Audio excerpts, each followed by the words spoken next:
I've got bruised souls, cause I'm way grown, trying to find my way back home.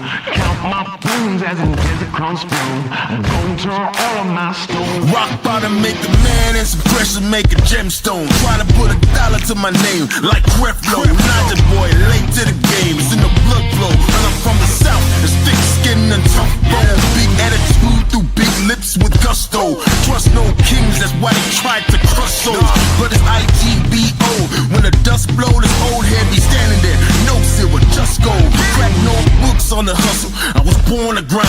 Yo, scared of your potential, I'm adorned with mine. 30 times around the sun, man, of course I shine. My legacy will not dwarf with time. And in my daughter's eyes, it's basic, I must not say quit. Every day sees a present like a Rob St. Nick. Walk a fine line between tenacious and patient. I can't slip, I'm fighting clocks and they can't win. I've got bruised souls, cause I'm way grown, trying to find my way back home.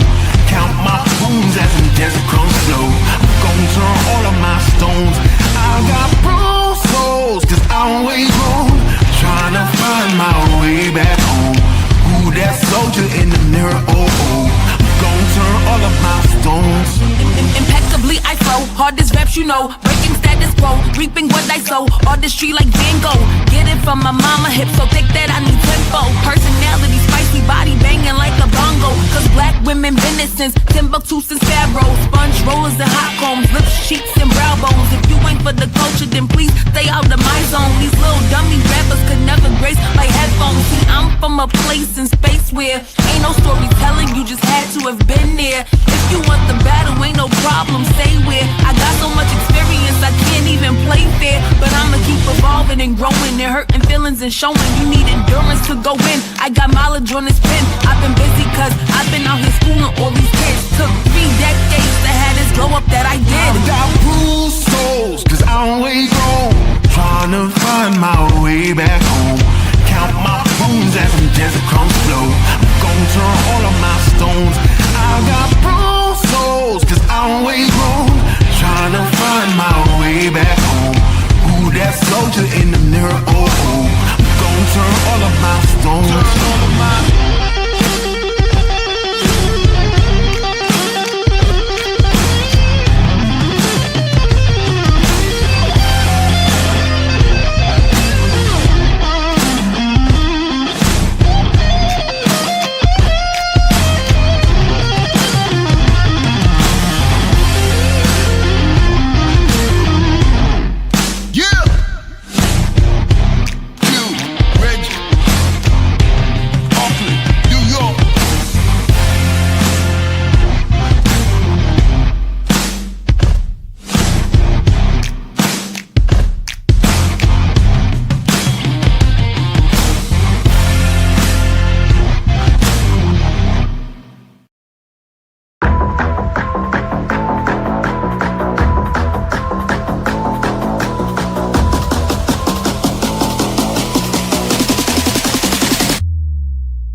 guys were checking shoes last night to see if he was barefoot. Is that still the case? Is he barefoot? Because I know on Facebook somebody posted a picture of these could be his shoes, or is that so he is presumed to be barefoot at this point?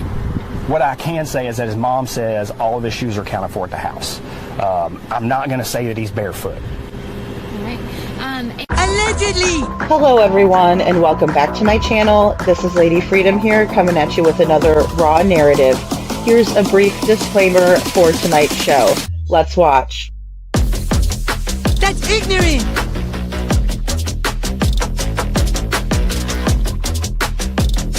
Allegedly, that's ignorant!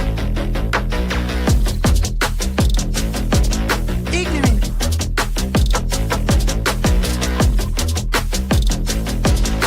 Judgment, Aslı. Chloe, you read my thoughts. You've got the shinin. You mean shining? Shh, you wanna get sued?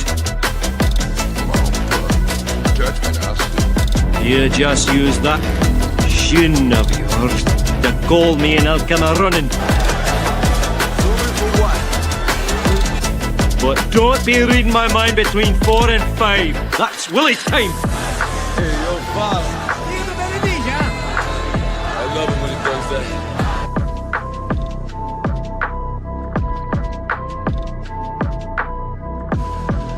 Let's watch.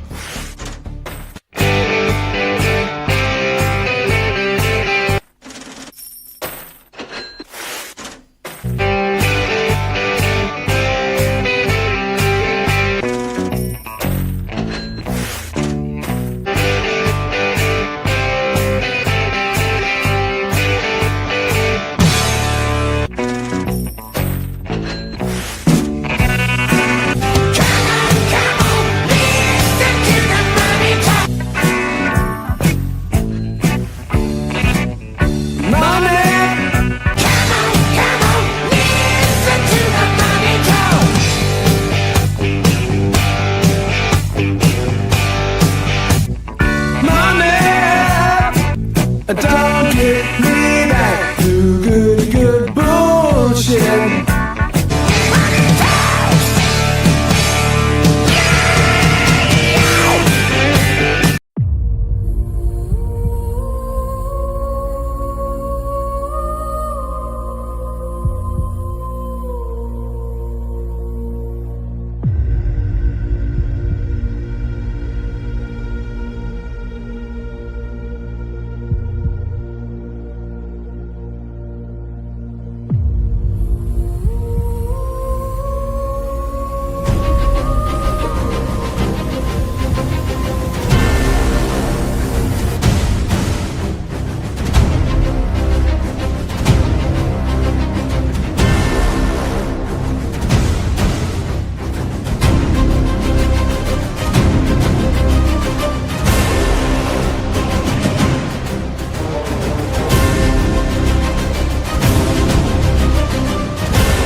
Oh, sorry guys, I needed to add myself to the stage. Hello everyone and welcome back to my channel. This is Lady Freedom here coming at you with another raw narrative. And it's also good to see you today. I'm sorry, I moved my live stream around like crazy. I didn't want to go live when anybody else was live talking about this because I think that the chatter is a good thing, right? I think we need to ask questions and get understanding on what's going on, right? Because I'm here to tell you, even though I would love to watch every other creator's videos, I don't have time for that at all, right? So I'm working a new case, which is Zachary Vidal's case. We're going to have his aunt on tomorrow on the show to talk about Zachary and his case. also been going really hard on Devlin's case, trying to figure out what has happened to him. And then we have these lights. And finally, I got a smaller version that made sense to me that I wanted to share with you guys. Not that Chris doesn't make sense. Please don't come for me. But what I'm saying is that I cannot watch 4 or 5 weeks worth of Chris's videos that are 2 hours long. I'll never sleep. So so that's where I'm at with that. But Silver's on the Scene did a video. I shared it out, hyped it up, whatever. And I got it posted on my community wall, but that's the one we're going to review today because I think it's in a nutshell what they're trying to portray of what their theory is in the graveyard, why the lights were on. They did some test runs, which is, you can't argue with it with that. So that's what I want to look at tonight. And hey, Chuchi, thank you so much for being here. Thank you, little Miss Sharon. And KJ Mack is here. Hey, Sammy, good to see you. Also, Kylie's Nail Candy is here, and Kelly Holcomb is here. Thank you so much, Gail. And thank you guys for the green hearts. I can't imagine how hard this is on Seth. I can't imagine being Christmas time and having people theorizing about bad things that could have happened to poor little Sebastian. You know what I mean? Even just looking at his face, it gets me teary-eyed just thinking about it. Just thinking about how horrible that would be as a parent, but let alone we've all grown to love Sebastian and care for Seth, and it's just awful. It is absolutely awful. So please tread lightly in the chat if we're theorizing. I understand to get understanding, we're gonna have to get a little detailed or whatever, but let's try hard, not to say, well, I think this, right? When it comes to the gory details, right? If you have gory details in mind, just please be mindful that we do have, Seth in here. People, you know, that may not even say that they're in here are in here listening, that are his family members, that were friends of his, that cared for Sebastian, that knew him personally. So I always like to be mindful of that, even though, it's kind of silly to think that they would be listening to my show. But if they are listening, I just want them to feel respected. And I want to keep Sebastian's dignity intact no matter what we do here. And thank you, Andrea, for being a member for 2 months. Thank you. I'm looking forward to it too. I think it's something that is very interesting. That could be a possibility. I'm still a little bit hazy on the times, and maybe as we're reviewing this, I can put that other piece together as well. So, hey, Kelly Holcomb, good to see you and thank you. Let's see, Witchy Mama is here. Hey, Kiki, good to see you. Thank you for being here. Daisy Dukes is here, and Angela Salentano's here, and Bo, good to see you, Bo. I'm glad I caught you right after work. I wanted to do an earlier show today, guys, because 2 o'clock is going to be our interview with Cindy Vidal tomorrow. So I would like to, make sure that we're ready for her interview tomorrow, and then we'll probably do a late show too. Hey, Paige, good to see you. Also, let's see, Sasha Johnson is here. Good to see you, Sasha. Thank you so much. And yes, thank you all for watching the live last night. Hey, me and you. It was a pretty good one. It was a pretty good one. We had a good mixture in there of talking about Sebastian, and then also Devlin's case. Hey, Lisa King, good to see you. And I just want to make sure I'm not missing anyone. Hey, Reptile Wildlife, good to see ya. Um, thank you. Thank you, Sasha. Really appreciate you. It's good to see you, me and you. I've missed you. Let's see. I want to make sure I get all you guys. Mm, I think I got. Oh, hey, Lori. Good to see you, Lori. Thank you for being here. Hey, girl. And Sebastian Wayne Drake Rogers, where are you? That is the question, right? Where is Sebastian? What could they have possibly done with him? that night, right? We know that he had to have been taken out of the house. Now, I don't know how many people could kind of question that, right? Like, who can question Sebastian being taken out of the house? He had to have been, right? If he left on his own, I would think we would see him on camera. Then again, the same would be true if someone took him out. Ah, thank you, Chuchi. Hey, Women's Warrior. So, we're kind of stuck where we're at. Was there a handoff? Now, there could have been a handoff, but I'm wondering why they would choose the cemetery. So, you have Sebastian's neighborhood, which is the older subdivision. You have the new phase or new builds next door that were actively, constructing homes at the time that Sebastian went missing. And then you have that cemetery, which is in between the high school and the new builds, right? But I heard Bobby's voice on, so I think I got it right, even though I said it was a wild guess. But when I watched this new video by Silvers, um, I hear Bobby's voice. And the reason why I know her voice well is because I did heavy editing on JLR's interview with Bobby. I also did heavy editing on the Crabtree and UA conversation that was being recorded without Bobby's knowledge, to the best of my knowledge, that is, with Crabtree and UA Crimson, right? And UA Crimson was loud and obnoxious. Bobby was about in the middle, but she's got kind of a squeakier, high pitched kind of a voice.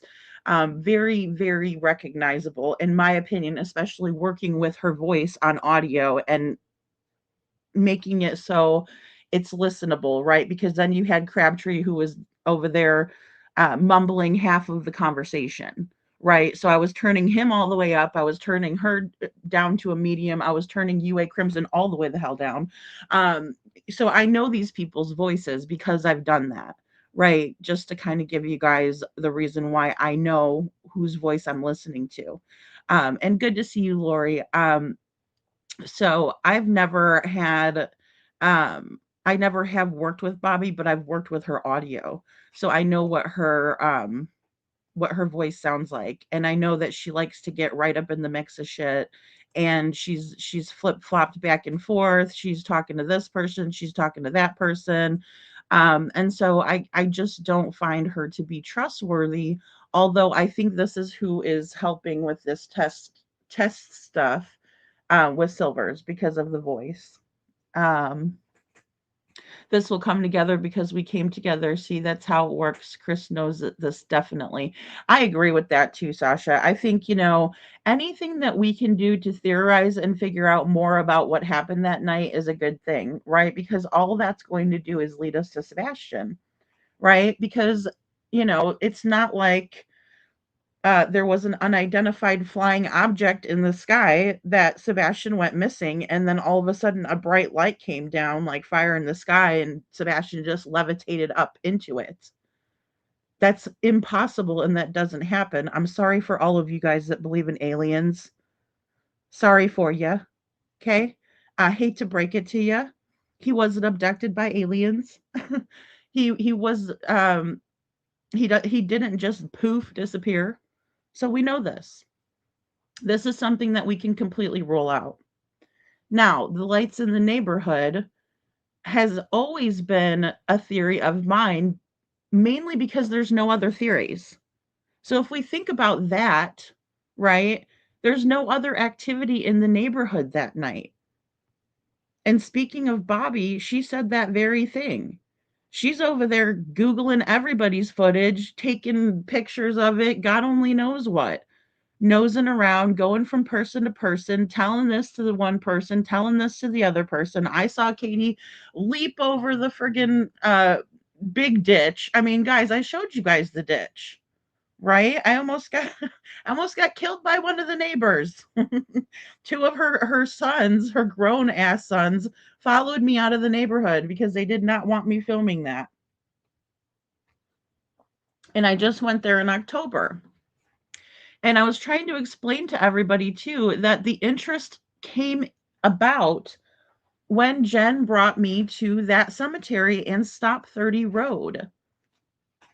Those were the places that Jen took me to because she wanted to show them to me because I asked her to please show me the places she thinks.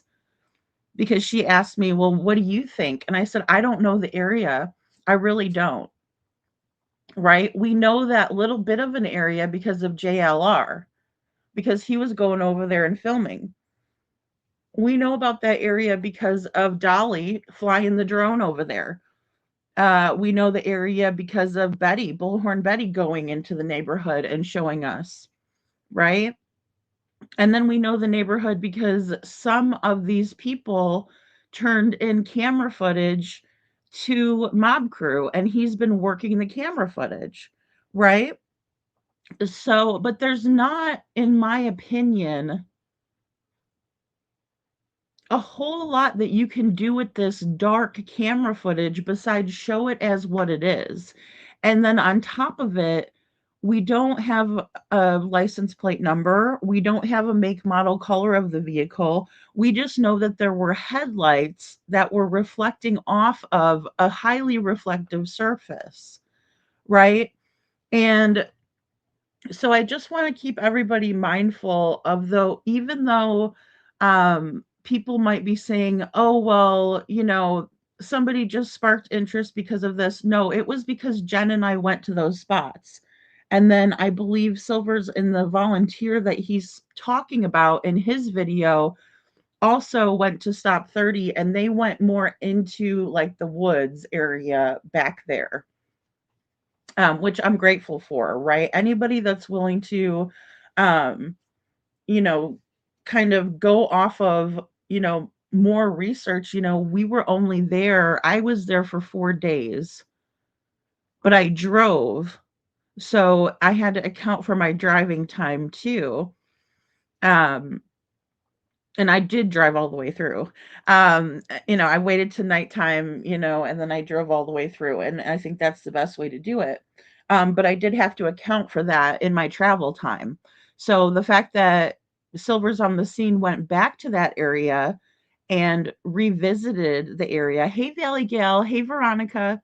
I'm very grateful for that. And Sandy is here. Hey, Angela Hall. Good to see you guys. Hey, Cece. Just want to shout you guys out really quick. Sorry, I got a little behind in the chat there. Hey, Ann Reynolds. And Mama is here. Good to see you, Mama and Lisa. Let's see. I want to make sure I got everybody. Hey, Sandwich. Good to see you guys. Little Miss Sharon. They want us to think that there's a freaking, UFO. Look at the little lights, and oh, he just went up. No, that's the one thing we can check off. Thank God for that, right? At least we got some stuff to check off. No, the answer is nope.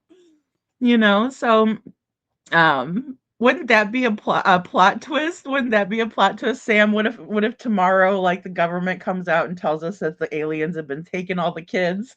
Oh, Lord help us. And then you guys are gonna be like, Lady Freedom, you owe the government, you owe aliens and the government an apology. So, oh my goodness. ET's not real, Gail. You know? Well, hey, I would feel good if Sebastian was with ET because ET's pretty cool. I don't know. There's been a lot to do with Bobby and just everyone, right? Like, she was harassed by Fishy and they were blaming her boys and saying that they could have hurt Sebastian, which, I'm not going to say it would be completely off the table because kids do things.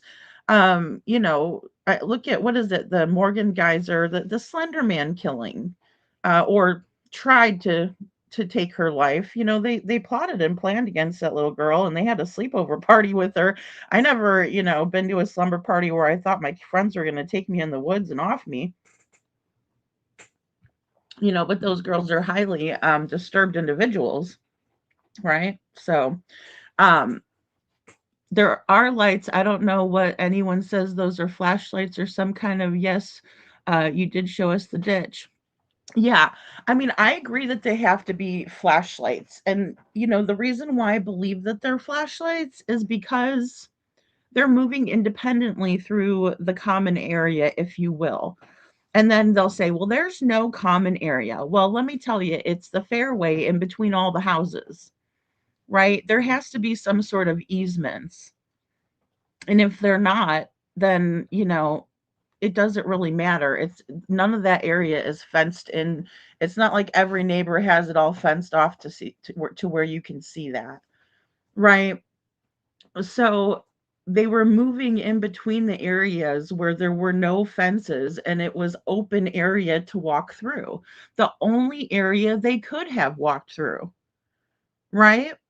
So, and obviously, we have law enforcement officers that did not do their job to begin with.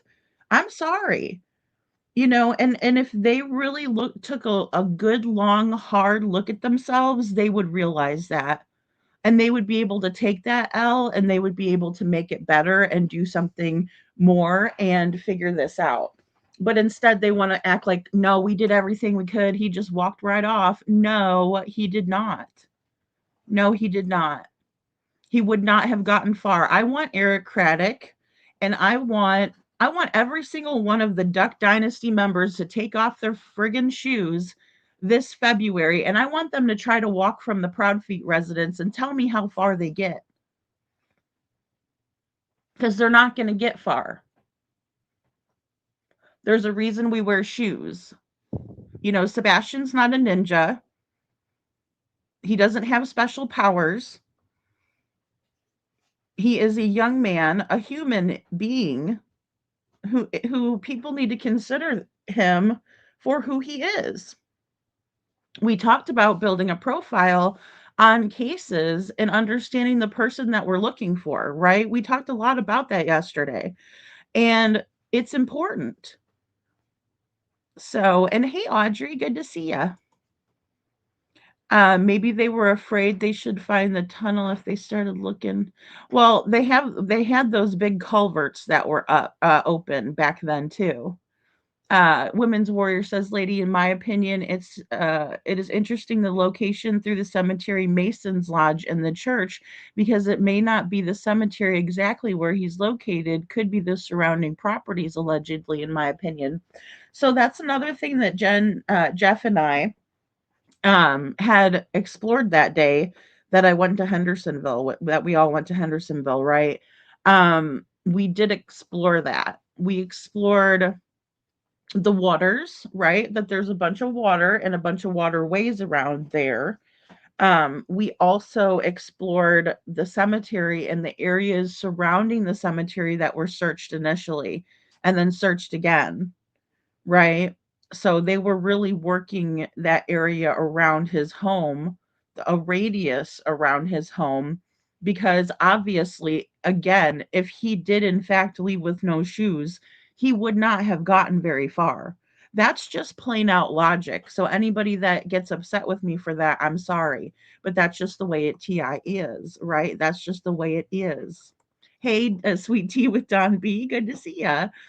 So Crabtree said in earlier walkie that there were cameras at the church, but not then. Okay, so that's another thing that I'm glad you said that, Kylie, because another thing that I'm confused about is that area over there is probably under surveillance, and I would have thought they would be at that time. Now, the disadvantage of me going, or any of us, really, I mean, going at this point, is that things aren't going to be exactly how they were when Sebastian went missing. And that was, something that was a tough realization for me to come to when I was there, right? Just like, why didn't I do this sooner? Why didn't I come here and see this for myself sooner to understand it?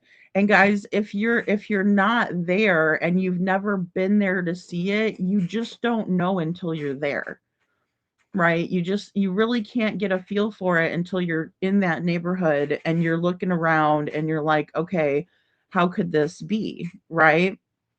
So, and I'm not suggesting people go to the neighborhood, or anything like that. Just, disclaimer. So, the school does have a camera. I seen early where she drove through the parking lot, whipped around through there. Yeah, so the school does have cameras, and Katie was allegedly, according to Chloe PI, um, on the video surveillance cameras at the high school.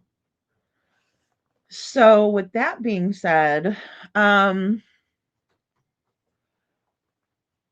they knew that they knew where Katie went that morning, right? She was driving all over the place. Oh, with her windows rolled up, by the way.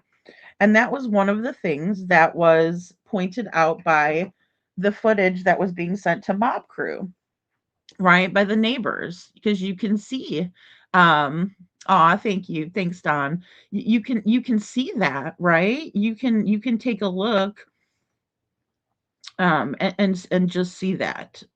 And then it's right across the street from the mobile command center that was set up. And now I'm not saying that they could have anticipated where the mobile command center was set up, but I'm just saying that if, let's just say I'm Katie, right? Because I'm sorry, Katie, you hold the key. You are the one who was last with Sebastian. So that leaves you as the best example and the prime suspect of something, knowing something or have had something to do with it if Sebastian didn't just, walk off on his own. And he wouldn't have done that in the middle of the night, in my opinion. Especially since what Katie has told us about Sebastian, what his father has confirmed about him, is that he doesn't like to be dirty. He doesn't like bugs. If he's going to go swimming, yes, he loves the water, but he's not going to go swimming in the middle of the night in February in a dirty ass pond. He's not going to do that. It doesn't matter how drawn to the water he is. So there's that, no aliens here. Sebastian is not singing with the aliens in a UFO. I know. And that's what's crazy. It's like, yeah, hanging out with Elvis. That would be that's the most wacky theory, you know? Oh my goodness. Oh my goodness. Audrey says they couldn't be two, or they could be two conclusions. One, didn't make it home from the Texas Roadhouse, or two, something happened that night and he was carried out by the vehicle. Either one would result in no scent tracked by the dogs. Audrey, I think that's a really smart, assessment of the situation, right? Because, you know, there is that spot right off the road, right? That Sebastian could have been handed off on the way home from the Texas Roadhouse, and then just someone else took the trash out, right? Um, and it's hard to tell because none of us have seen this footage. So we could even debate and discuss the footage of, this person taking out the trash, um, if we had it to discuss it. But none of us have seen it. So that makes it really, really tough. And that's why I think a lot of people are thinking, hey, Sebastian never made it home to the house because we don't have that. And then Katie was saying she had audio, right, of them arriving back at the house, but she's never even shared it with Seth, you know? Yeah, Sandy, I liked Bobby at first because I thought she was really trying to help, but then she pulled that crap with UA and Crabtree. And, again, when we deal with these cases, I never understood this before now until I was, involved more. But people will insert themselves into the situation not to try to find a better understanding, not to help, right? Which is what we need to be doing if we're going to be inserting ourselves into it, help at least. But They don't. It's about me, me, me. I want everybody to know me. I want to be the one to tell the story. I'm the OG neighbor.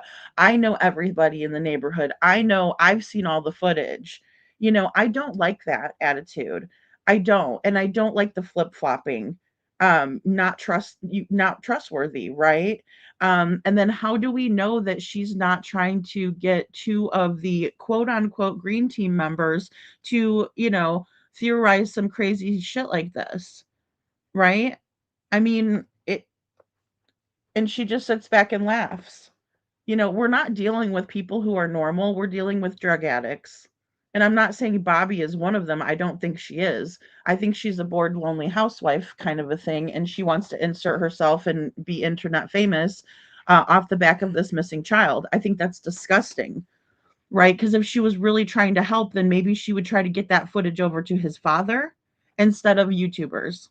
And that bothers me too. And that would make me very leery of anybody sending me that type of footage. And that would be my first question is, did you send this to Seth? Because if the answer is no, I would ask them, why are they sending it to me? Right? Did you turn this into law enforcement? Would probably be a better question. I just have seen Seth, and I had the pleasure of meeting Seth, but I also had the displeasure of seeing the hurt and the struggle written all over his face. And for anybody that would keep that information from him for 2 years, grow a fucking conscience. Grow a fucking conscience and quit playing around, because it's disgusting. It's absolutely disgusting. Hey, Audrina, good to see you. Glad you're here finally. Love your work. Thanks. Thank you, Audrina. I was trying to do an earlier show. Oh my goodness. Well, tomorrow will be definitely because we have a guest scheduled, but thank you for being here. I appreciate you. And guys, I'm not trying to be hateful towards Mob Crew or to Silvers, because I actually was grateful to Silvers again for going back out to Stop 30. I mean, they found that big barrel out there in the woods. They found like a little camp that was set up over there.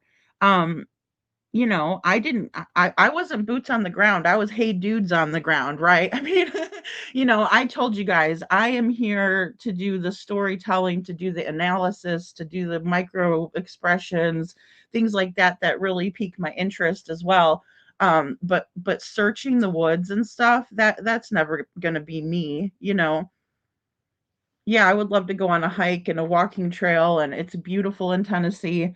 But to be out in the woods where I don't belong to be, that's not going to be something that I'm going to be good at. There's other people that are good at that kind of stuff, right? They just are, and it takes all of us and all of our expertise to figure this out.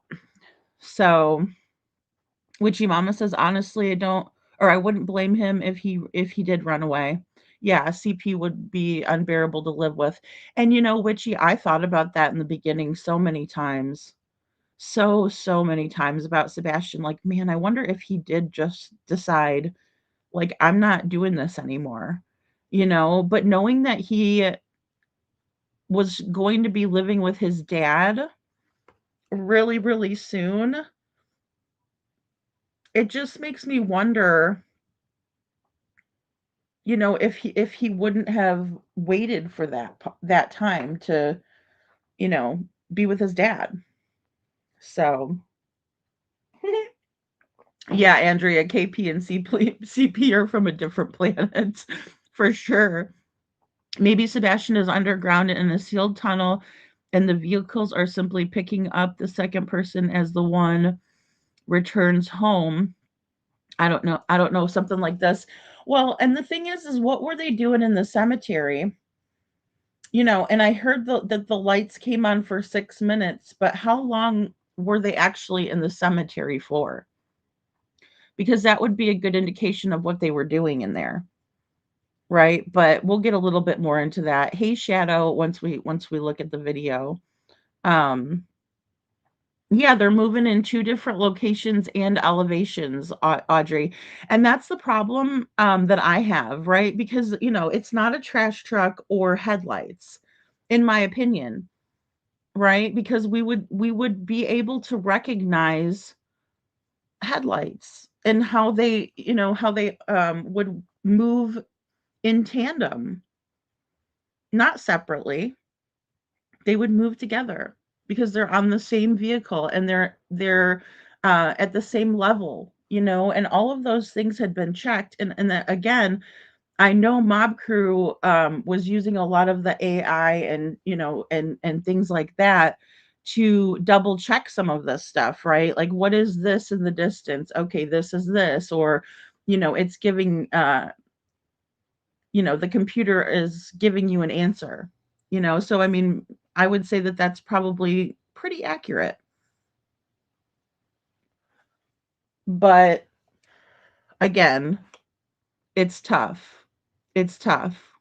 The easement, laud the easement. I know, which could you imagine? And then, oh, that's my property.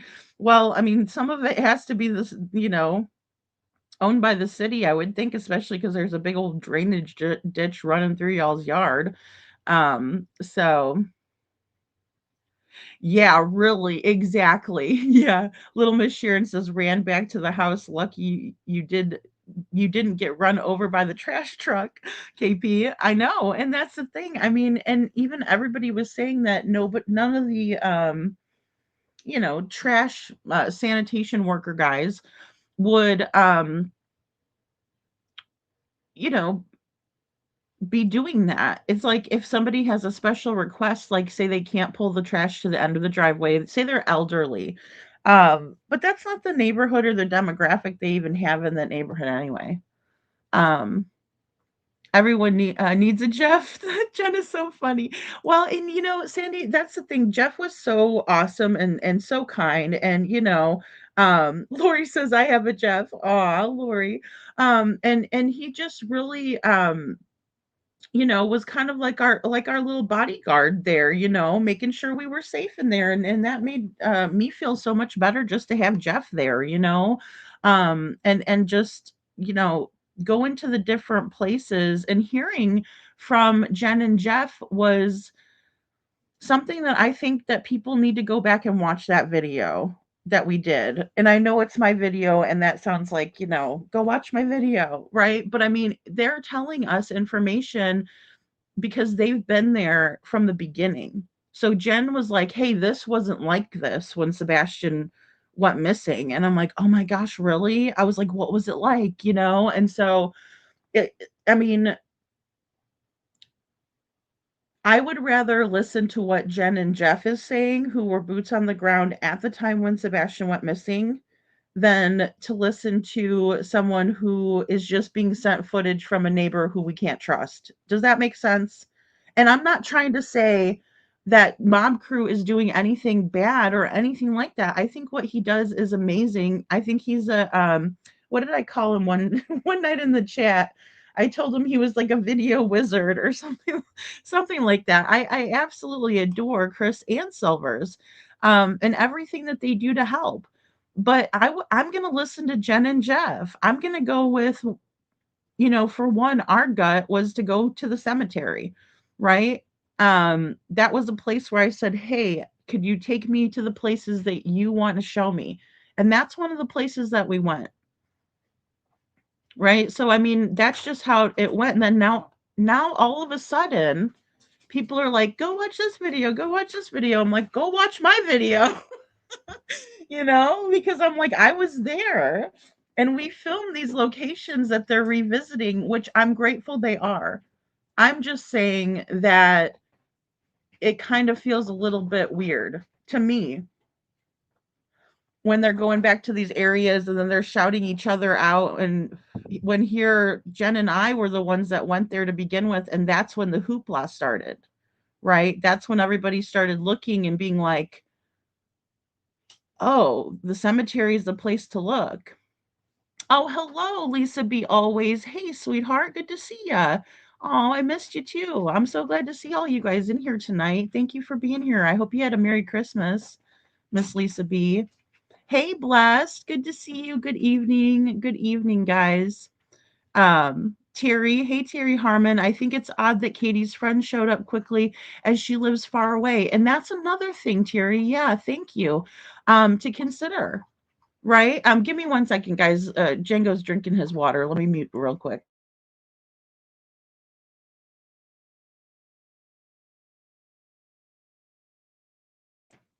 Okay, sorry. He was really getting with the water. But I believe that that's a very strange piece to the puzzle, also, Terry. And I also think that you know it's very strange that she was there and then gone. And then if they had this fun weekend planned with Lori, why didn't they all go bowling? Why didn't they all go eat at the Texas Roadhouse? I'm just thinking of myself as someone who would have a good friend come visit me. I've done that before, because I moved from, the Chicagoland area to Missouri, so I mean, there were times where I would have friends come visit me, right? That I was good friends with that I knew from back home. And believe me when I say, I would make sure that I rolled out the red carpet for my friends and, we would have a good time. I knew what I was going to cook for supper. I knew everything because I planned it all out. So for them to have done all of this weird stuff on Sunday, like it was some kind of special occasion when she had a friend over, a good friend of hers that she hadn't seen or, that she only gets to see once in a while, it's a huge red flag. So thanks, Terry.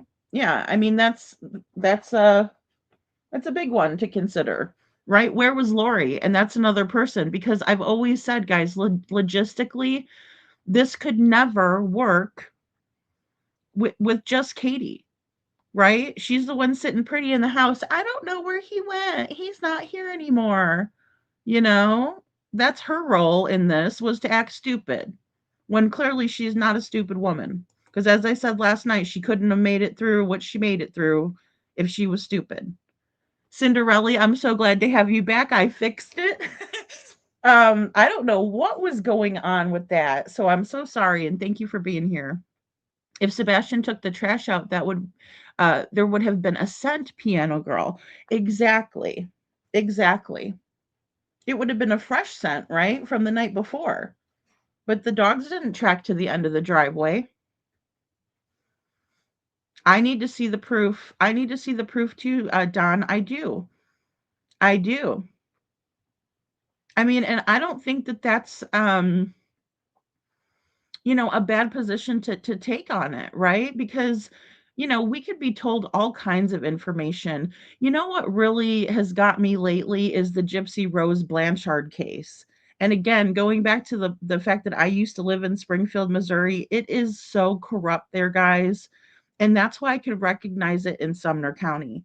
Right, and the problem is that the media spoon-fed us this story about this poor little defenseless little baby gypsy, and, "Oh, Gyp, she had so many problems." No, she was a con artist to the max. Have you watched her videos lately that the prosecution had, by the way? They knew who she was, and they gave her a slap on the wrist, sent her off to Chillicothe, and that's it, and now she's got a baby when they knew that she was planning on doing nasty things to her offspring. I mean, she wasn't even pregnant or anything like that. And she was talking about how, oh, we have to make sure nobody in the public knows what our family does behind closed doors. It's sick, it's twisted, it's demented, and they allowed for it. And I'm like you, Don. I want to see it.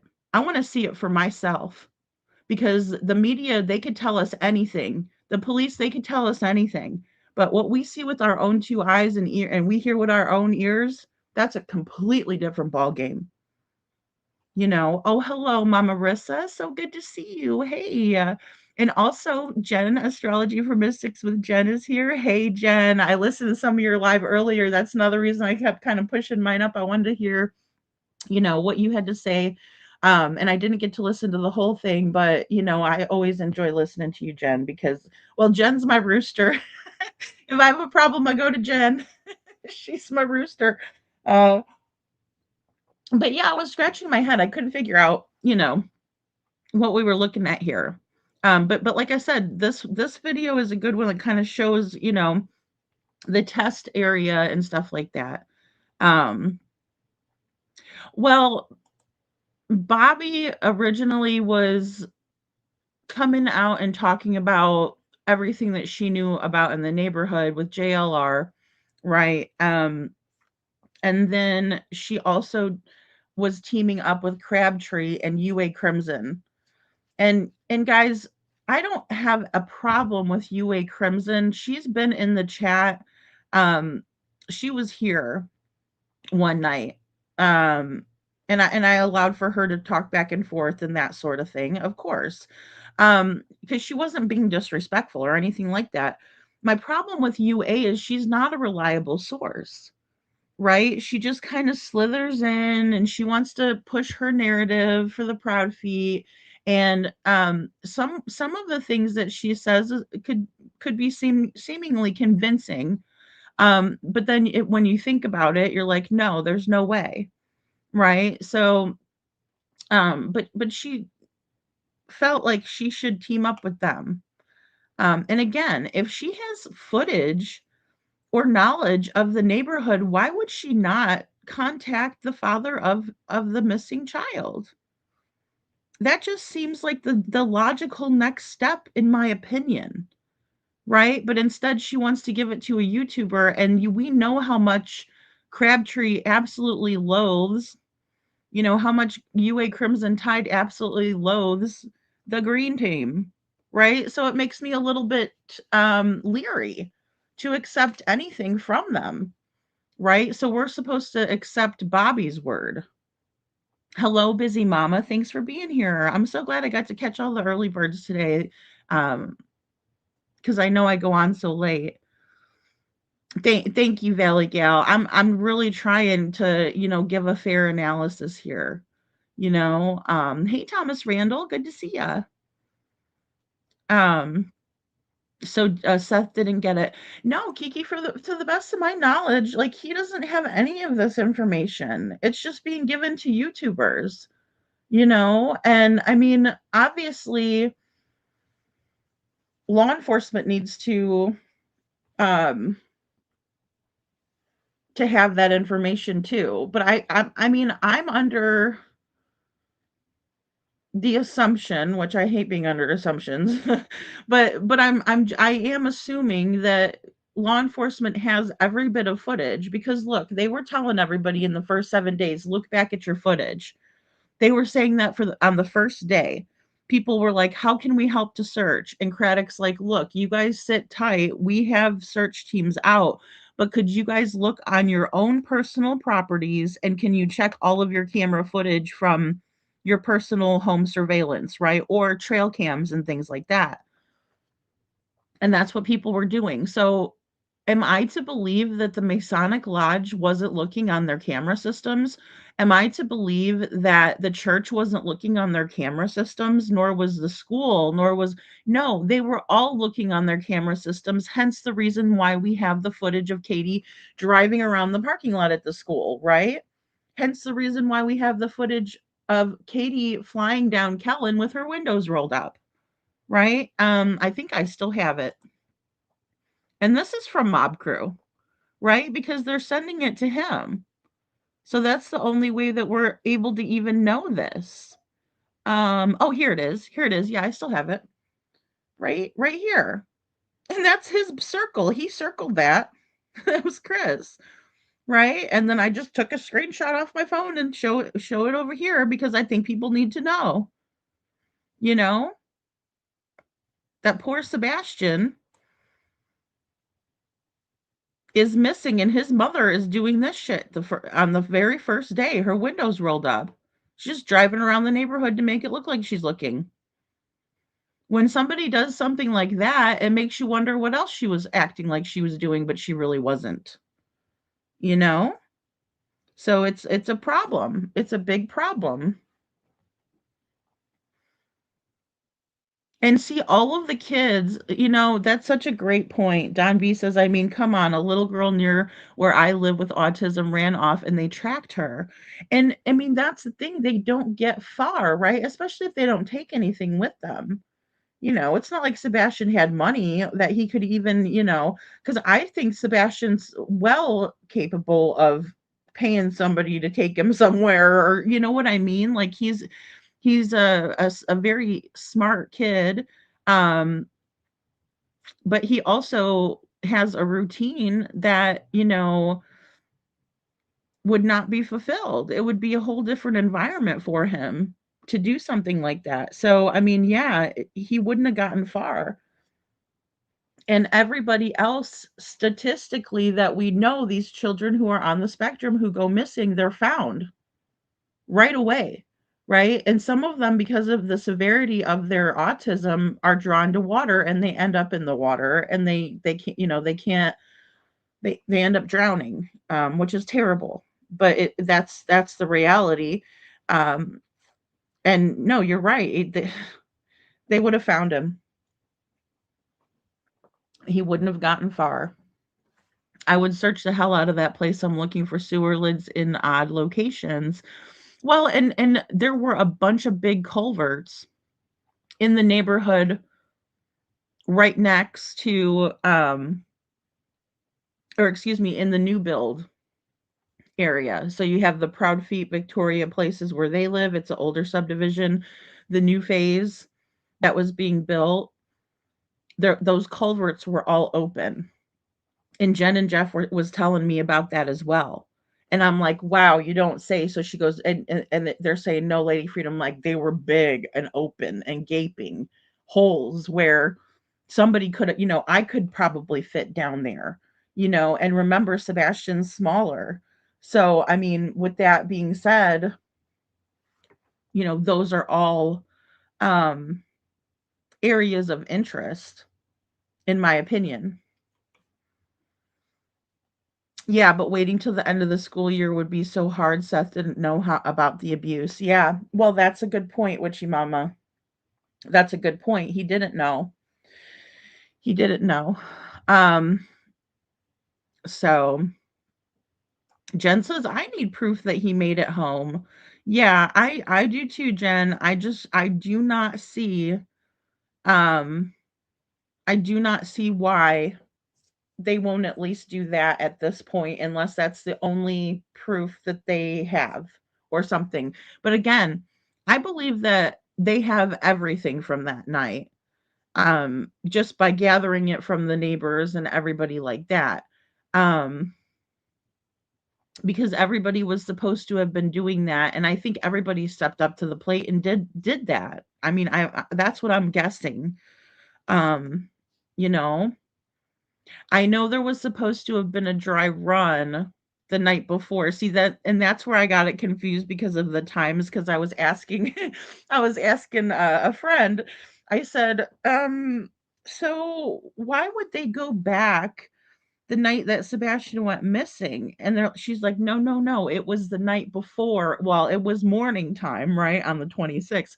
Oh, okay, now I get it, right? But of course, at first I'm like, that doesn't make a whole heap of sense because, you got the Shackle Island fire station right across from because, when you see it all and how close everything is, it's like really mind boggling. And it was for me anyway. I'm like, oh my gosh, all this stuff is, and I'm like, there's BJ's, there's this, there's that. Holy cow, it's all in one spot.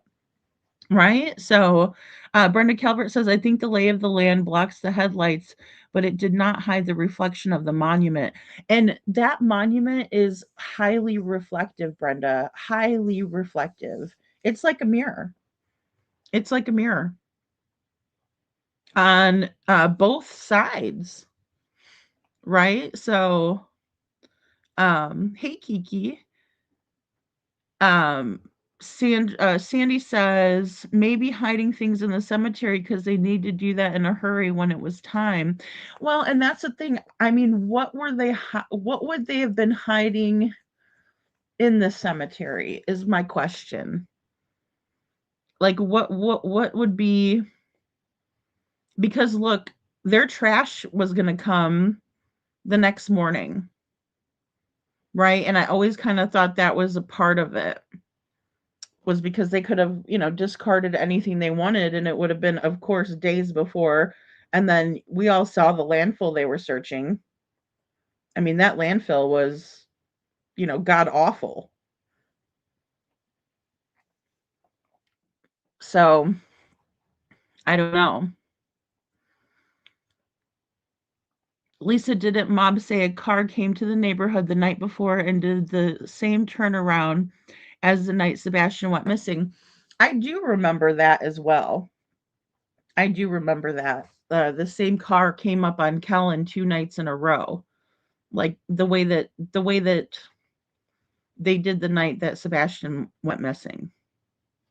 In the cemetery with fresh ground that people had been just buried proper properly would not be hard to dig back up if the dirt and lay them down on top of the enclosure of the person that was there and then cover it up quickly. I get what you're saying too, Veronica, because um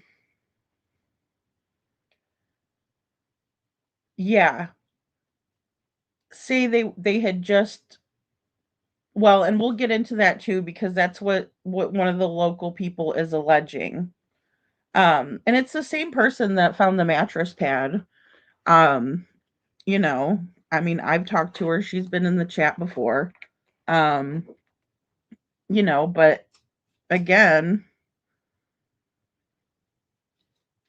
if that's the case, are the police at the cemetery right now? Are they looking at it? Are they, what's going on? I know. Yeah, Sammy, and oh my gosh, it's just been a busy day. It's been a busy one. It still concerns me to this day that Seth thinks Katie could have overdosed Sebastian. Well, and I think about that too. I think about that too. Um, I just wonder. I mean, I guess it could have occurred in because by the time they get home, it's like 7 p.m., right? And then Katie just, oh, 9 o'clock bedtime, right? So she skips off about 2 hours and doesn't say anything about it. So what happened in the first 2 hours that they got home, right? And then also, Katie was telling something to Sebastian at the restaurant. She just was. And it was something that he didn't want to hear and he didn't like hearing. And then she was being also um, very confrontational in her approach with Sebastian, in my opinion. Let me move my big old head out of the way. Right? Because Katie's not really doing anything in that picture where Sebastian seems visibly upset. Right? But Katie, on the other hand, is, giving him the 1-2 is what I call it. So, telling him this is how it's going to be. Shaking her, her hand at him, pointing at him, you know. The Stop 30 is a creepy place, Brenda. It is. It is. And like I said, I was thinking you guys are going to be like, oh gosh, Lady Freedom and Jen just, and Jeff. Poor Jeff. He's in cahoots with us, right? We put all these bones out there to make you guys scared. It was Halloween time, But I mean, I'm here to tell you there's bones all over the place. They were. Right, Jen. Jen says, I totally agree. Mob Crew and Silvers are so appreciated. Yes. I mean, like I said, I think what Mob can do with the videos and stuff is really, really cool. But I also wanna you know, piggyback onto what you said, Jen, earlier that I heard from your live, that like law enforcement has way greater tools than we could ever use to recreate and preserve some of this footage and things like that. So if he's that good, think about how good the FBI is. Think about how good the Secret Service is. and and honestly, we are dealing with militarily trained people, right? So it very well could have been something where they were able to pull that off, you know? I don't think Sebastian made it home, but something happened to him that caused his demise with no blood involved. Yeah, I mean, I think that's a big one too. And again, I have to say that the police were not investigating this like they should have been. Right? They were too busy covering for Katie and making her look better than what she was. Right? Because anybody who's anybody could look at this Texas Roadhouse footage and know that it wasn't a happy hunky dory day like what they're saying, you know? Yes, yes, they did, Thomas. Yeah. And even when it came to Devlin's case, um, I let the audience know the same thing, please don't bombard law enforcement. Everyone who knows about this, who has the proof of it on their phones, I did, and then also Piper did, everybody turned it into law enforcement. Her mod asked her on her show, "You're going to turn this in, right?" And I had already turned it in too. So, I mean, she said, yes, of course, right? Because we all know kind of how to be responsible with that information. So, Thomas Randall says Silvers did say he turned those evidence findings to law enforcement from those tests. Not sure about Seth. It's weird how those lights at the cemetery coincide with those lights in that yard at the time. I think so too, Thomas. And that's the reason why I wanted to review the video, because seeing it the way that he put that video together was a perfect amount for me and to understand it better, because like I said, I have not been keeping up on Mob's videos because I'm just too busy myself, right? With all the new cases, and also with Devlin's cases is a beast, right? So, you know, Lady Jen and Jeff are lovely people with big hearts and compassion, level headed, and great support to Seth and Sebastian has made you all friends. Yes, he has helped us make lifelong friendships. Yeah, he has. He has, Women's Warrior. And, that's why Sebastian is so special. And I think that people don't realize that because they don't take maybe the time. So I appreciate your comment. And that's why he needs to be found, right? Like, enough is enough already. This case is not that complicated, in my opinion. It's very simple. Get Katie alone without Chris, right? She's allowed to have a lawyer. That's our constitutional right. That's how our justice system works. And they need to grill her, right? They need to ask her flat out, where is your son? Because there's too much crap and pussyfooting around from the beginning. They never should have had her in the comfort of her own home, sitting there making up her lies and then going on the internet trashing her own son. I mean, you would think she was, not his mom the way that she acts. Right? Let's focus on the other kids. I mean, how many times has she said that? But you will have some that want to claim glory for their work, or claim the glory for their work. I say keep your eye on the goal and find Sebastian. Yes, Mama Rissa. And there will be no time for glory. Hey, the glory is in finding him. The glory is thank you, Lord, for helping, for helping find Sebastian, for leading us to where he is, right? I mean, I know we all pray on it. I know a lot of us do. Where could he be? Where could he be? And you're right, Mama. It's this the saddest thing ever is seeing the divide, because do you know what keeps the hate channels so strong? Is that they stick together. They don't claim the glory for all of it, and oh yeah, yeah, yeah, oh it was just me, me, me. No, they share it with everybody. They share each other's videos out. That's why they're running strong, right? I mean, and it sickens me to think that way. It really does. Because, they're more unified than we are. They are more unified than we are. And that's a problem for us, guys. That's a big problem. Nobody wants to talk about that, but that's a big one. They share each other's stuff out. They're happy to keep that wheel going, right? That wheel of hate going. We need to keep the wheel of love going. We need to start working together. And uh, also,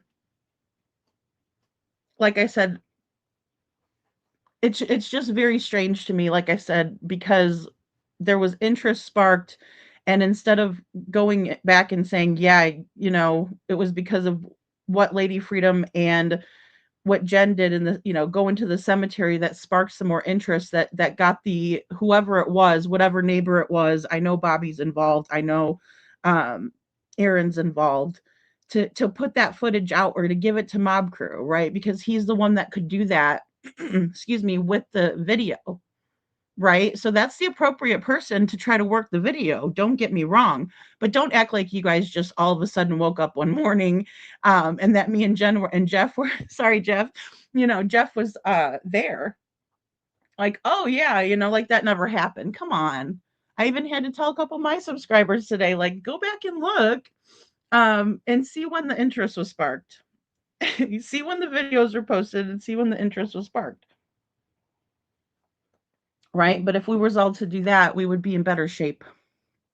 Take a lesson from the haters. Um, oh boy, don't come for me.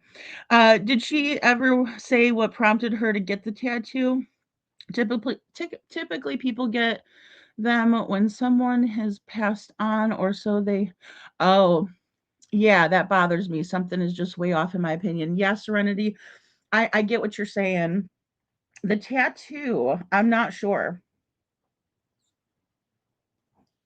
Yeah, the tattoo, I'm not sure. I know that was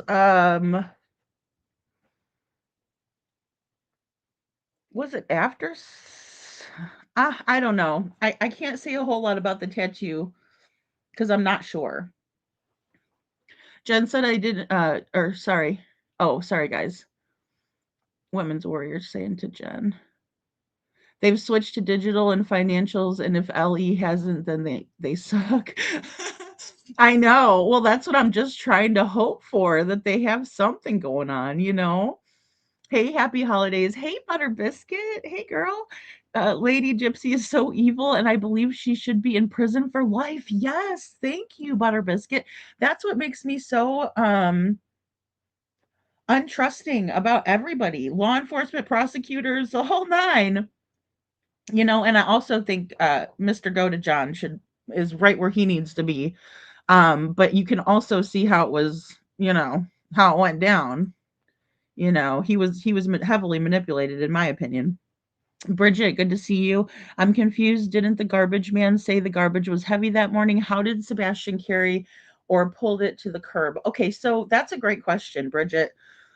So that, speaking of the media, that came from the media, right? And the man who is a local news anchor, he said it to Nancy Grace even.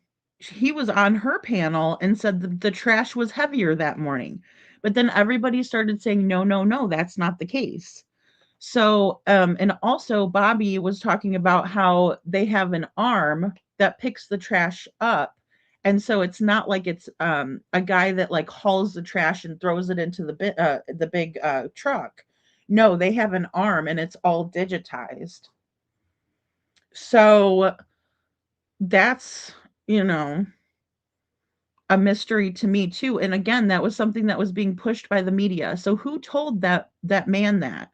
Right? And I can't remember what his name was, but he was covering Sebastian in the beginning. He's a younger guy. black guy. Um, I just can't remember his name. I know all the big ones like Holly Thompson and Caitlin Miller, the ones that did the interviews, but I don't remember his name um, off the top of my head. But he was on Nancy Grace's panel talking about how the trash was heavier that morning. So, hey Jeff, good to see you. Put you in the mix, right? Put you right in the mix here. Hey y'all, I'm listening in the background, watching on my TV. Want to say hi. Hey Laura, thank you for being here. I appreciate you, Mama Dukes. Let's see here. She's not yet. She does. I think it's possible that the dogs were tracking a scent that had gone through the trench and maybe a sewer tunnel. Well, and I'll tell you that one big tunnel, I mean the one at the end is big. Like it's a big hole. Um so yeah. I know. Well, that's the thing, Jen. She really wanted up on my panel.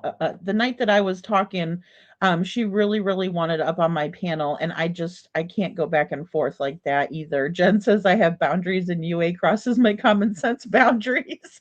I just can't entertain her. Yeah, and I think that a lot of times she'll start with a thought and she doesn't follow through with it, and that's kind of hard for me too. Um, that's a big one. Well said, Jen. Yeah.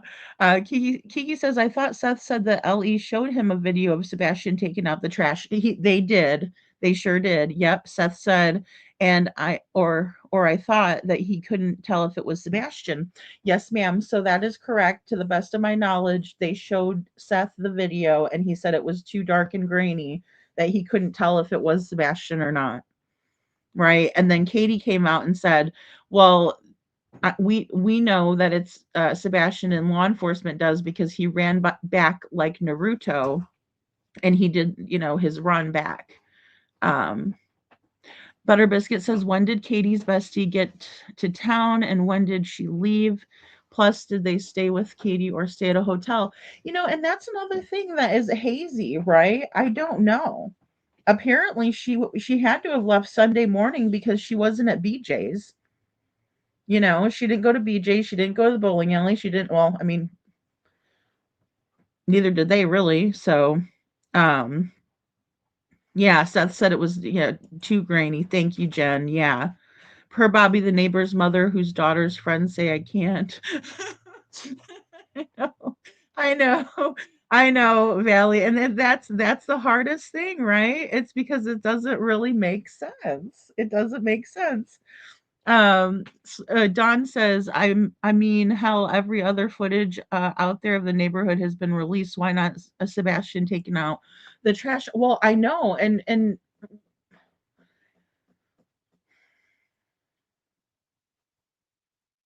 I know. I don't know why they wouldn't give that to someone to try to see if we can't get a better view of it. And if law enforcement has the tools that I know they have, then why aren't they doing that? You know? I don't know why Worshams wouldn't turn in their footage. I am not sure. I am not sure about that. That's a really good question. It really is, Lisa B. They should have. They had a whole co-op according to what the old man told. Excuse me, the old man Worsham, right, told to Crabtree. Uh, yeah. See, Jen says we have no evidence Sebastian ever left the house, so he's not in the house. For me, they're saying without saying Sebastian didn't make it home, so the lights for me are a no go. Yeah, and I mean that's the thing, Jen. It does make you wonder if he even got back home. It does because we just don't know that. We don't know. And I think it's safe to say until we see it, until we have that proof, that evidence that, he might not have. He really might not have, and things can be manipulated as well, you know. I think Ellie does have all the videos, Veronica. I do.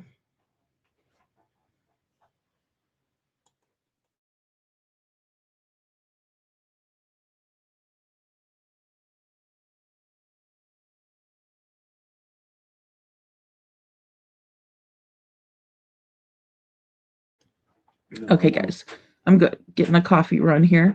I show by the 9th of January, LE will look into Mob Crew stuff. We will see. Well, good. Yeah, Jen, I think that they need to. I think that they need to really figure out if that time frame for the new burial plot was, the around the same time, excuse me, um where it could be a possibility. I'll just say that. Where it could very well have been. But again, I'm just really hesitant to think. I mean, that would be such a ballsy move. It would just be so ballsy to do it right there. Like the case where the guy burned down his house and found out the stepmom had him there for like 20 years or something. Hey, Catherine, thanks for being here. And the thing is the truth is stranger than fiction sometimes. Brenda Calvert says mob thought it was possible they passed off or buried evidence cameras from their home in the cemetery. I see. So I don't know exactly. Um, Thank you, Jeff. 5 feet long and 5 feet deep. Um, no worries, Catherine. I'm behind in chat too. um, hey, Alicia, good to see ya. Aw, sewing something good, I hope. I bet the case is so circumstantial against Katie right now. That's why nothing has been done. And I think so too. And I think they're waiting to find Sebastian. But, here's the thing, what happened next? Which way did these cars go out onto Long Hollow Pike? Right? Who are the drivers? Who are what cars are these, Yeah. Jen says, I agree, Don. Intersection leaving the roadhouse. Wonder what the video footage shows. Ooh, I mean, and there are cameras everywhere nowadays, guys. There's not one place that we go that we're not caught on camera, right? Smile, you're on camera. Say cheese.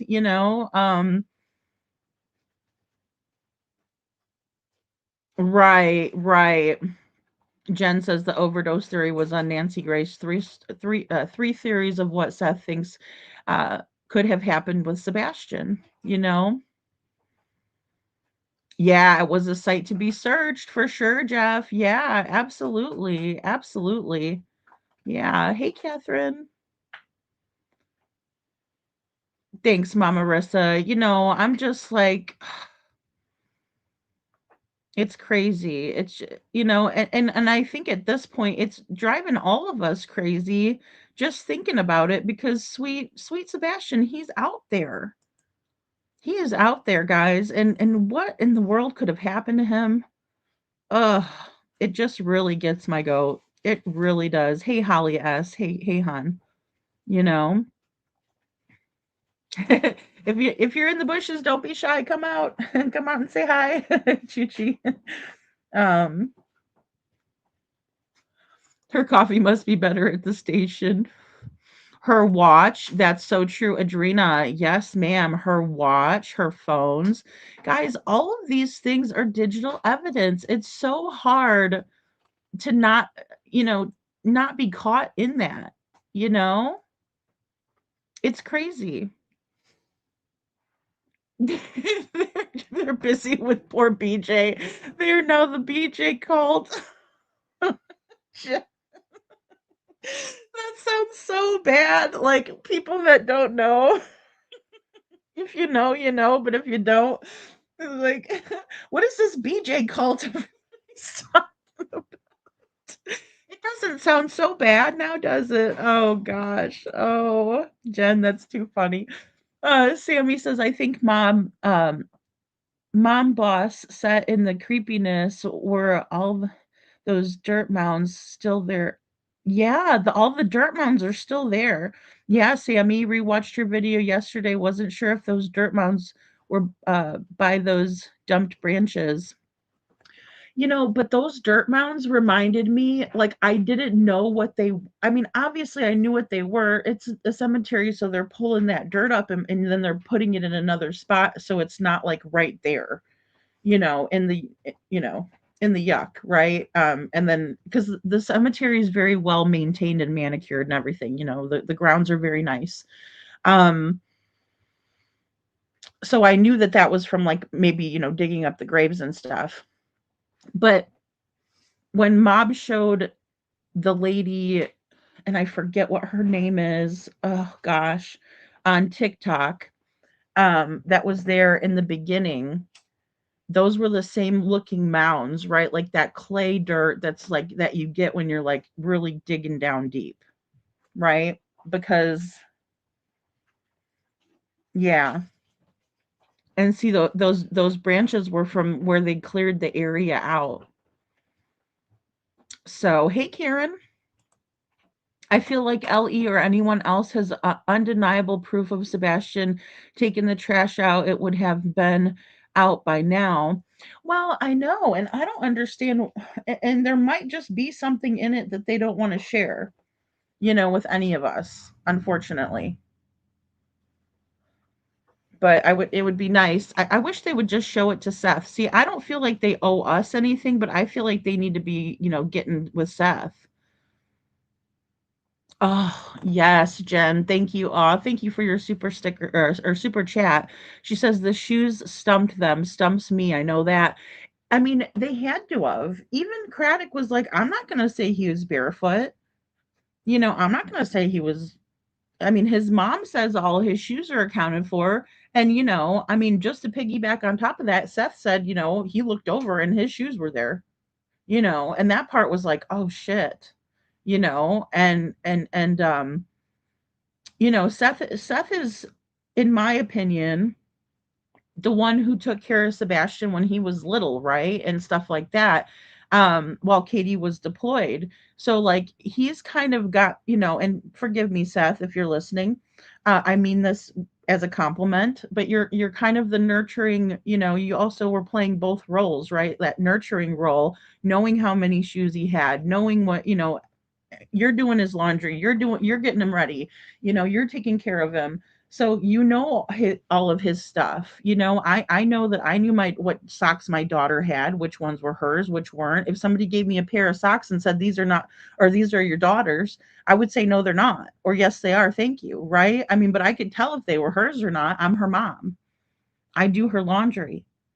I could tell if it was a shirt that was hers or if it was somebody else's shirt. I would say no, that is not my child's shirt. Yet Katie can't even say what kind of logo Sebastian was wearing on his shirt the night before he went to sleep. And it's just process of elimination, guys. It's not about having a good or bad memory at that point. It's about knowing your child's clothes because you do their friggin' laundry. And you can deduct what shirt is theirs and what shirt isn't. And most of the time kids don't buy their own clothes. We buy them for them, so we know what their clothes look like again. Um The heart with the cross she got, that Sebastian. Yep. Yes. Yep. The green one. Yep. I know that tattoo. Yeah. Um, she got it right on her arm. I think she showed it to the news. I'd have to think. Thanks, Catherine. She says she thinks it's the 1 year. I wanted to say that too. But I wasn't sure. Yes, it was on Pascal. Good to see you. I'm sorry if I don't say your name right, Kay. I'm just gonna call you Kay so I don't botch your name, hon. But yeah, it was on Pascal that Seth said that. Yeah, yeah. For the trash can footage, he said I saw it, but it was so grainy I couldn't tell. He goes, I did see it, and they said it was Sebastian taking the trash out.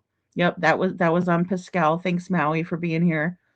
Just jumping in, but do y'all remember the lady that says she spotted CP and KP in Oregon at the Ford's Lake? Yes, I do. I have the screenshot still, Tess. Yep, I sure do, hon. Happens to be shaped like a heart, just like the tattoo. Yes, that's right.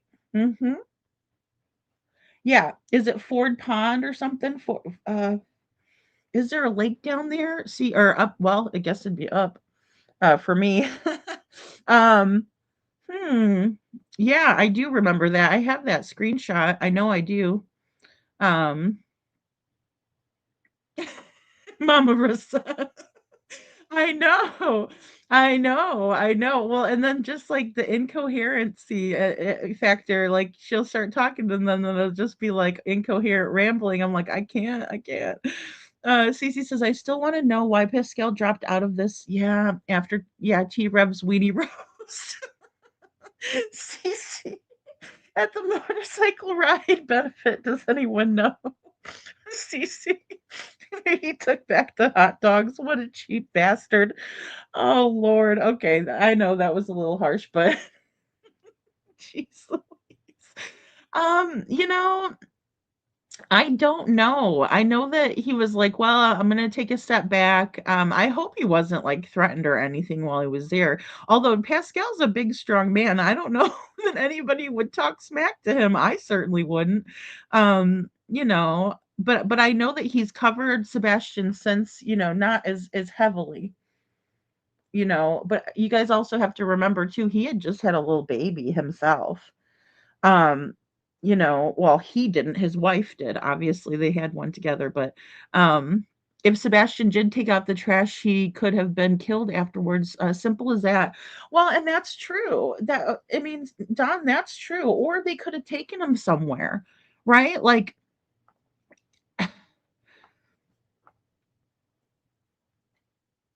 with as big as this case has gotten, are there's a higher probability that something bad could have happened to Sebastian after the fact because they got scared, because of all the, exposure, So, mm, their footage was already recorded over old video allegedly. Oh my gosh. Oh, I think it was his stuff going and coming back into to show he was there. Well, and that's what Katie was. He takes the can to the end of the driveway, you know? So, um, yeah, and they do need something solid, and they only get one bite at the apple, right? They only get one shot.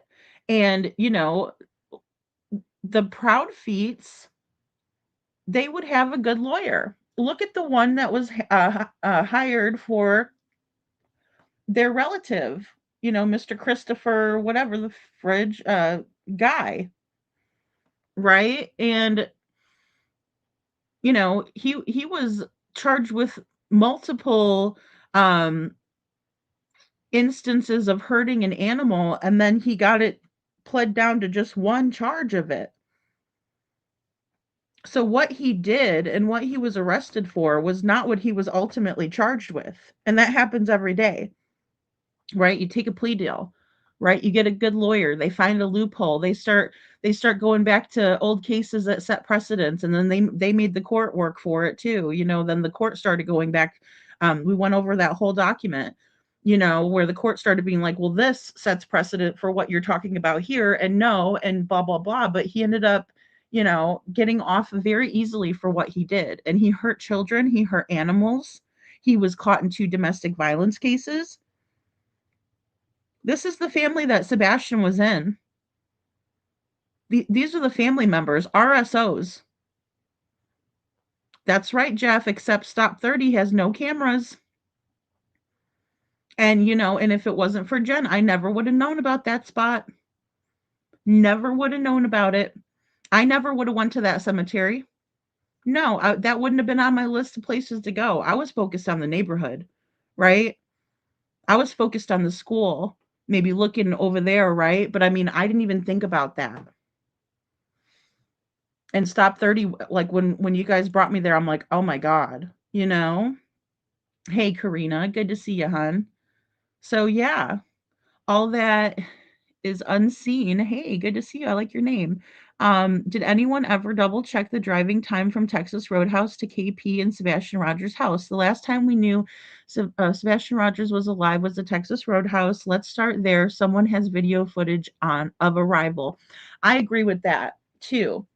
The problem is that Katie went into the garage straight away. So it's not like we can see who was in there, and I think it was getting dark. But I agree with what you're saying. And it's about 10 to 15 minutes the maximum, right? Even on a busy day. I know, Karina. I know. I know. Mom Marissa, it's just like ugh, perfect swap at stop 30. Perfect. Perfect. I mean, it's just like if you get off the road, you can't even, if you go park around that little corner, nobody could see you. Nobody could see you, Jen. You just go right in there down that dirt road and no one can see you from the road. I mean, yeah, maybe somebody would see you turn in there, but I mean, how many people keep track of that? How many people could actually be an eyewitness to that and say, yeah, I saw Katie's van turn into there, or, whatever her SUV. I don't know why I call it a van. She's got the work van, so I don't want to confuse that. But Tessa says, I think some of the lights from the cemetery may be coming from further away than we think. Well, and that's what I'm wondering about, because there is a North Star that um, Chris uses as kind of, a point of reference, right? Which is very smart. Again, the method and how they're going about it, it makes sense. Um, but then now the North Star isn't there. That light is not there. Thank you so much, Veronica, for your super chat. She says, "Thank you, lady. Come on, people, match me or no, uh, no or less. I dare you." Lady works hard to show some appreciation. Thank you, Veronica. You guys are awesome. I really appreciate you. Thank you. Aw, OMG, the trash.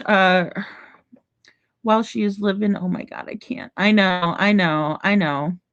Well, and it's just hard to thank you, Jeff. It's just so hard to fathom, right? Especially looking at Sebastian's face. He's just such a sweet, cute kid.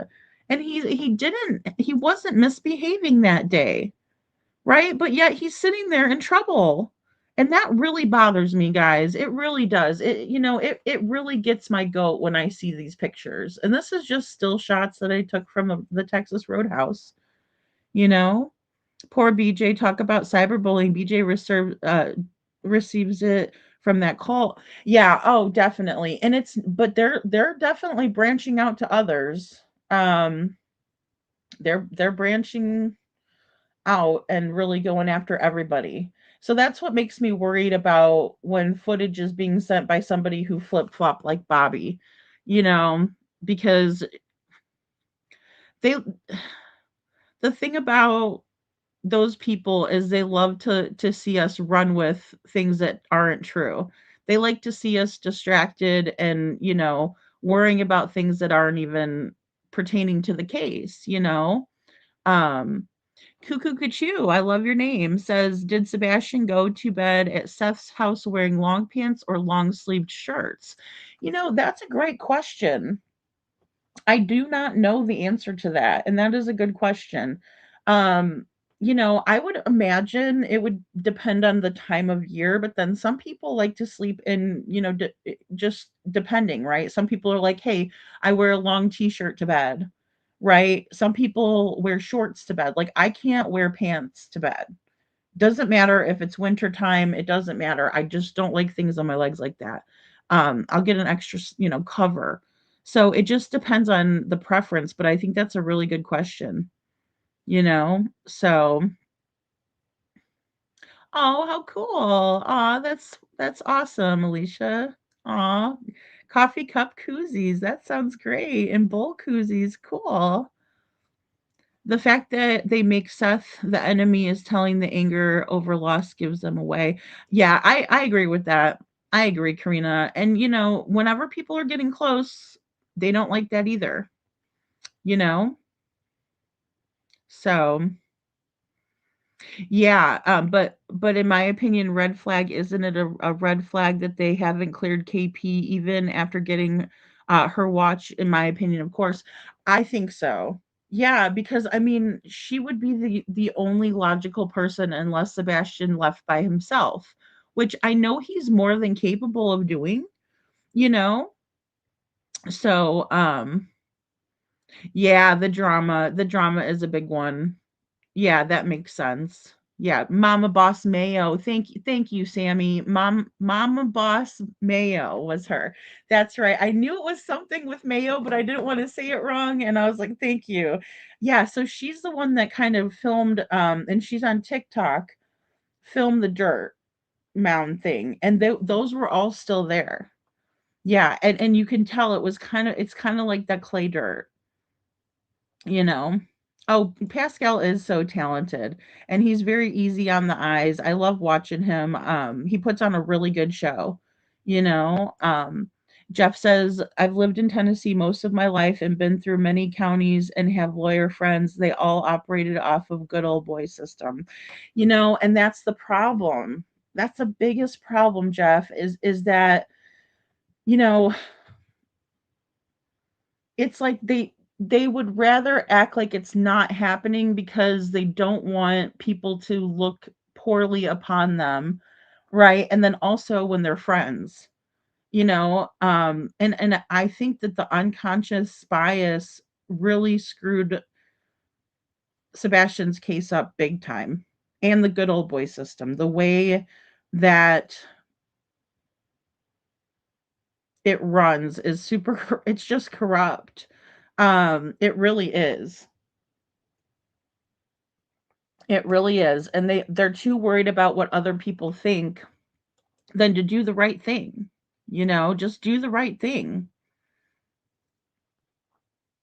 Yeah, you can see it, you can see it. Ugh, I know, and see, that's the biggest thing too, Jen. Kathy and her family are literally building Sumner County. She helps pay their bills.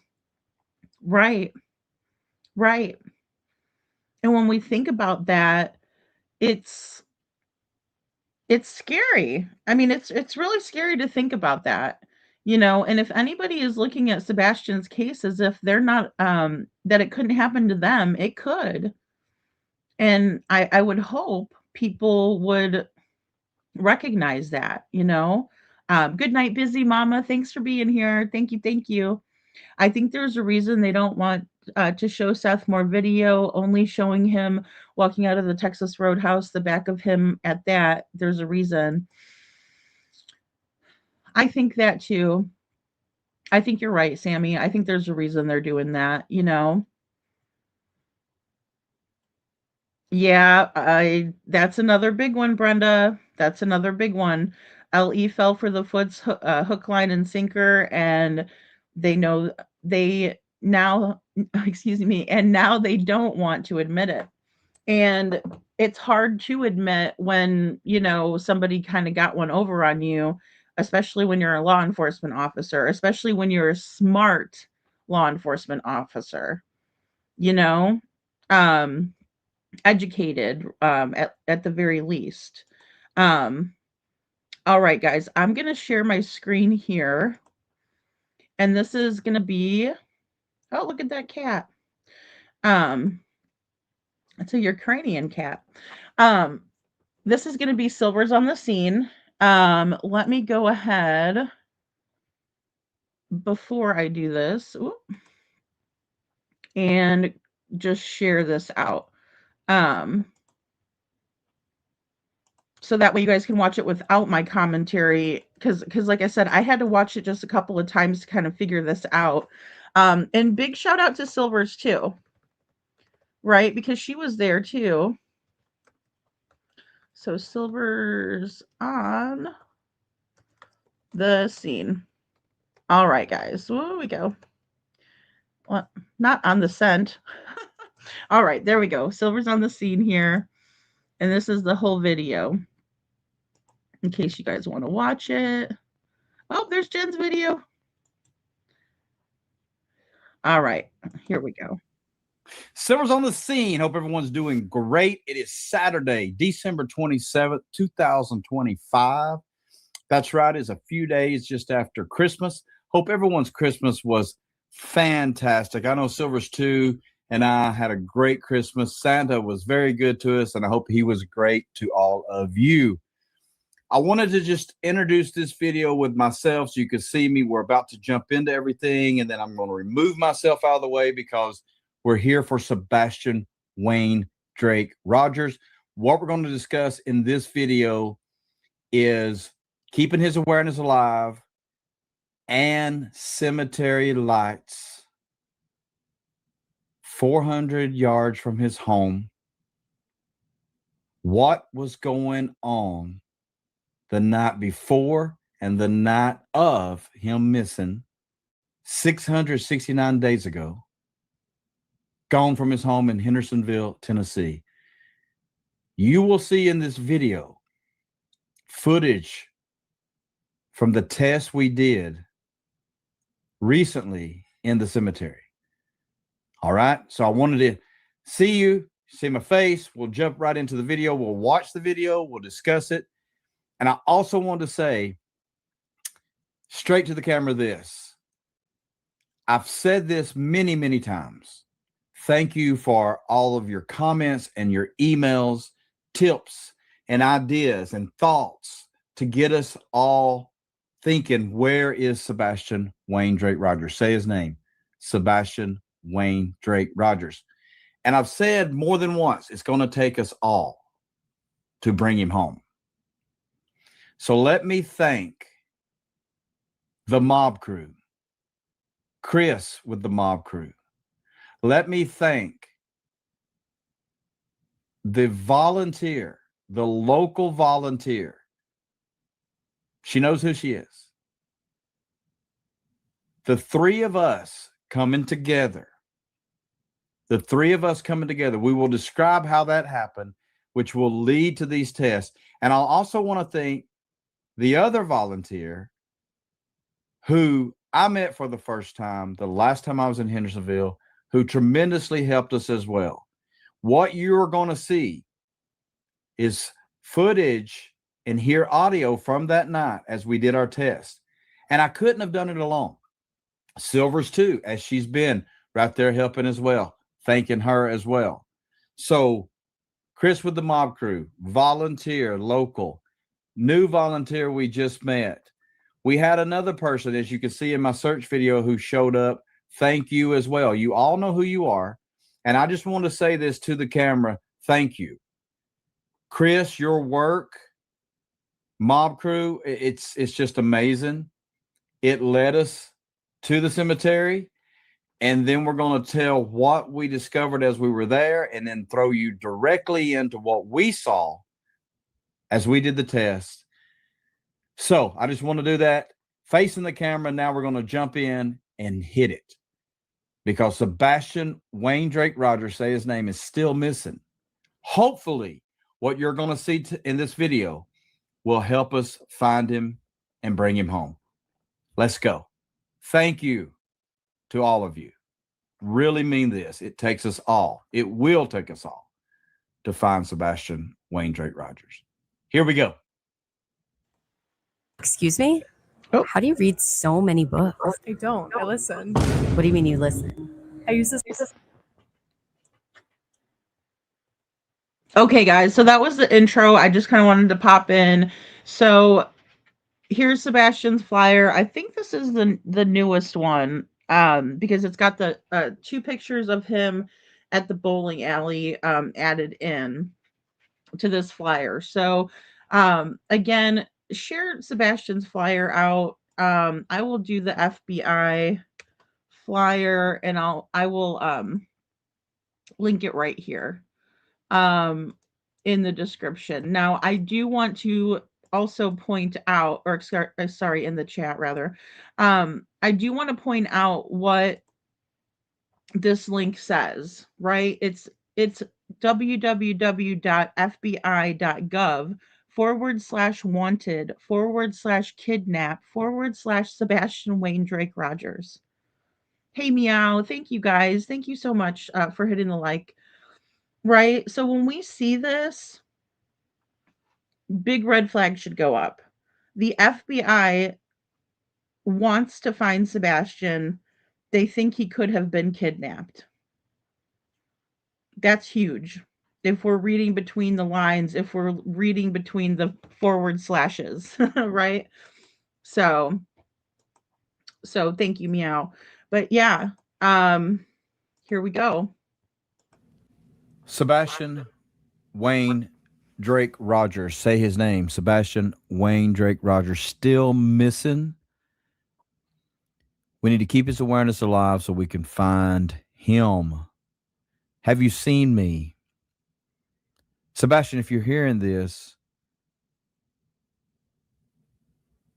walk up to someone, tell them your name, Sebastian Wayne Drake Rogers, and get help. If you see Sebastian, if you think you see Sebastian, call 911. Let's bring him home. So we got to keep his awareness alive, share the flyer so we can find him and get justice for him. Hopefully, what you are about to see, as I mentioned in the intro, will help us find him. Okay? So what we're going to do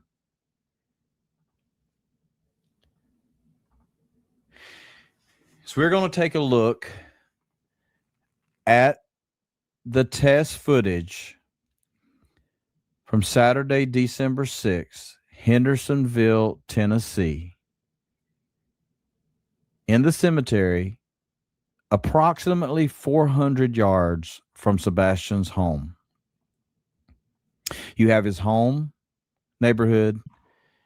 You have the new neighborhood where the homes are up now. 669 days later. Okay, guys, really quick, and I'll just rewind that back a little bit too. So 400 feet away, but there's also trees that go through and all of this. This is another thing that I'm not understanding, and it's not because I don't believe what they're saying, but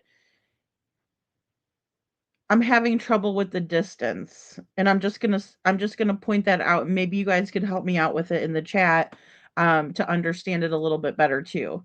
Um, but again, it's like a half a mile away because I know people were asking the approximate distance. So again, this is according to Silvers. It's about a half a mile, 400 feet away. In the cemetery, approximately 400 yards from Sebastian's home. You have his home neighborhood. You have the new neighborhood where the homes are up now. 669 days later, 1 year, 9 months, 4 weeks, and 2 days later. And then you have the cemetery that you're seeing here in this photo. And then you have his high school. That's how it's laid out, going from his neighborhood east. So when you're where my car is at this point, you're around 400 or so yards, approximately, from his home. That is 4 football fields. Okay? 100 yards, 3 feet per yard, it's 300 feet. 4 of those, you're looking at around 1,200 feet. A mile is 5,280 feet, so under a half a mile from his home. So what are we about to see? As I mentioned in the intro, Whoops, sorry guys. I just want to correct that. So sorry about that. So a little under a half a mile. My bad. Does doing it in the cemetery allow them to avoid the plate reader in the area? I would think to a certain extent, but then as soon as they leave out the area, that's why I'm curious to see like which way they went. Which way did he go, George? That's that's where I'm at with it. Because and obviously there was a couple of cars in allegedly that night.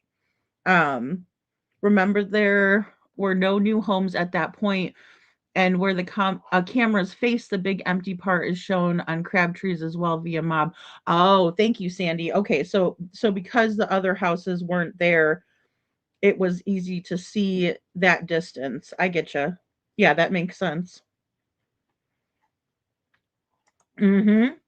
And Jen, remember, because I had asked you about that. I was like, wait a minute, did you say that there was? And you're like, it was in your video, and I'm like, I know, but I just need to hear it again from you. But only one way out, right, onto Long Hollow Pike. So, they could only go one way into the cemetery and one way out, like in a vehicle. So, and then a lot of the road wasn't paved as well, and then some of the grave sites were not obviously there as well, you know. So, yeah, well, I think it's great that Silvers goes in the neighborhood and does these trial runs too, because he did the other one with the to help out with the 3 a.m. lights video. Butter Biscuit says, I truly respect everyone. Silvers has done so many searches. He really has. Um, and I think he also went up, if I'm not mistaken, to that area. Um, well, I know he did Drake's Creek, but I also didn't he also go up to that area? Sorry, I lost my thought there. Um, the Horn Lake area. So I thought he did anyway, and he also went to the campgrounds where Chris was staying and confirmed some information there. In these cases, that's the best thing that we can do is confirm with eyewitnesses or sources that were there. So most definitely. Hey, Coffee Crime and Cats. I can't get my head wrapped around the fact that Ellie hasn't had any searches. It's ridiculous. Well, I would think that they would go into the cemetery or at least, with this information, do something, you know? And in the construction area was a major hazard. Absolutely, Jen. Absolutely. Yeah, Ward's Lane was all, it hadn't been paved. It was all a no-go from there. Hey Sam, good to see you. Hello from the UK. I don't understand why the Proudfoots haven't been arrested for the abuse of Sebastian Stahl. Sam, I'm with you. I'm with you on that. I was really thinking um that they were going to go ahead and wrap that into the charges, and I figured that ultimately those charges may have been dropped, in the grand scheme of things in court when they're charged with, premeditated manslaughter or murder, in my opinion. But we haven't seen that. And so it just really is upsetting, isn't it? Um, yeah, I'm with you. I'm with you there. Thank you for being here. All that is unseen. I can't believe we never heard about any camera footage that was caught on nearby roads that night. What info are they holding? Well, and that's the thing. And then who has that information besides Chris Proudfoot? Well, he was bragging about that he had that information, which is wild. I mean, who knows that unless you're trying to figure out the best way to go out of the neighborhood unseen. I just can't believe they would keep it so close in the general proximity. That's another place, where I'm stuck. Butter Biscuit, last I knew she crawled back under the rock that she came from, the voodoo queen of Reddit, sleaze bucket of Reddit. Women's Warrior says, didn't CP say the license plate readers were working at the route or on that route too? Well, he said he was saying that if you came out, um, and made your way, well, I mean, it depends from the neighborhood. It would still be the same way, right? If you're coming out, you would hang a left and then go down towards the school.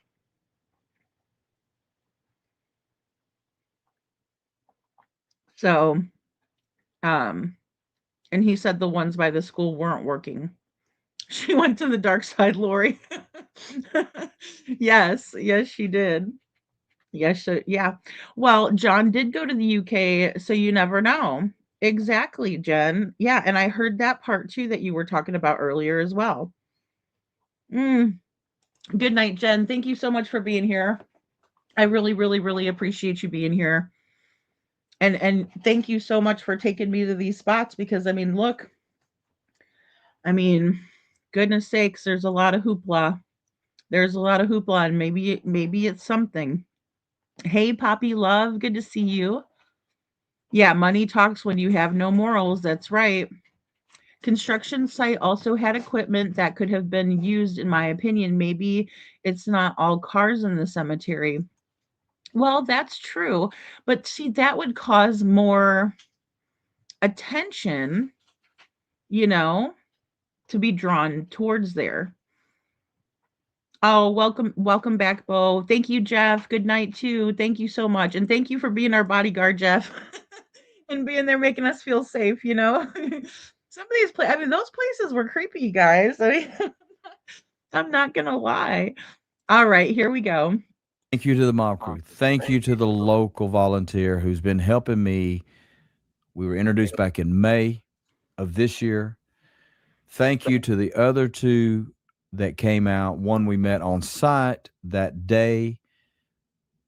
The other one who helped with this test. What you're going to see here and how we do this, as I drive through the cemetery, trying to put my lights on the Columbarium. All right. So let's give reference here. Let me throw up this right here. Hold on one second. Okay. So this looks familiar. It should. This is from the mob crew, Chris with the mob crew. And as we look at this, what we're looking at is right here. This is what Chris is calling the North Star. And as he's mentioned in his videos, this is no longer there. Okay. But we're trying to make this happen. This light up, if you will. So we'll play this and we'll see how Chris is zooming into it and how that's lit up. I believe he says 6 minutes. Why is that lit up? The night of the 25th, and then again on the night of the 26th, the day before Sebastian goes missing and the day of his disappearance.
Oh, I'm so sorry, guys. Thank you, Kiki. Thanks.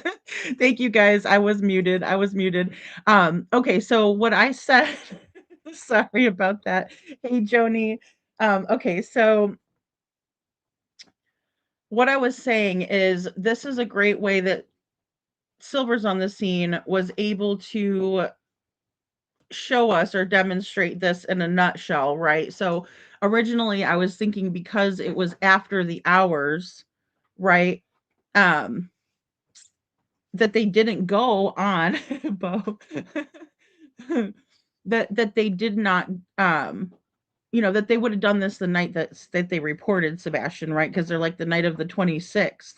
So I would say of a morning would have been a little bit better to explain it because of course I'm thinking the night of the 26th. Why would they take the chance of, but what it was the early morning hours of 3 a.m. of the 25th, the early morning beginning hours of the 26th, right? The beginning of the day is 12 midnight, right? So if we're looking at it like that. So this part makes sense to me. Hey, Texas Plain Jane. So with that being said, yeah, no other nights. Thank you, Brenda. There were no other nights where there was this activity, allegedly, right? And we can see this activity with our own eyes, which is important, in my opinion, because it helps us to understand that there is proof that these lights were and this activity was happening in the cemetery on the morning of the 25th around 3 a.m. And then again on the morning of the 26th, which is supposedly during the time that Sebastian went missing, right? Early morning hours of the 26th. So, because it isn't really of a night, it's of a morning. Lady, we can't hear it. Oh, thank you. Okay, sorry guys. Yeah, that was from when I had it muted.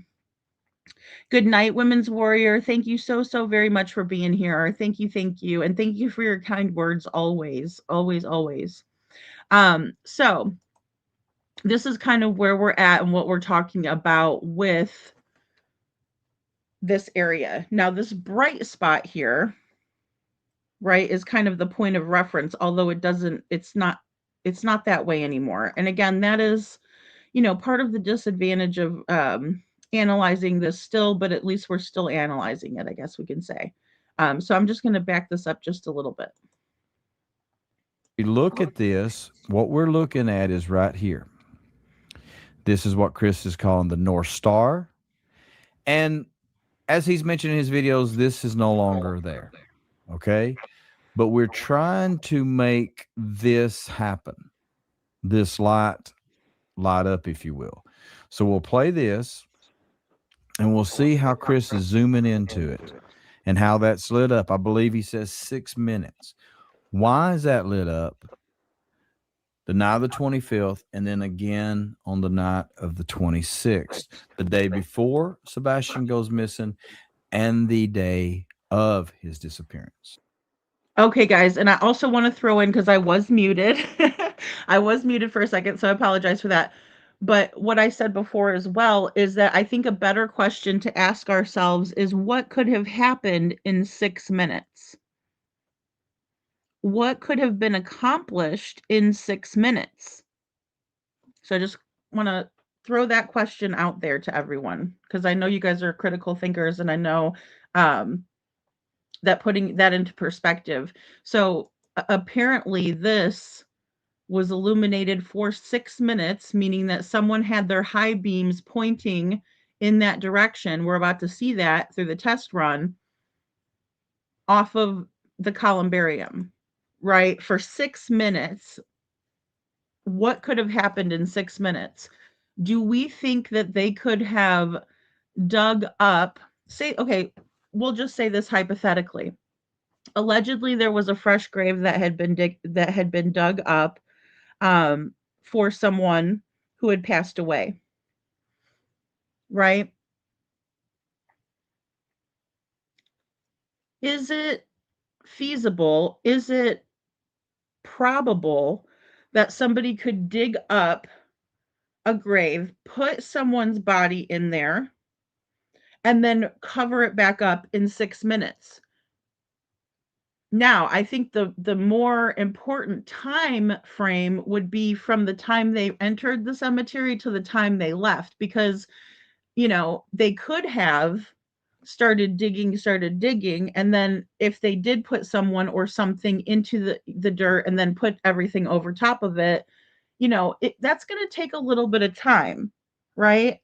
That's going to take some time, although, as our friend pointed out from the UK earlier, Sam, he was saying, or she, excuse me, guys, was saying that there could have been a skeleton key that was used because Chris Proudfoot and his family, here it is, Sam Rowell says, Chris would have had a skeleton key for those machines, in my opinion, right?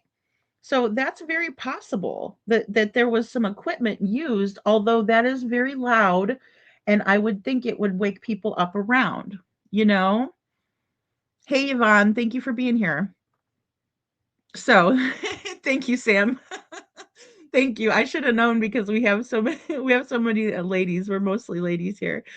Um, so I just want you guys to keep that in mind. Also, okay, so the Columbarium illuminated for 6 minutes on the night in question.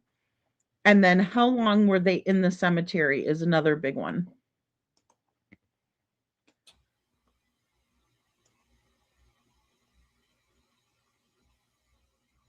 This right here.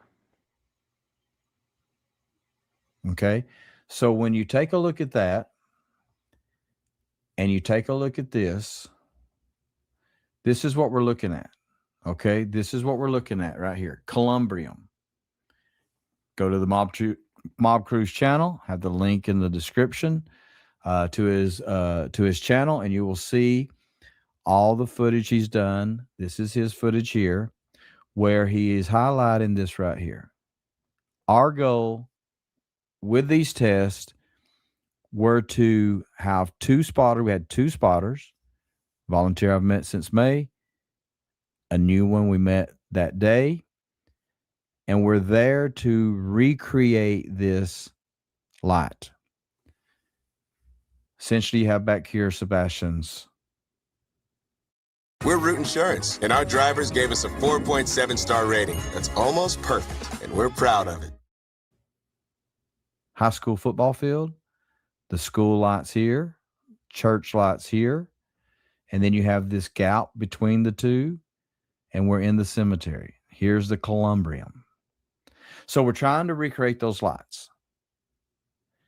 What I'm about to show you will show you that. Now, before we jump into that, let's also take a look at great video here of Chris Mob Crew again showing us this right here. And this was amazing when I saw this. What do you have in this circle? You have 2 headlights facing west. This footage is facing east. Sebastian's neighborhood, the new neighborhood, cemetery. How are these? We know the Columbarium's down here. We were recreating that. You'll see that. We're going to that footage in just a moment. These lights here, the footage you'll see, as well as a photo I'm going to share, will determine what we believe and what these lights are. 2 headlights and why they are facing west. Okay? So, with all that, let's roll the footage. We're going to let it play in its entirety. You have 2 clips that are going to come together. The first one's going to show going by the Columbarium, coming back by the Columbarium, making the loop. Okay, guys. So again, there was this car, that you could visibly see that it appears that there were some headlights, right? And they were facing out west. They were facing toward the west, right? And then we also have to ask ourselves that in the night of question, what would they be turning their lights on for? Right? I mean, I understand that they're trying to illuminate an area, so they flip those high beams on because that's what triggers the reflection off of the columbarium, right? So with that being said, what would it take? Because I see you guys in the comments, like, you guys are thinking a lot like I am, right? Okay, so if they dug a hole, it would take a while for them to do so. If they were, even digging up a fresh grave, it would take them a little bit of time, right, in order to do something like that.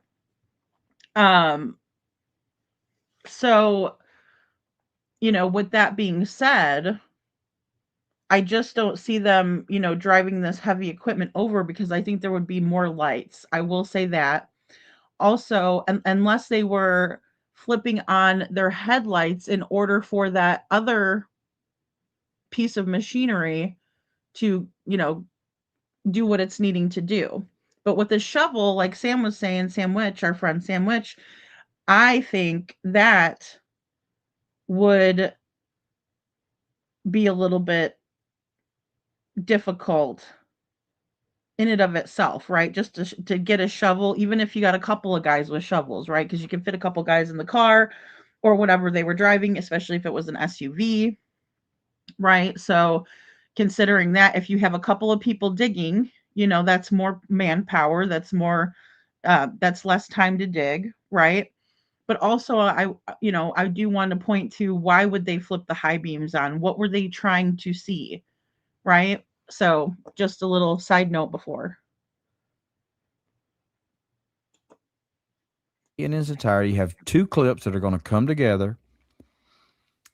The first one's going to show going by the Columbarium, coming back by the Columbarium, making the loop so you get an idea of the layout. And then you're going to see what we see as we take the loop and circle back around. Here we go. There it is. What do you see now?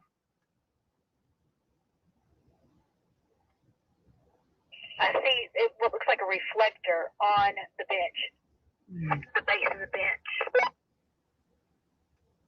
All right, guys, I'll rewind it, but damn, tell me that's not Bobby. Tell me that's not Bobby the neighbor again. Right? The gift that keeps on giving over there. Jeez Louise. And circle back around. Here we go.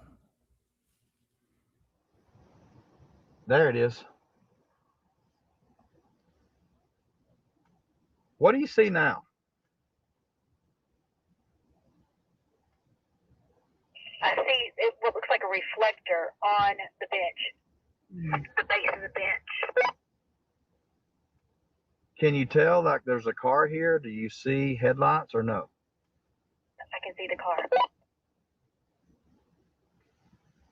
Okay, so what I did is I turned my wheels to where I'm almost off the road. It's so much easier to... All right, guys, I hate to keep breaking in, but I do have a question for y'all. So we went over this earlier, and you guys were saying, hey, because the new construction wasn't up yet, they were able to see this area perfectly because there wasn't anything blocking the view, right? But now that there's things blocking the view, how is this recreation exactly how it was when Sebastian went missing? And how are they able to see this from such a distance as they would have been able to see it that day? Does that make sense? So I'm a little bit confused, right? Like, how is she able to see all of this? Whose camera is she looking at? Because it can't be hers, because the new construction, all the homes are built up over there. And they're not ranch style homes, guys. They're like these big, beautiful, gorgeous homes. I could show them to you. We went past them. Right? So this is my problem, and this is why I'm still confused. And I'm like, okay, we got to go over this so you guys can help me out here, especially because a lot of you have watched the Mob Cruise videos in succession and know more than I do. You know, Holly says go to church is what Mr. Proudfoot told Seth. You want to find your son, go to church. He sure did, Holly. He sure did. So, I mean, I think it needs to be looked into, but again, with the source that they're using, I'm very skeptical. And now that I know who the source is, I'm even more skeptical. Because before I was like, who is the source? I don't understand this. Anybody that was with me during that, you guys were probably like, okay, lady's losing it. But I'm like, no, really, like, I don't understand this. We were just there, and now there's all this interest. What's going on? I don't understand. You guys were with me through that. A lot of yous were. Or you saw it on the replay, right? But again, not a reliable source, in my opinion. Like, really, really bothers me. Here, do you see headlights or no? I can see the car. Okay, so what I did is I turned my wheels to where I'm almost off the road. It's so much easier to get that reflection coming in than it is where I'm at now. But here's what we're going to try. I'm going to go down, I'm going to turn around, I'm going to come back, and I'm going to come all the way around and do what we thought earlier that I was trying to do, but it wasn't dark enough. I think that's important. And I would try to go to, like, right as you turn to come down this way. I think that's the critical point where you need to inch through there. You got it. I agree. Those things have turned out to be pretty good, aren't they? Especially when you're this close to people. Okay, but I get what you're saying. I want to read two of these comments because they're really good. They're really really good. Kai J says there was a case in October of 1995 where a guy dug a hole a little further in a pre-dug hole in the cemetery, put his wife in, and covered her up. The cemetery then went in and put the vault casket covered them right. So it was a hole. The guy put his wife in there. He put some dirt on top of her. They lowered the other casket in, covered the casket as per usual, right? And then Kai J says 27 years later he confessed and then she was found. So that is one case where this has happened before. My big thing, and then going on to, I'll just say this, going on to Texas Plain Jane says, if a grave was already dug for someone to be buried, they would not need to really dig. They could just drop the body in and cover enough to not see by the burial people. I just think that, and this is just my opinion, that whoever does the graves, right, the undertaker, um, would notice something like this if they didn't dig deeper. So, but I think that's a good, I mean, I think I understand where you're coming from, right? Um, but then also on top of that, you would think that there would be a significant disturbance in the area that would be noticed. I would think. But again, we have another case where this person got away with doing this for 27 years. And only on his confession, right, which we know we're not going to get one of those, in my opinion. Hey, Ann Brock. Um, that's just something to consider, right? But I also think that there would have been a big disturbance. Kiki says, I don't think the church would agree to this if it was nothing.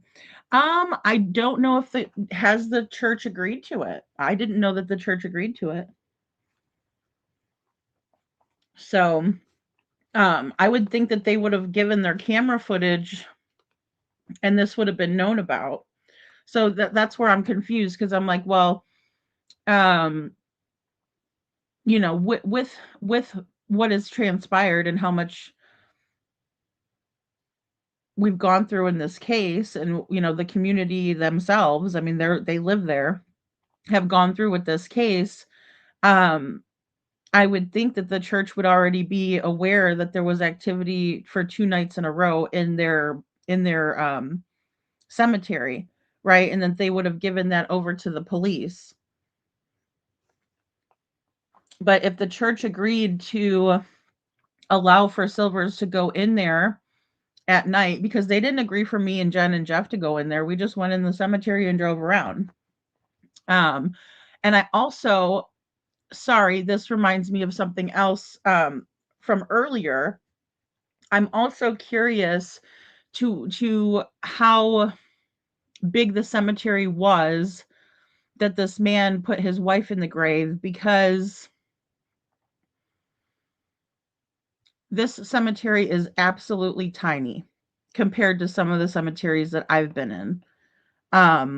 not that I'm like a cemetery aficionado or anything like that. I'm just saying, like, I've been into some pretty big cemeteries, where you basically need a map to get around them. This is a very small one, and it's surrounded by all of these, the fire departments right across the street. I mean, that might as well be, the police.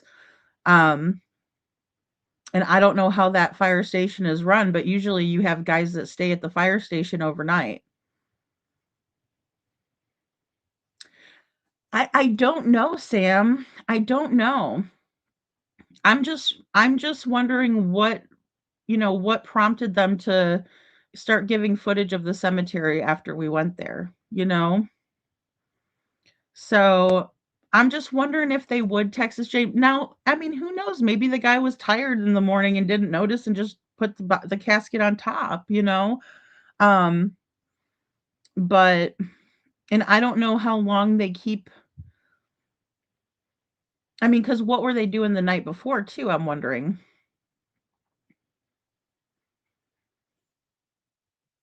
Yeah, yeah, yeah. They do have a lot of connections, Holly. A lot. You know. Oh, Poppy, yeah, she says, Poppy Love says you need to find out if there were burials in that particular day or the next day, Sunday night being just after someone was buried or going to be buried Monday. Tell if the ground was prepared. I know, and I wish that we knew more about that. I really do. They had to take a higher up to see if it's okay for them to do what they need to do. Oh, so they talked to someone at the church. Okay, I did not know that, Veronica. Thank you. I just hope and pray that Sebastian will be found soon. Poor Seth. I feel sorry for him. Same here, Anne. It breaks my heart. It breaks my heart. So Kiki says, well, yes, the church, the staff, etc. Mob has been communicating with all of them. I see. So again, I wonder what prompted that. I just don't have time to go back and watch all of it, you guys, and I appreciate you letting me know. Um, it's just very weird. Um, YouTuber is here. Thank you, YouTuber. Good to see you. Monster Madness Monday. Right? I mean, gosh, we're talking about cemeteries. Oh my gosh. And people putting bodies inside there, and oh my gosh. Chris being physically in Memphis, he would have to know someone was just dug oh, he would have to know someone had just dug a grave, a lot of work. And that would put him as having nothing to do with any of it, you know? So, I do remember that, Babs. I do remember that. Brenda thinks it was a dry run the night before. But what do you mean a dry run? Like, what were they doing in the cemetery? Checking to see if that grave was, if checking that grave? I mean, because they would have had been watching, what was going on. Who tipped them off that there was going to be a grave dug? I mean, this is some heavy duty meditation, or blah, this is some heavy duty premeditation that I didn't consider, right? I mean, I always knew it was premeditated or thought it was, but not so much. Now I'm thinking if they did this, if this is true, um, you know, it would have had to have been. And then also, this is another thing, guys, and this is as these questions are popping into my head, I'm just, saying it out my mouth. So forgive me, but why is the church not working with law enforcement? Why is the church working with Chris from Mob Crew in Utah and not working with law enforcement? That's weird. Not notifying Seth, Sebastian's father. That's weird. Does the church think that Sumner County is so corrupt and so inept that they can't tell them this? Do they think that if they tell the TBI what they found on their camera footage, if they found anything at all, is not going to do anything about it? Because that's scary. That they would rather work with someone who's not law enforcement, who's a YouTuber, over law enforcement or the family. And I'm not talking about tell Chris and Katie. I'm sure they think that Chris and Katie were involved, or at least Katie was. Obviously, she's the last one with her son. But that's what worries me. There's something completely wrong if the church is working with Chris from Mob Crew and not the police. That's scary as hell. It's worse than I thought. Bab says rumors very early on the Bowerstocks owned a funeral home and Crispy denied it empathetically. Yes, very, very true. And I do remember that. And that was on Web Sleuth. He was really upset about that. Right? That's why I came up on the panel. Don't talk about my mama. Don't talk about, how much money. Don't talk about Alaska. That was a work trip. But I mean, them owning a funeral home, and it's good to see you, Babs. Them owning a funeral home, again, I don't know what that would have to do with the time frame that we're working with. We're working with 7 p.m. if Sebastian made it home to 6 p.m. or 6 a.m. in the morning. So what would they need a funeral home for? They wouldn't. They did something to him in the house then. Katie did. KT, sorry, not they, KT. She did it. She had to have done it. If they happened, she did it. Especially if Chris was in Memphis at the St. Jude Project. It's all falls back on her. And it's not enough time to do any of the things that people, suggest. I mean, if they owned a funeral home, then Sebastian would have been there, right? Not over here,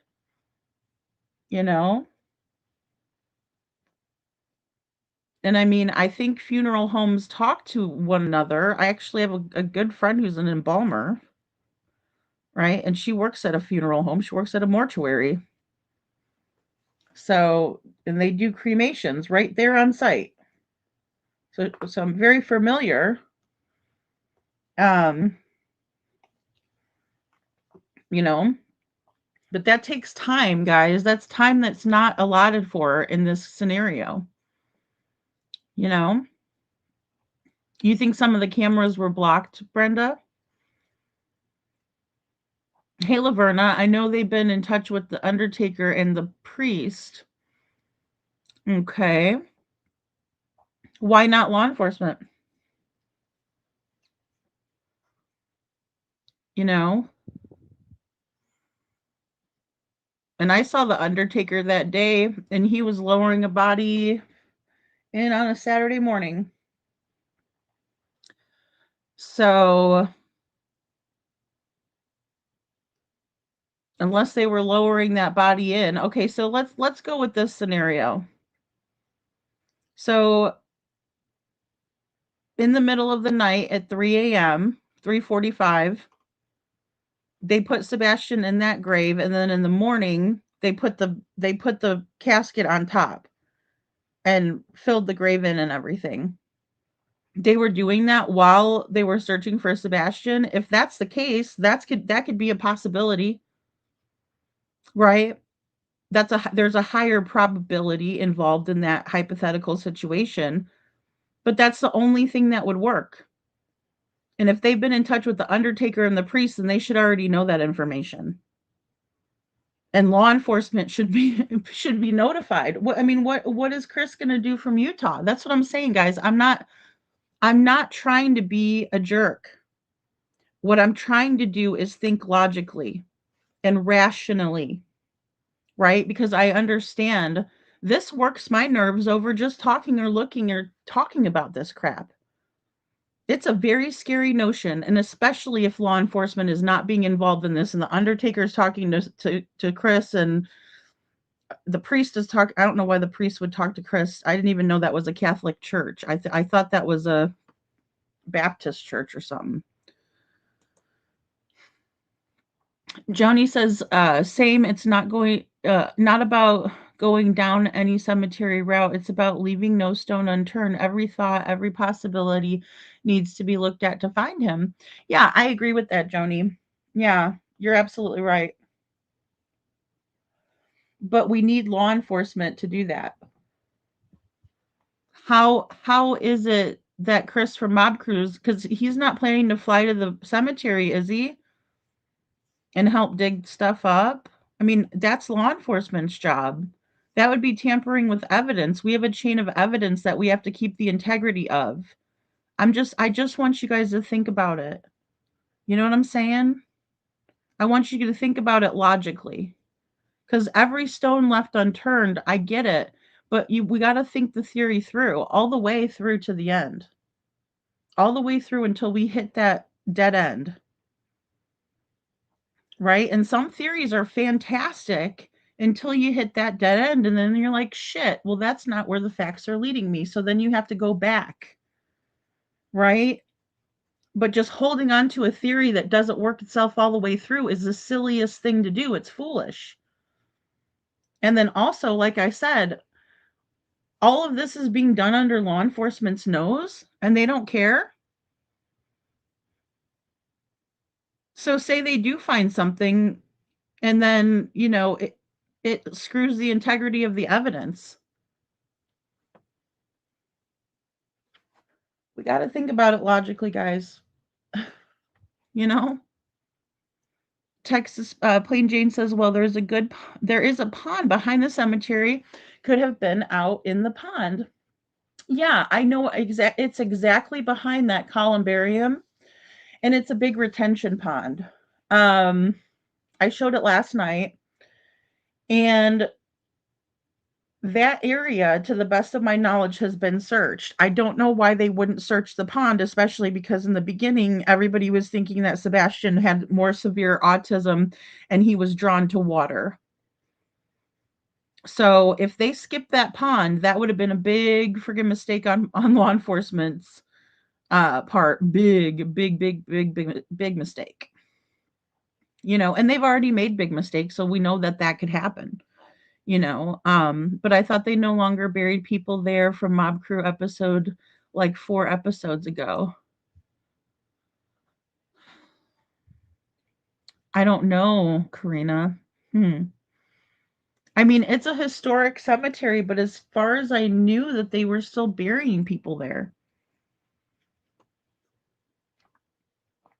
So, thank you. John Sandoval murdered his wife, Tina Greeley, in Colorado. Well, I wonder if there was some snow that they...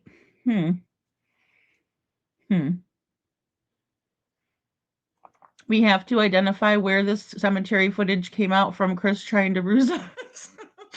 No, I don't think so, Sam. I really don't. I just think it's weird. I've always thought it was weird from the beginning. Because like I said, I mean, I was even, in Chris chat when he was talking about the Pig Fest. And I was like, hey, I'm going to get some footage of the area. Jen's going to take me around to places. And, if you'd like to use any of the footage, please feel free to do that. And then all of a sudden they just start going with like these locals and then now Bobby. And I'm like, oh my Lord, what is happening? Bobby wasn't coming out to greet me in the neighborhood. You know what I mean? She didn't stop me, Jen and Jeff, and say, hey guys, thanks for still looking for Sebastian. Last time I checked, Bobby said she's sick and tired of people coming through the neighborhood. And she was calling the cops on creators for coming into her neighborhood. And now all of a sudden she wants to be up on the action. God, no, I don't trust that at all. And again, if they're telling Chris from Mob Crew all this information and not getting it over to law enforcement, that's not a good thing, guys. That worries me. It worries me that law enforcement isn't doing anything either. Chris was going over the videos from what was taken from the area. Yeah, I don't know. I don't know. I thought he was being sent this information from people. Yeah, I believe it's very premeditated. Yeah, they would. They would, Poppy. That's what I'm saying. If he's talked to them, then he should know that. He should know exactly who was buried and when. So why don't we know that information? Or is it just to kind of, go along? Well, clickbait. Thank you. Clickbait. Is it just to keep watching, going over it every single day, more little by little? Is he painting a picture for us? I get that as a creator. Um, so yeah, Joni, I'd be worried about working all together with that one though. With Bobby the neighbor, that lady's toxic. Karina says, so there's different info that needs clarity. I'm just glad there is discussion here because I'm somehow blocked from Mob Crew. Oh, I'm sorry, Karina. Yeah, I mean, here's the thing. If we don't discuss it and challenge each other, um, you know, we're not doing justice to the case. It's not about whether we like each other or not. We all like each other, and we don't have a problem with each other.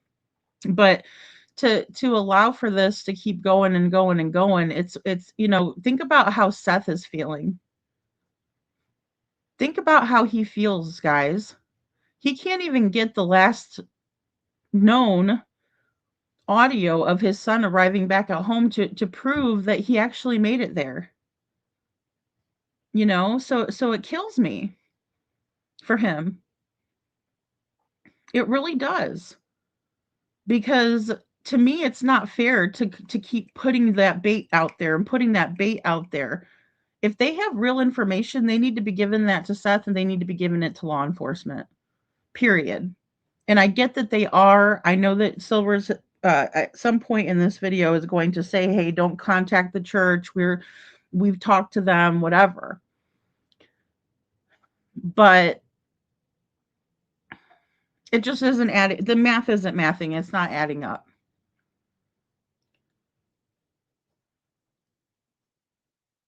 I mean, he's aware. Oh yeah, Bo. He's aware of what's going on, but I'm just putting myself in his shoes. And if it was my child, I wouldn't like people playing around like this. It would be like get the information over as quickly as possible. And why didn't Bobby the neighbor do this ever before? Why is there all of a sudden this, fixation on this cemetery and the lights that were there? This is 2 years later. We should have been talking about this in the first 2 months. In the first month, they had it the first week, everybody turned in their camera footage. Because from jump, they were telling people don't search around the area, search your own properties twice a day, and also check your Ring camera and your home surveillance footage. And if there's anything of Sebastian or anything strange, even if you don't think it's, even if you think it's nothing, turn it in. But you're telling me that they didn't think this was nothing? Come on, 2 years later? If I was Seth, I would be livid. I would be livid. I'd be heartbroken.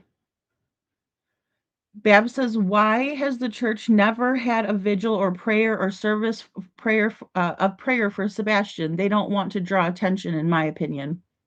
Well, none of the churches that he even attended did anything, to the best of my knowledge. I mean, Long Hollow Church had a lot of stuff going on over there. Live Love Nashville provided 2 meals for the search teams there. They provided the snacks, right? So, hey, Nero V. Kiki says maybe they are. Yeah, I mean, I just don't know. I just don't know. Well, and it's just weird. It's just one thing after another. I don't understand why now. I think I'm still stuck on that, obviously. Hey, Paula. Paula says, hello from Finland. Sounds a bit weird to go to a cemetery at nighttime, but Crispy said said at the beginning of all this that Seth should go to the church area. Am I remembering right? Yes, he did. He said, if you want to find Sebastian, go to church. Right. And there is a church on the property, on the cemetery property, you know? Thanks, Paula, and thank you for being here. Yeah, I know. I know. Distraction, distraction, distraction has CP written all over it. Look here. So what are they making us look at, in my opinion? Well, yeah, because how do we know that Bobby's not working with UA Crimson and Crabtree still? Hello, last time I checked, she was. Last time I checked, that's who she was cozying up with and was pissed off at JLR. Well, he exploited me. She was telling them on the phone call. No, he didn't. He had you up on the panel. JLR didn't do anything wrong on that. In my opinion, you said you were willing to talk. He had you up. You wanted to show yourself. He had you on as Bobby the neighbor. Right? And you loved the attention until, it came to be negative attention. People always love attention until it's negative. I mean, we're all humans. We can understand that. But her messing around like this, I wouldn't trust it.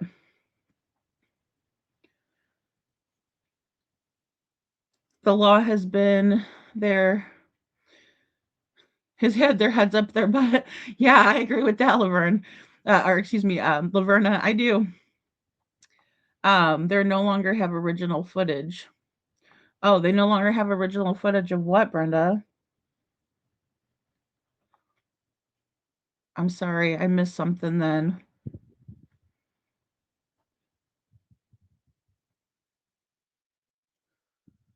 Kiki says, Lady Mob said LE responded to him today. He said a thumbs up. That law enforcement gave him a thumbs up?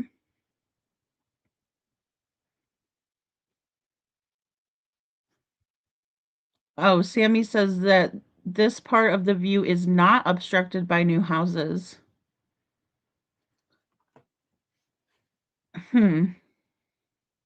See, everybody was saying earlier that it was. That's why it was able to get such a clear view through. But now there's houses built over there.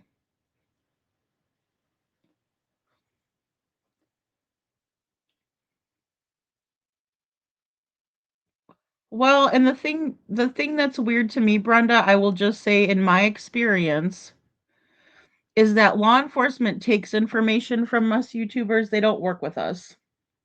I'll give you an example. In Devlin Tate's case, I have on my own personal cell phone all of the messages and all of the posts that Devlin had on his Facebook originally before someone went in most recently and erased all of them, right? Or excuse me, 2 of the posts that were erased. So with that being said, they're not working with me. I gave them the information that I have and they're working with other law enforcement officers. So that part, again, I cannot believe that because of my own experience with law enforcement. They're not going to give me an honorary badge and say, Lady Freedom, you're an honorary, police cadet, rookie of the year. No, they're not doing that, you guys. They're not. They're going to take the information and they're going to investigate it. So for people to think that Chris is working with FBI, TBI, Sumner County, any Secret Service, CIA, no, no, no, no, please, please, I'm begging you guys to just trust me on this. From my personal experience, they take the information, they say, thanks for the treat, stupid, and then they run off like the fucking nasty ass honey badger. Okay? Because that's just how it goes. They're gonna go do their work on what I've given them. It's a tip. It's nothing more than a tip. It's nothing more than me having that information. Um, could my text messages or whatever be subpoenaed at some point? Sure, because I'm the one that has the proof of all of the posts that were there and the ones that were deleted. Right? So, but that doesn't mean I'm working with law enforcement all of a sudden. I'm not. So we got to calm down and understand that that's not even that's not how it goes. Wild Wolf says, I'd like to know if they interview Faith. Oh, if they interviewed Faith and asked any questions about the disappearance of Sebastian, because she knows a lot and she's been, or if she's seen a lot, I'm sure, in that household, in my opinion. I wonder the same thing, Wild Wolf. Knowing Nina, I would think that she would have given permission, or knowing about her and how she is from what we've seen. Yeah, I can see her giving permission for them to speak.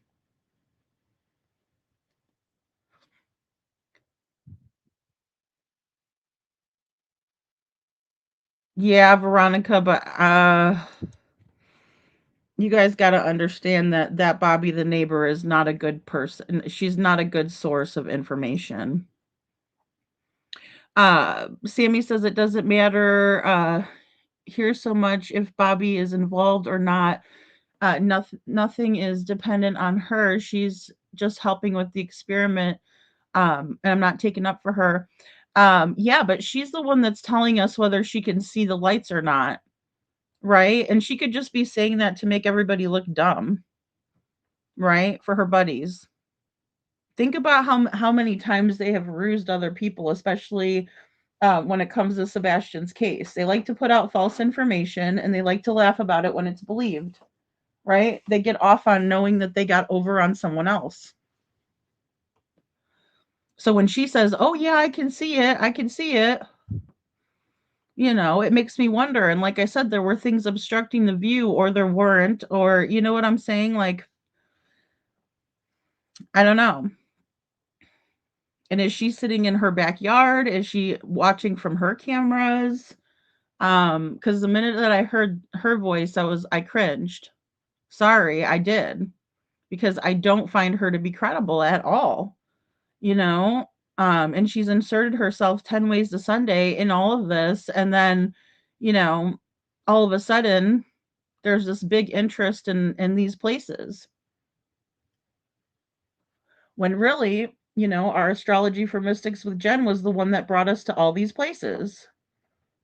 You guys can go back and look. I'm not going to show you up here because but the fact of the matter is we went there, and then all of a sudden they're trying to drum up that Sebastian's in the cemetery. It bothers me. I'm like, shit, you know? And I'm trying to entertain all of these theories because, as our friend Joni was saying, we have to leave don't leave any stone left unturned, right? But yeah, Bo and Silver said he did the same thing. But to say that they're working with law enforcement, I don't think that's true. Holly says, this is odd to try and say, but I never felt like they respected him enough for a cemetery type grave. Aw, I know. Oh, Holly, I know.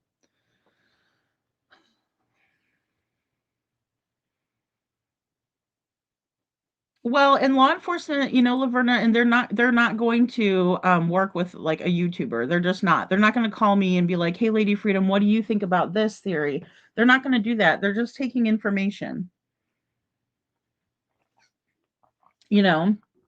Um, but I mean, I would send it to every single entity. Well, I would probably just send it to the FBI. You know. Yeah, you can send me a picture, Sammy. I'll look at it right now. Oh, it looks like I have a Oh, okay. Oh, Chuchi was telling me I was muted.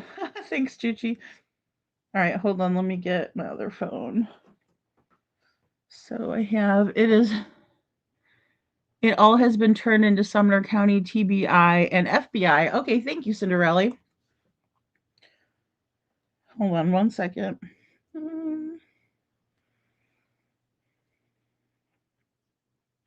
Okay. All right.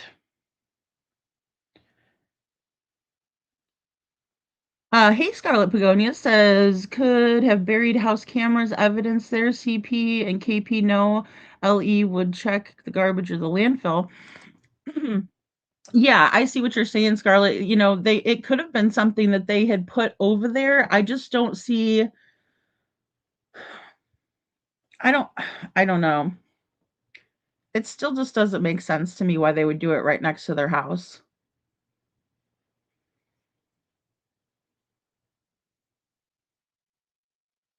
Bab says, Lady Freedom, I've thought about this before, that he's in a casket under a casket. But see, that would require the Undertaker to do something, right? Because how did they lift up here? Let me show you guys something. Let me show you this.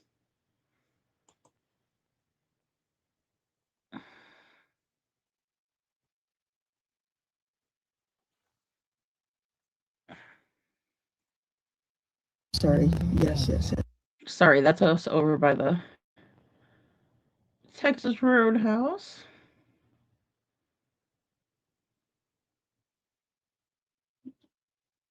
All right. Here's the construction area. Like I said, these are great big houses, guys. These aren't like tiny little houses. They're big, nice, big houses. Decision is underway with the touchback, and they'll take it from the 30. Sorry, ad. No, All right.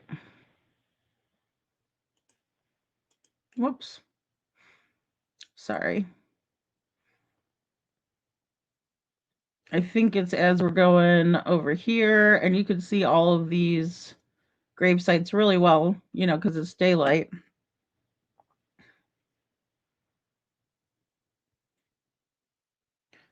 And did I go too far back?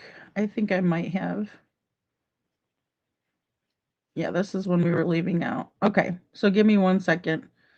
Oh, here we go. Oh my God, I can't believe I got that on the first try. Holy cow. All right, so see this? This is a big ass machine, guys, that they're lowering this in, right? Like it's a great big, it's a whole process. They did not lift this out of the ground in 6 minutes. They didn't lift it out the ground, period. Right? And any machinery they would have had that night would have been beep, beep, beep, and loud. And, you know, I mean, it may have just been a way to pass off Sebastian without getting cameras, in my opinion.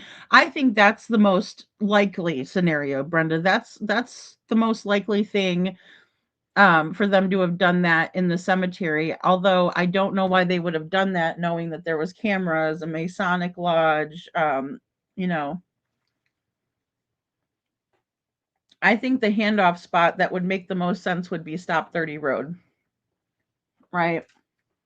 I don't think it was Sebastian. I think it was evidence disposal. It wouldn't be dug up without loads of issues. Well, that's true. Right? Because whoever paid for that plot of land and everything to put their family member there, I mean, they're not going to want that person, you know, dug up for no reason, you know? So,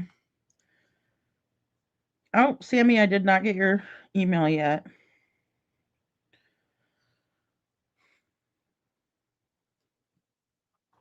Well, law enforcement had all of this information from day one, Joni.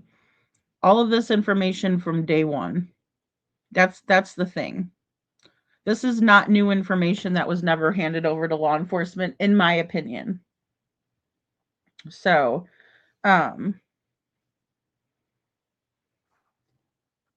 Crispy said Sebastian would never be found. He did say that. He did say that.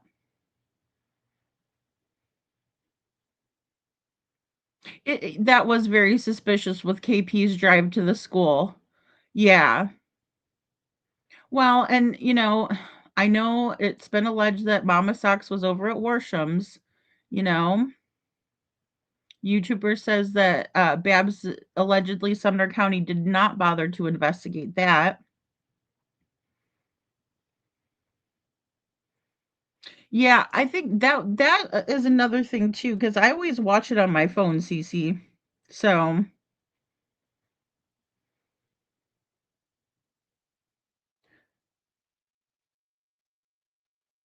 flashlight video, in my opinion, was their last sighting. In my opinion, according to FBI, and the last seen date on the flyer. Yeah, they did, and they do have that. I think I still have it back here actually. Um, yeah, right here. Last seen February 25th in the area of Stafford Court. Yeah. Yep, they sure did. So,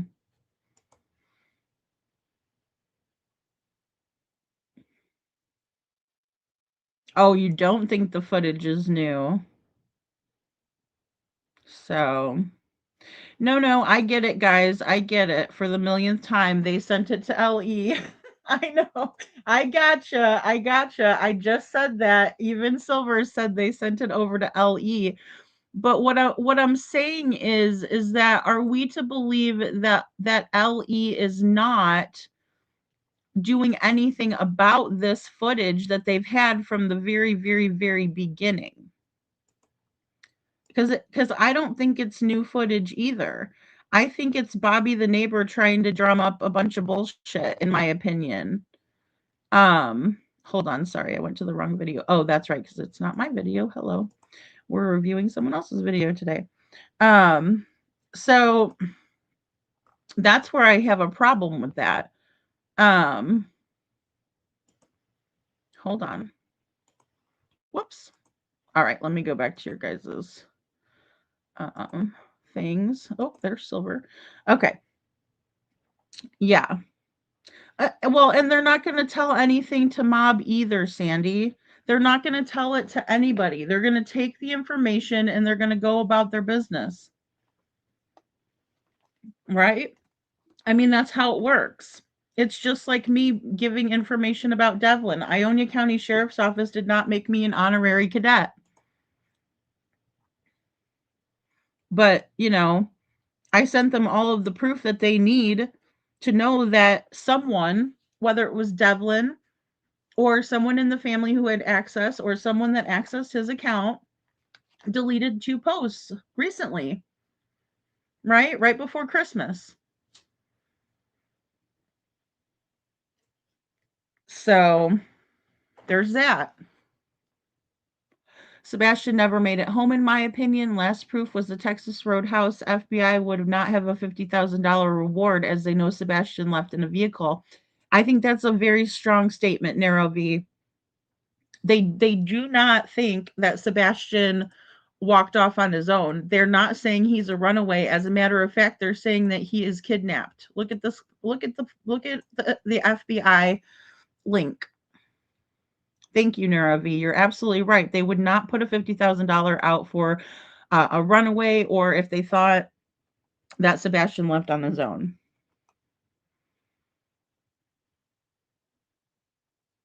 I do think it's a dead end, Sandy. I'm sorry. I do. Because LE would have been all over that area. If, depending on when all of this information was given over. Now I'm going to say Silver's video was a day ago, I believe. Hold on. Let me look to make sure. Silver's posted this. Let's see. Oh, 2 days ago. Sorry, when I looked at it this morning, that's it, because I looked at it after my live stream with you guys. So 2 days ago. I mean, you would think that they would have the grave point pinpointed where they put Sebastian, or any information that they could have buried in that area. And they would be all over getting that particular grave, right? Because it would have to be a particular grave if they're saying that someone was buried there. So, let me get caught up on this video really quick, guys, and I'll go back to your comments. And I did get an email. I think that's important. And I would try to go to like right Here, do you see headlights or no? I can see the car. Okay, so what I did is I turned my wheels to where I'm almost off the road. It's so much easier to get that reflection coming in than it is where I'm at now. But here's what we're going to try. I'm going to go down, I'm going to turn around, I'm going to come back, and I'm going to come all the way around and do what we thought earlier that I was trying to do, but it wasn't dark enough. I think that's important. And I would try to go to like right as you turn to come down this way. I think that's the critical point where we like you need to inch through there. You got it. I agree. Those things have turned out to be pretty good, aren't they? Especially when you're this close to people, because they're just right up there somewhere. Oh, she said they were going to a party or something. We could just roam as much as we wanted to. It looks like their house is dark. See?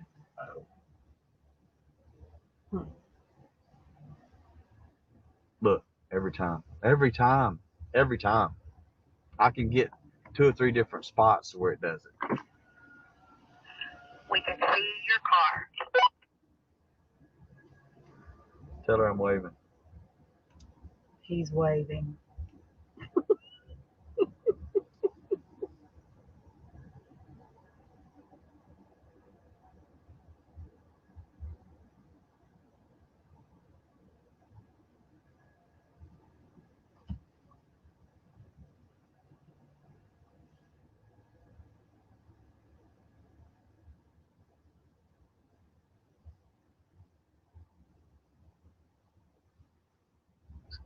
Stuff. Oh, come off the road.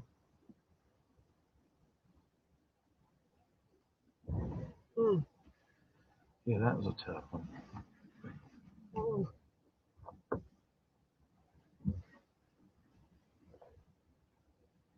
This thing just drops off. It wouldn't have done that back then. It wasn't paved.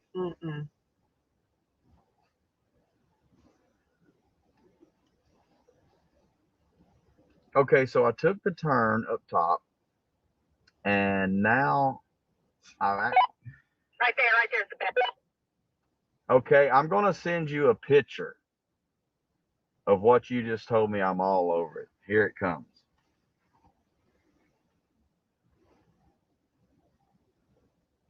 That's it. That is the spot.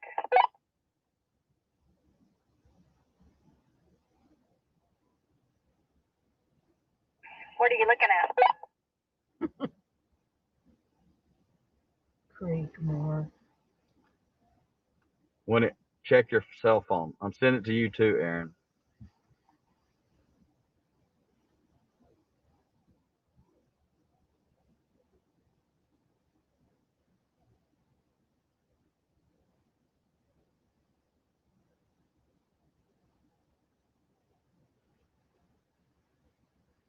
We're done. I don't see anything else we need to do. No. And he knew the car was up on this road. He knew it. Who? Chris. Oh. Yep. It's absolutely amazing because I told you can't bring the car completely across the street. It's not wide enough, even for a small car. Angela's got a Honda Civic, and that wouldn't work. So I backed up in order to get my angle. So when I highlight that area, and I just said, let's try the bright lights. And as soon as I popped them on, you lost your mind. You're like, that's it. So I think we got what we need. What do you think? I do too. Okay, so we'll just park over here where we were parked earlier. We'll back in, and great job. See you in a few.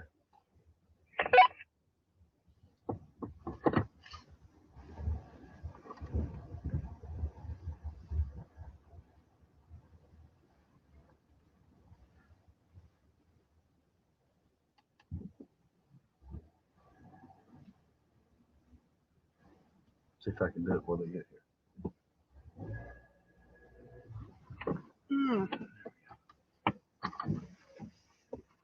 Okay, to document where I'm at, come in the cemetery this way, go around, it loops around. I took the turn right here and I've come down to where I'm sitting right here. So watch this. Of course, when my light's off, you can't see anything. If I turn my lights on, I can see just graves and grass. But imagine for a moment that somebody was there and said, hey, I can't see. Turn your high beams on. Of course, it opens up the whole area. I see more. And what do I see? The monument. And they're telling me they can see it on the camera, just like the footage we've been looking at. Boom! So what'd you think?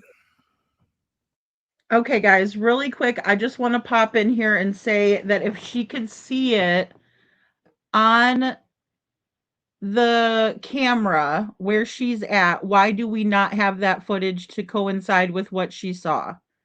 Where's the footage that Bobby could see Silvers doing this test? This is the problem. This is what I want to see. This is why I do not trust this at all. I just don't. I don't. Kiki's message. Kiki, did you message me on my phone? Sorry, I was looking at the other email.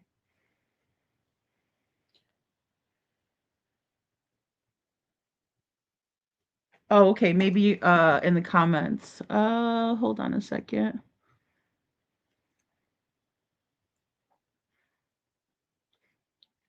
Hold on a second. Let me see. I'm going back up. Kiki's message. Mom didn't say what they exactly said, but said thumbs up. This one?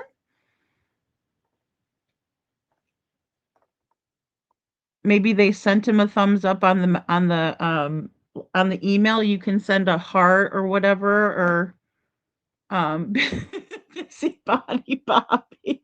She's all over this. And I'm like, where's the footage that you could see the light? Give it to me. Let me see the whole shebang. I want to see all of it. Exactly. There's no proof that Sebastian ever made it home except for Katie's words. And I wish we had more, Babs. I wish we could, and see, I would be trying to confirm that with anybody. Thank you guys. Thank you. I think I got the right one. I think I got the right message. Guys,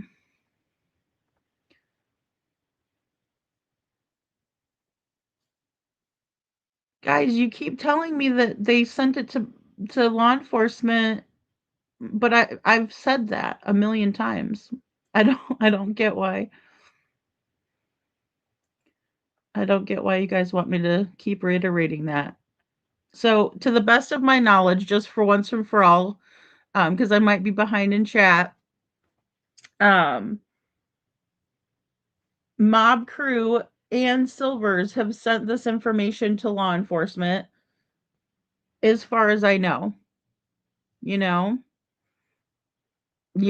I think they're doing it on purpose, Sam. That's what I'm trying to look out for people. And I know this is probably going to go over like a turd in a punch bowl, right?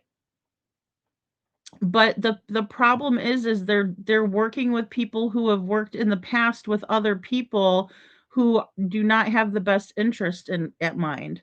Oh, thank you, SIGI. Thank you so much for becoming a new member. Welcome to the Dragon Tribe. Thank you.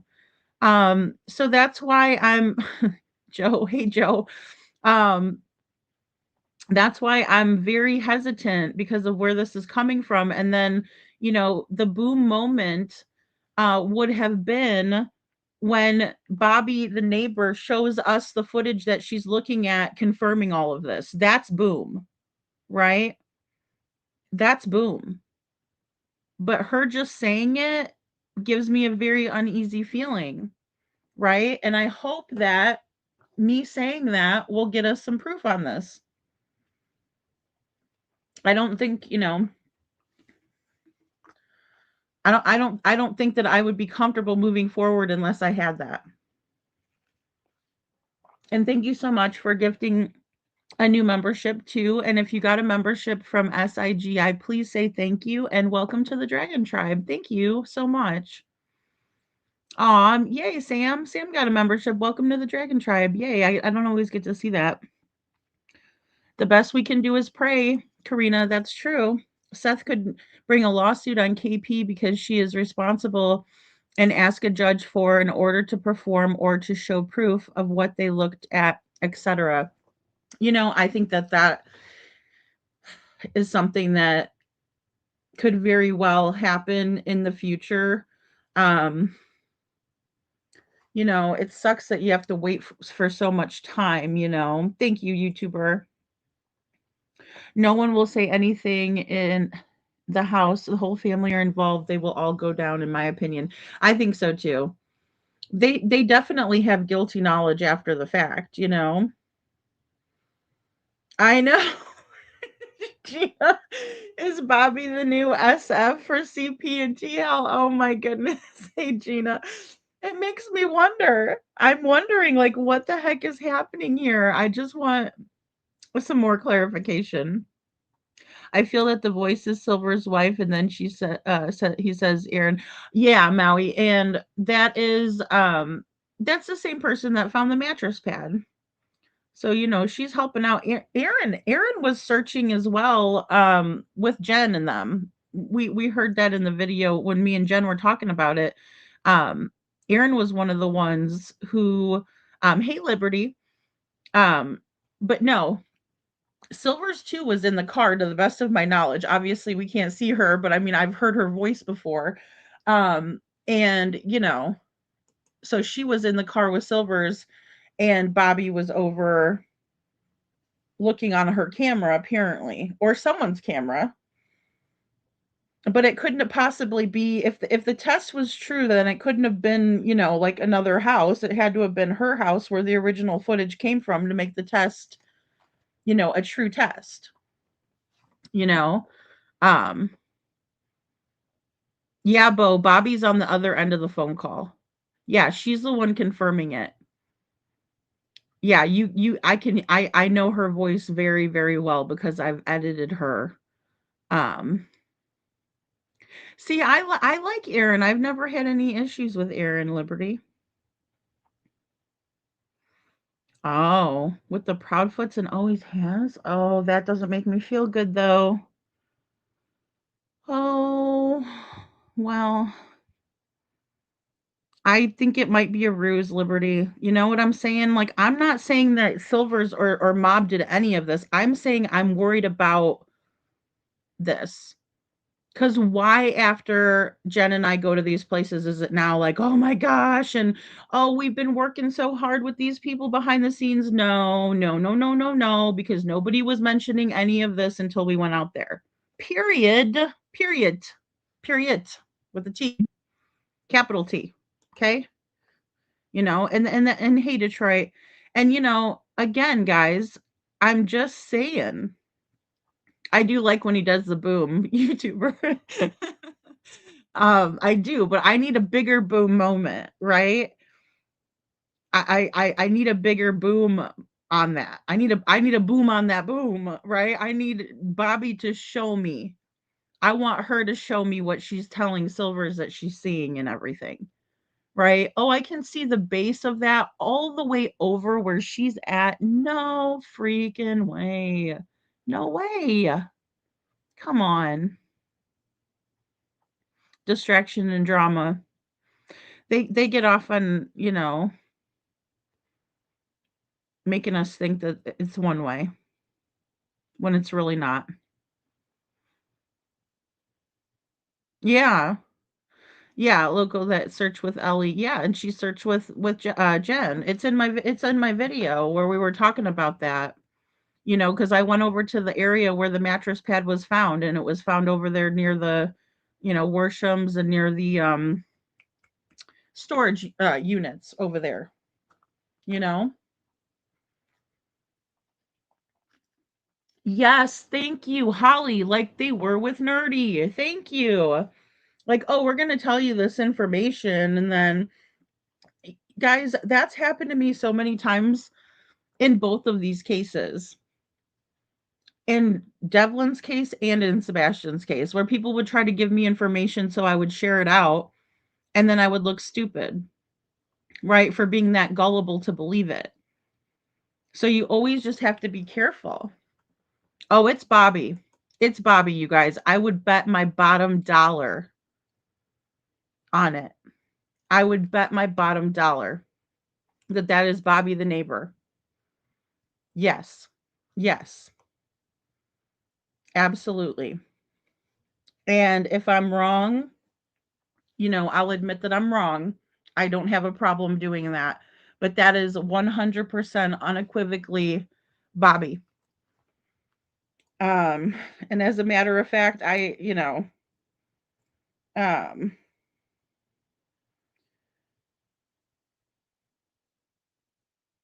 I'll try to do a quick comparison. Um, but that's Bobby, guys. That's Bobby the neighbor. She's the one with that found the mattress pad, Detroit. Um, do I have it still back here? I think I erased it, or I think I got rid of it. It was like a very heavily soiled mattress pad. Um,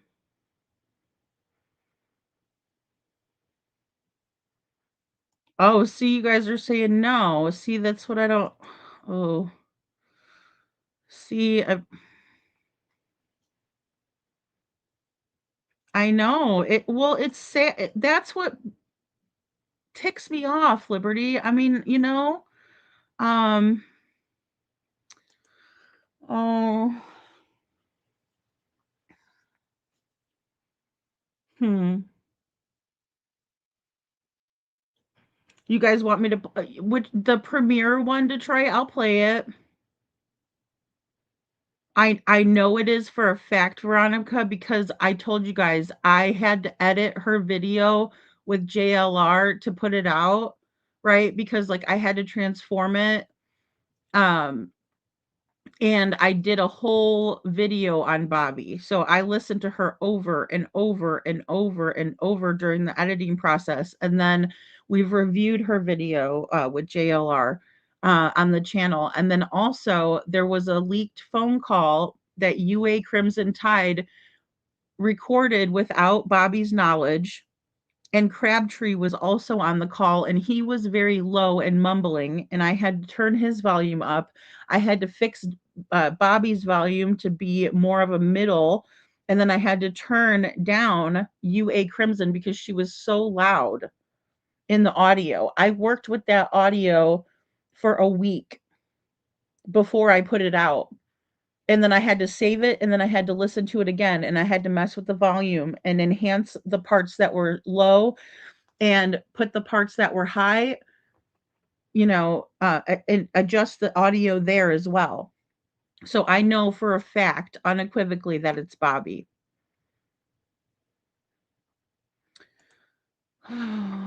These people are moles. Mm. In my opinion, he's where Mama smelled that horrific smell near the tree line where the lights shine towards the homes. Oh, I gotcha. SIGI. So not in a grave.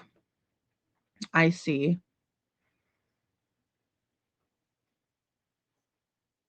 Mm, yeah, Sandy, I don't know. This whole thing has never made me feel good, um, or anything, you know?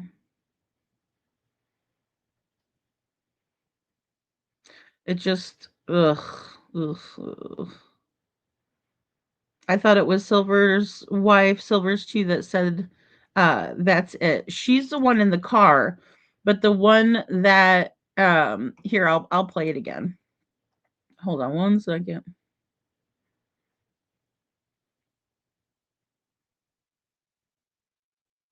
Whoops. Hold on. I went too far because I know it was after this. Sorry. Hold on one second, guys. Let me get it.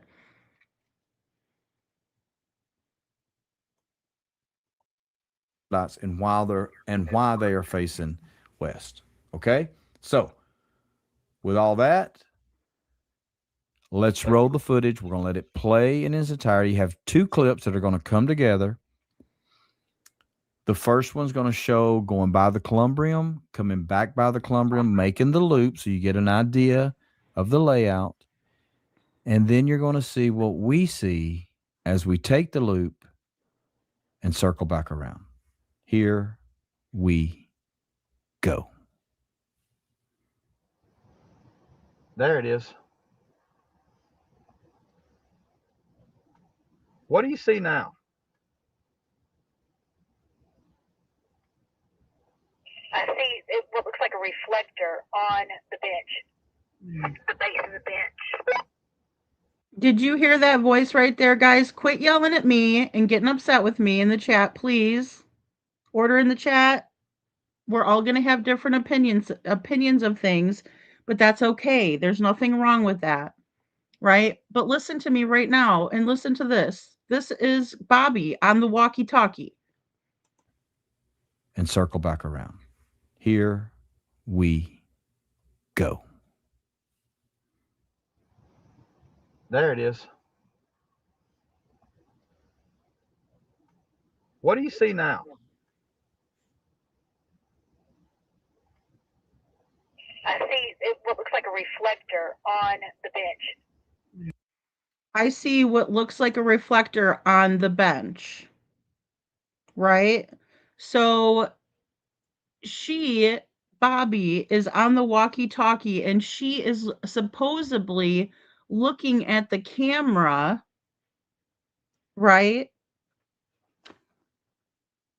And she's reporting back to Silvers that she can see the lights from the cemetery where he's at on her camera. Right? So again, she's the one telling Silvers and Silvers 2 who are in the vehicle in the cemetery that she can see this from her camera. But where's the proof? Again, listen. The base of the bench. Can you tell like there's a car here? Do you see headlights or no? I can see the car. Bobby just said, I can see the car. And then she gets off. Okay, so what I did is I turned my wheels to where I'm almost off the road. It's so much easier to get that reflection coming in than it is where I'm at now. But here's what we're going to try. I'm going to go down, I'm going to turn around, I'm going to come back, and I'm going to come all the way around and do what we thought earlier that I was trying to do, but it wasn't dark enough. I think that's important. And I would try to go to, like, right as you turn to come down this way. I think that's the critical point where you need to inch through there. All right. And again, that voice, I believe, is Bobby the neighbor, because who else's camera points in that direction? Right? That she would be able to say, hey, I can see it on the camera. Right? I'm seeing you on the camera. I don't think she is. However, she is looking through a camera, though. Maybe I'm wrong. I don't know if Bobby or not, but if it's Bobby or not. But they've done and showed makes sense to me. Yeah, it's Bobby. It's Bobby. Because she's the neighbor that has, her house pointing toward that direction. Yeah, it's Bobby. It's Bobby, Holly. I mean, that's who I hear as Bobby. So, she's very good friends with CP's Uncle Durant, or the dad. Her dad is. I've heard that too, Liberty, before.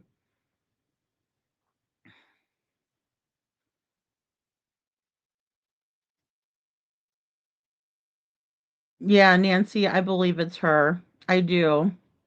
and she's the one that's telling it, but then she doesn't show it. They don't show what she's seeing. You got it. I agree. Those things have turned out to be pretty good, aren't they? Especially when you're this close to people, because they're just right up there somewhere. Oh, she said they were going to a party or something. We could just roam as much as we wanted to. It looks like their house is dark. See?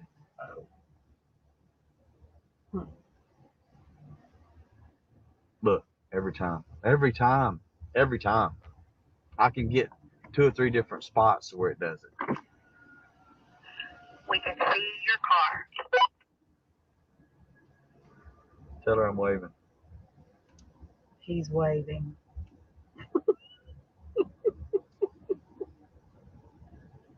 See, and you could hear Silver's wife, or excuse me, Silver's too, in the car, right? Because they're both in the vehicle, and then they're on a walkie-talkie talking to who I think is Bobby, right? I don't think Mob Crew is crazy. I think that he's taking any information that he can, Kiki. He's just taking all of the information that he can, but you have to consider the source. If this is coming from Bobby the neighbor, she has flipped, and all of a sudden there's interest on a cemetery that Jen and I went to first off. That makes me very nervous for them. Right? So I know that you're being defensive and you think that I'm saying bad things about Chris and Silvers. I'm not. What I'm saying is that they're working with someone who has already showed themselves and proved themselves to be untrustworthy. So does it worry me? Yeah, it does. And then no one showed us the footage that this person is seeing on the other end. So here it is again.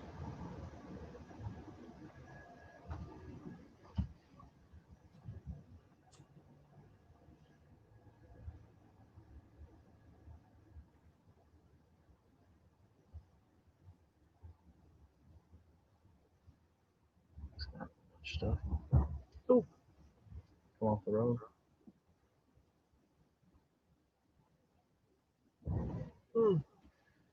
Yeah, that was a tough one.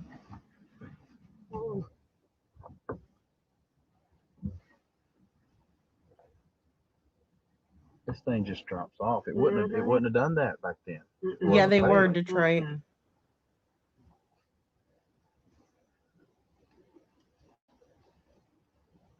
Okay, so I took the turn up top, and now Right there's the bed. okay, I'm gonna send you a picture of what you just told me. I'm all over it. Here it comes.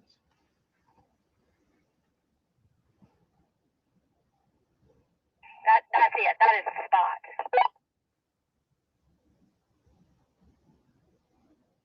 Right? So she said that's it, that's the spot. But why couldn't she give the camera footage that she's looking at in order for us to all see what she's looking at? What are you looking at? What are you looking at? Freak more. When it check your cell phone. I'm sending it to you too, Aaron.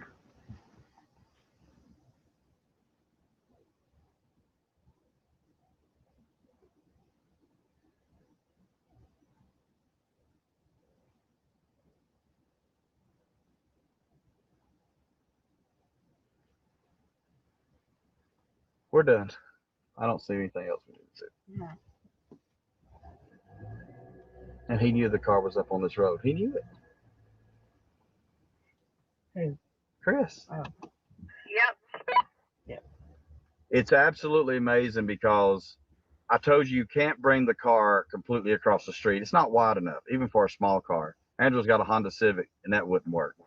So I backed up in order to get my angle. So when I highlight that area, and I just said, let's try the bright lights. And as soon as I popped them on, you lost your mind. You're like, that's it. So I think we got what we need. What do you think?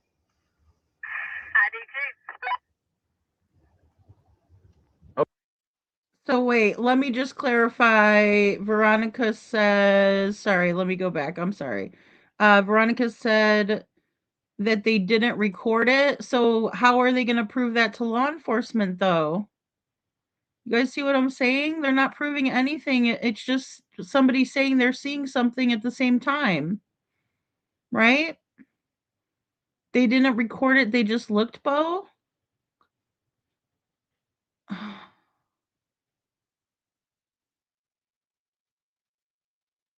I did not see that, Kay, the statement from law enforcement saying to look into the green hoodie. I did not. I did not see that.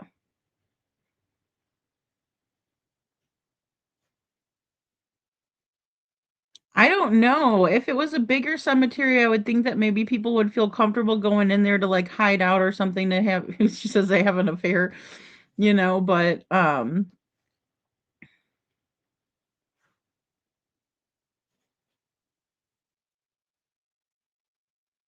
this was his video was taken on December 6th. Sorry, let me take off the comment here from oh, yes, yep, December 6th, 2025.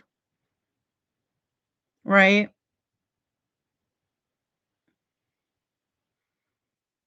I'll play it all here. I'll keep playing it through. Okay, Here. so we'll just park over here where we were parked earlier. We'll back in, and great job. See you in a few.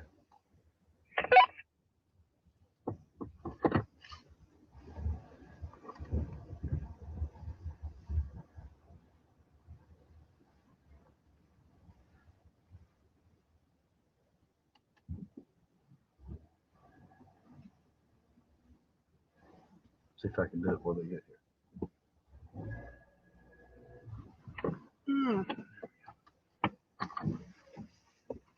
Okay, to document where I'm at, come in the cemetery this way, go around, it loops around.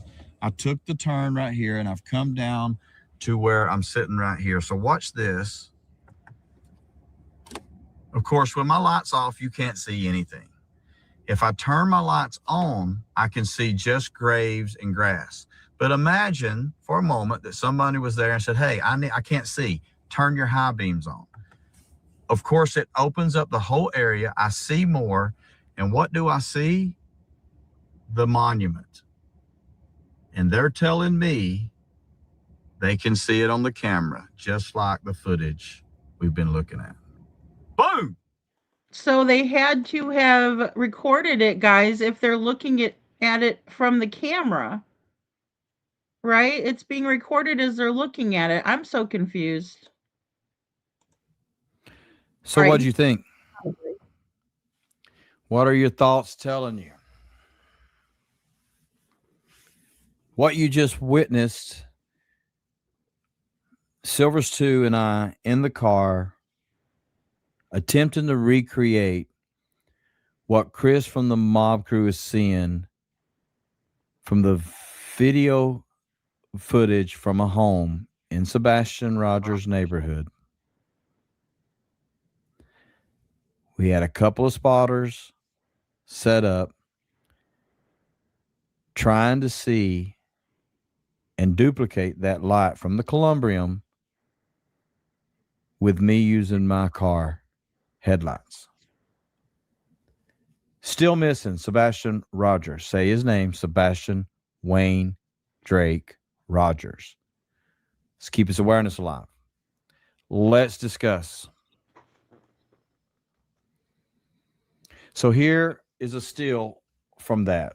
Now, one thing I want to note before we get into what this may be, what we think we've discovered, I've got to do this. Disclaimer on the wall.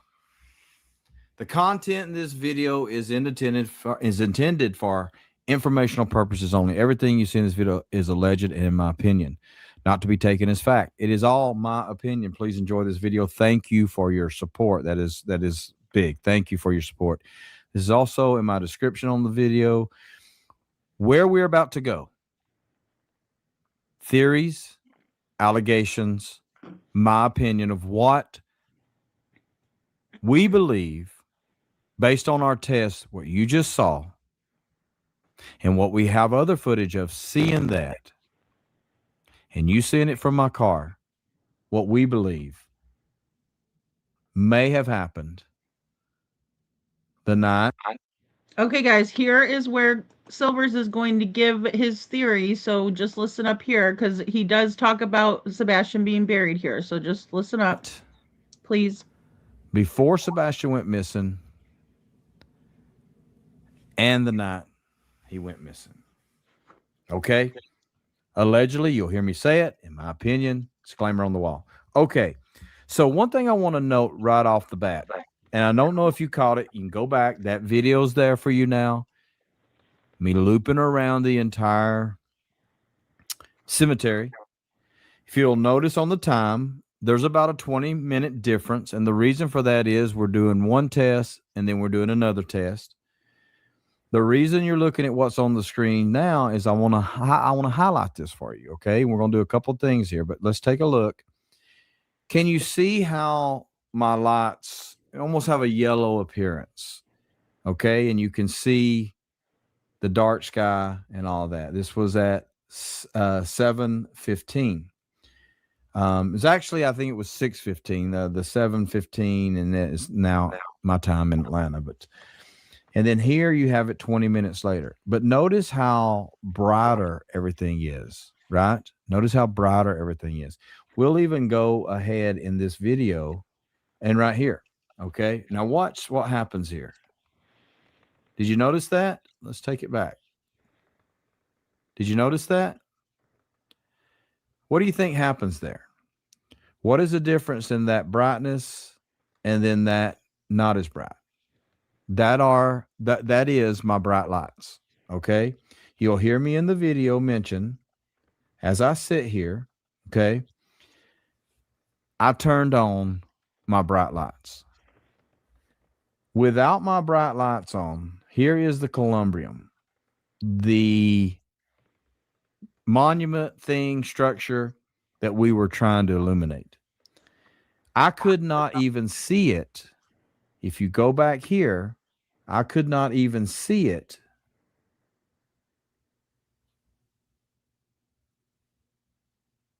I could not. Now, I'm not at the exact same spot, but I'm very close. You can't even see it. Even if I move down further, you cannot see the Columbarium. So something told me, Silvers, flip your bright lights on. And as soon as I did it, well, you hear volunteers say, that's it, you got it. So look at this area. It's heavily lit. The road is right here. Okay? Now to the questions.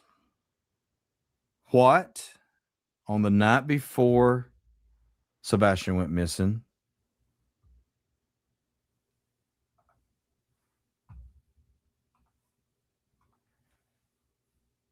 what was someone doing illuminating this Columbarium?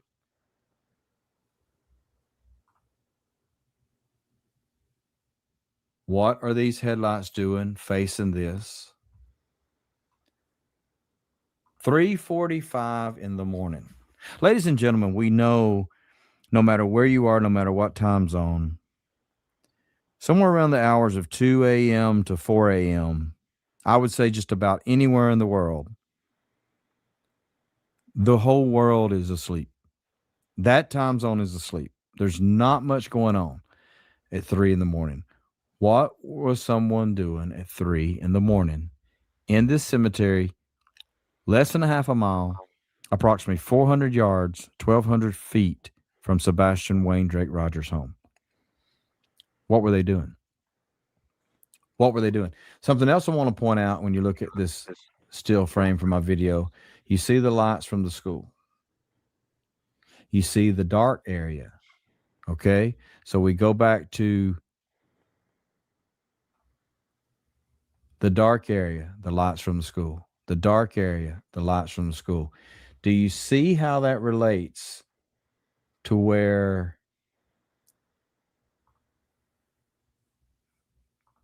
my car is sitting. Columbarium, lights from the school, dark area. Right? North Star's gone. Okay, so at this point, this is where you have to decide, what do you think is happening here? And before I go further, let me say this. Please, please, please, no one contact the church. They have been contacted. Please, please, please, no one go to the cemetery and disturb anything. I want to put that out there before I make my alleged thoughts and theory as to what may have happened here. Why were those cars here? I'm sorry, guys. I thought he said his theory a little bit earlier than this, but he went through all that other stuff. So I apologize. Really quick, Gigi, I saw your comment earlier. Aaron found the mattress pad with Terry Lynn. Yes, ma'am. They were both searching together and found it. So thank you for being here. And Sammy, I think that creators do watch each other. And like I said, I was in Mob Crew's chat and told them, I was going to Pigfest and that I was going to be taking footage of the area, right? And then as soon as we did that, someone started sending him footage of the cemetery, or he already had it and it was revisited. I don't know which one, but I do know that Jen, Jeff, and I were in the cemetery before anybody ever started talking about it again. It was talked about in the beginning, but not until after October, or excuse me, the end of October, when I uploaded my footage. We believe Sebastian Wayne Drake Rogers, not just recently, but for 669 days, 1 year, 9 months, 4 weeks, 2 days, may be right here. Okay, guys, again, he just said that Sebastian may be right here. Okay, I'm going to rewind that back. So yes, one of his theories, right? He says he's got a couple of them. One of his theories is that Sebastian's buried in the cemetery here and that he's been here this whole entire time, 400 and some odd whatever days he said. Right? Let's go back a little. We believe Sebastian Wayne Drake Rogers, not just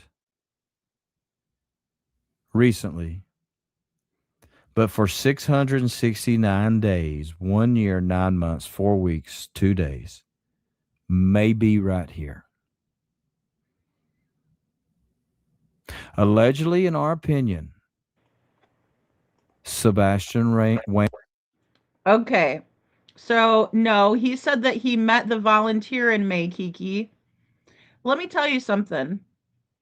I know Jen's asleep right now, but Jen was in contact with Silvers on the scene after we went to Stop 30, and he agreed to go there and look, right? He and Jen agreed upon that. Okay? And if it was talked about over a year ago, Pamela, that's what my point. That is exactly my point. So I don't know if you're trying to say that I'm not being true, because I am. Nobody revisited the cemetery until me and Jen did in October of 2025, just this last October. Go back and look and see when I posted my videos and see when Mob started posting his. See when Silver started posting his. Guys, it just is what it is. Okay? I can't change it. I'm just reporting on it. Wayne Drake Rogers, say his name, Sebastian Wayne Drake Rogers, may be in this cemetery.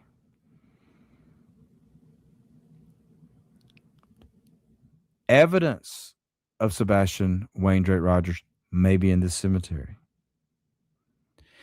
And this is where you ask the questions. You start with what happened in this cemetery the night before, in the early morning hours, 3 a.m., 3:45 a.m., And the night he went missing, 3 a.m., 3:45 a.m., just after seeing the 3 a.m. Right. We went through the cemetery, Pamela, and nobody else had any type of anything about the cemetery until we drove through it. You're absolutely correct. And I wasn't driving, Jen was. I was filming. quote unquote flashlight video. What happened in this cemetery? Was an exchange made? Allegedly. Was evidence hidden? Allegedly. Was more than evidence hidden? Could Sebastian Wayne Drake Rogers be here? Allegedly, in my opinion. Right. He said, could Sebastian Wayne Drake Rogers be here? Allegedly, in my opinion. Kiki, he did say he may be here. That is one of his theories, right? Allegedly, in his opinion. And he's going to talk about that there was a grave site that was dug up about the time that Sebastian went missing. Here, we'll listen on, but he's definitely theorizing that he thinks that Sebastian could be in the cemetery. What was a vehicle doing here?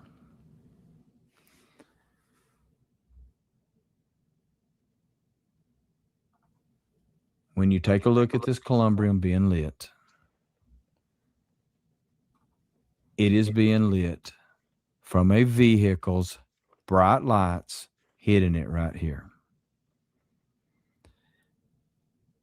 Because we cannot see it without the bright lights on, yet we can clearly see it with them on. And you hear from the spotter, from the volunteer, that's it. That's it. That's it. And her very next question, what are you looking at? Are we looking at where Sebastian Wayne Drake Rogers could be and has been for 669 days? Are we looking at where Sebastian Rogers has been for the last 669 days, right? He says here. So he's definitely thinking that Sebastian's there, not really that, there could be things buried there, evidence from what he's saying here. Now, he's not done theorizing, just to let you guys know. And Audrina, I don't think that everything is coming from Bobby. Obviously, they have other people, but the footage, who do you think the footage is coming from? Because that's my best guess. And hearing her on the walkie-talkie, the voice on the walkie-talkie sounds like Bobby the neighbor. So whose footage? Who sent Mob the footage? Because I'm open to hearing what you guys think about it. I just don't think it was any other neighbor other than Bobby, in my opinion.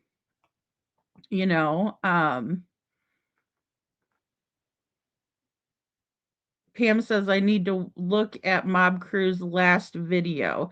I tried to see, and I probably got behind in chat. Are you guys talking about the recent premiere that he put out? Just so you know, someone was recently buried, laid to rest in peace, just a few days before Sebastian Wayne Drake Rogers disappeared. Whoopsie, sorry, I had him muted. Okay, so there it is. He just said that someone was recently buried a couple of days before Sebastian went missing. Right? So again, I'll play it just back real quick. 669 days. Just so you know, someone was recently buried, laid to rest in peace, just a few days before Sebastian Wayne Drake Rogers disappeared from his home in Hendersonville, Tennessee. Could he be here? Was the reason someone was there, not only the night before, but the night of, to hide Sebastian Wayne Drake Rogers? Allegedly, in my opinion. Now, before I move on, before we wrap this up,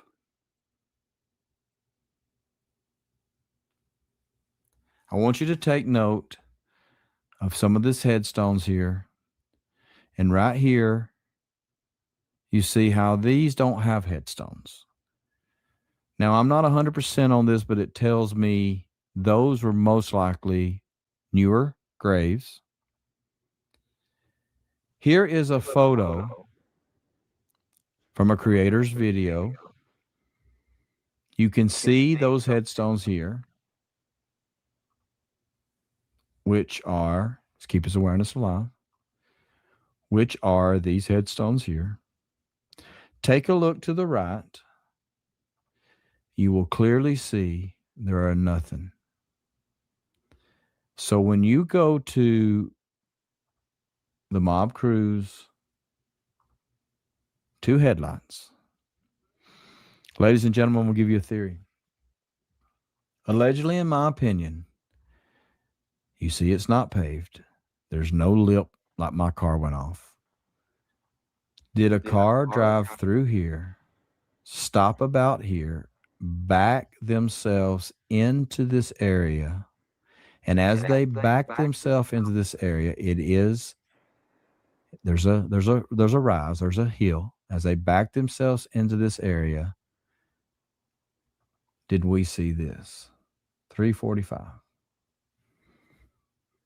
Because, ladies and gentlemen, if you're not picking up where I'm at, this area, if I'm standing right here, I face this way to his school, I face this way to his house or to his neighborhood.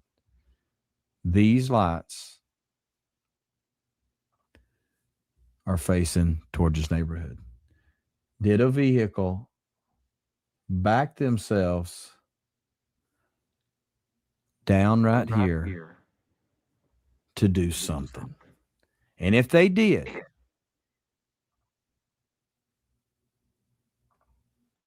Okay, my question though is, right, I get what Silvers is saying here, but my question is where is the grave exactly located? Where is this alleged grave that was just dug up a couple of days prior located? Is it in that spot? That's not been said yet. Right? And thank you, Chuchi. Yeah, guys, be respectful. Come on, we can have different opinions. We don't have to agree to kick it.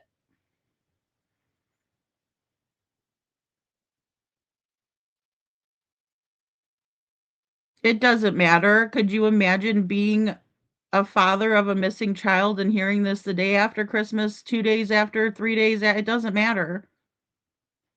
It doesn't matter. But thank you for being here, 88K.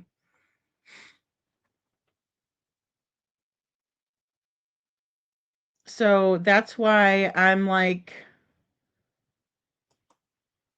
yeah, we need more information, right? And I would like to see that same angle be shown to us as in the picture that was shown prior. So this angle, whoop, hold on. Oh, sorry.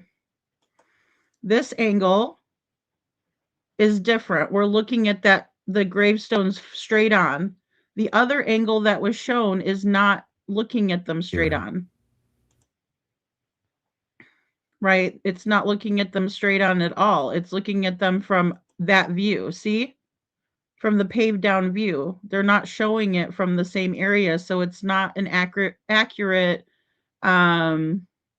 comparison, in my opinion, right? Or it's not the same view that we're looking. Hey, Rachel, good to see you. they would be right here. So I ask again, what was happening the night of the 25th? What was happening the night of the 26th? 669 days ago, When you light or illuminate this area, you reflect off the Columbarium. You have a big open area that you can clearly see in the dark. Did something happen here? Was evidence laid here, hidden here? Was an exchange made here? Or is it possible, allegedly, Sebastian Rogers was placed here 669 days ago?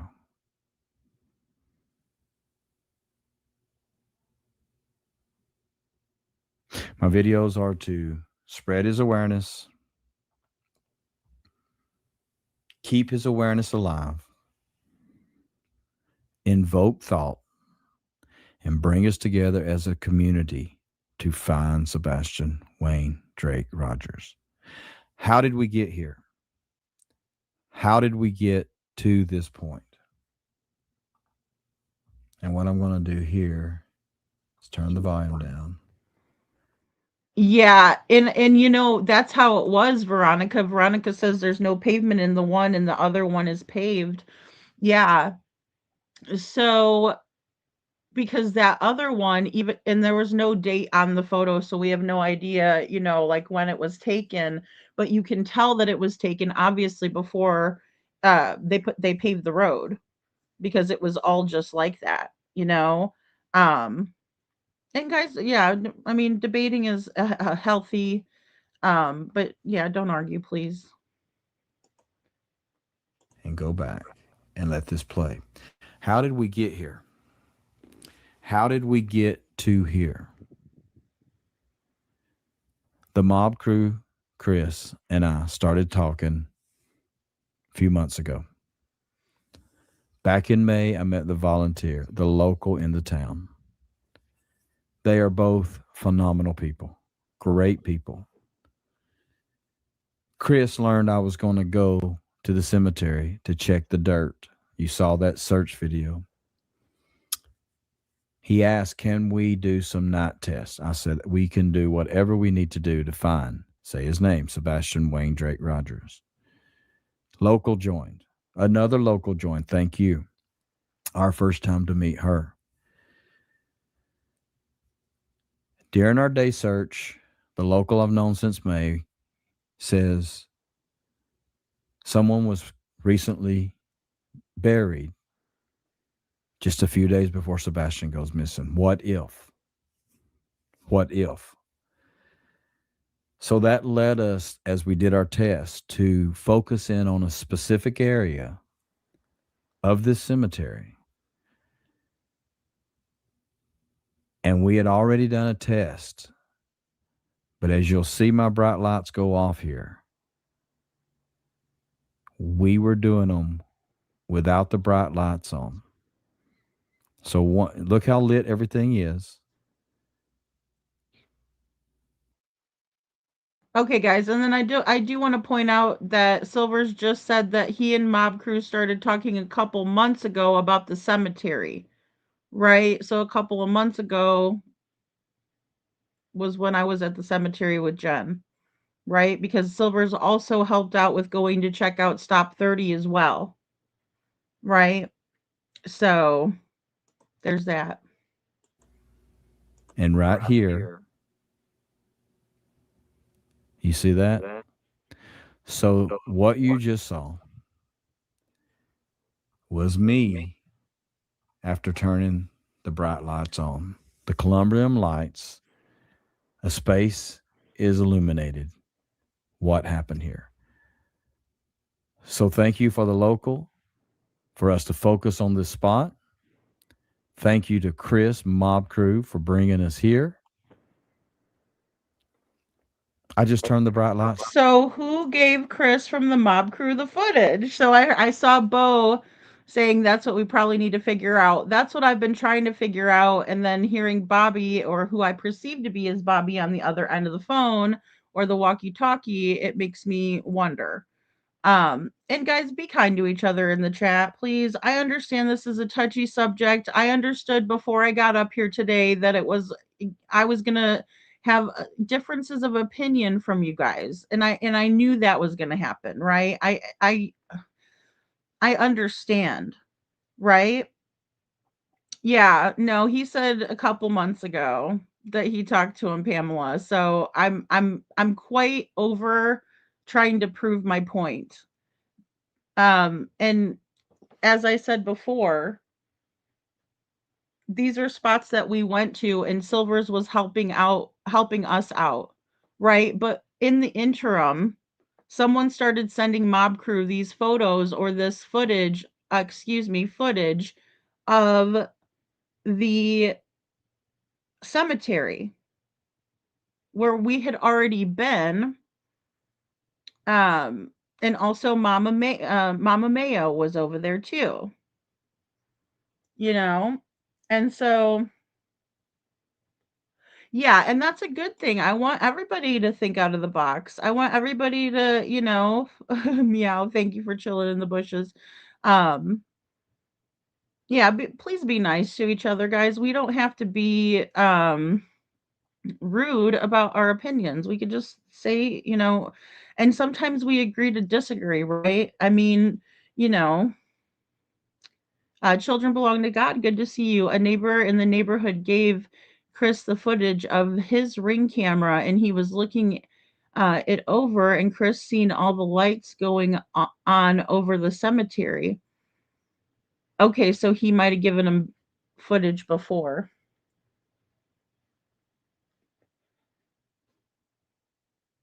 So I believe the footage is beyond the common area where someone said that the flashlight video is actually from the road beyond, and that's what drew him to looking further. Hmm. Thanks, Rachel. They aren't mad about what you're mad about, Lady Freedom. They're arguing about America's most. Oh, I got you, Sammy. Thanks. Thank you. I must have missed that. Sorry about that, guys. I must have missed that. He's had those videos for a while. He just got to them after he came across Mama Mayo's video. Yeah, that's just so weird. But lady, that's your opinion. I do not have the same opinion. Mama Boss Mayo was there a year ago. Yeah, she was there in the beginning. Yeah, I understand, Kiki. And I know, and I knew that I would have some people really pissed off at me tonight. I understand that. And I do understand where you guys are coming from. Um what's difficult for me to believe is that all of this is old footage, and maybe it's because of Mama Mayo's video, but I think that's the point. I think the point that you're missing, that is my point that you're making as a point as well, is that that was a whole year ago that Mama Boss Mayo was over there. So you mean to tell me that all of a sudden Chris just miraculously goes to Mama Boss Mayo on TikTok? I mean, that was a long ass time ago. That's what I'm saying. It was so long ago that any of this was talked about. Look, when I started talking to Terry Lynn, she was normalizing being in the graveyard visiting her relatives in the middle of the night. I always wondered why she was so adamant about telling me that. I thought it was because of the Sebastian the crab in her trunk thing, and she just didn't want me to think that our Sebastian, this young man, was in the trunk, right? So I thought that that was the whole deal behind it. But now seeing that there was activity in the cemetery, that I have to remind you guys has already had to have been in the hands of law enforcement if they're giving it over to Chris, right? So none of this makes sense to me in my brain at all. At all. Because I just don't think that there was enough time to have done what seems to have been carried out or what is being alleged, you know? Yeah, well, and the thing is, YouTuber, originally that was my thought, because I figured that maybe he had so much footage that he was just going over some of it, and then also a lot of times you will look at the same piece of footage and you will see something different that you didn't see before. So I was thinking he was analyzing old footage, but I still don't understand where the footage came from. And I have to always consider the source. And I'm not talking about mob crew. I'm talking about which neighbor decided to come up off that footage, if it's newly sent over footage, or, why law enforcement hasn't looked into this more. Right? But I think the main reason that Jen and also this other person, Aaron, and Seth and all of them, Jeff, sorry, don't have to forget about Jeff, was all searching in the cemetery because of this activity, right? There had to have been more going on for them to have gone over and searched this area as thoroughly as they did, as well as law enforcement searching it. And then also, everybody was to give footage that had footage. So I doubt the church that was right next to his house, in between his house and his school, didn't hand over the footage. And to the best of my knowledge, the police know every single vehicle that was in the area that night. They've been accounted for. So it's not reconciling in my brain, it's not making sense to me. Why all of a sudden this is being revisited. So I don't know. And YouTubers here says, I did not realize that Mob was sent the videos. Thought he just discovered those lights because he's constantly researching. And he could have as well, right? Somebody could have sent this over to him before. But again,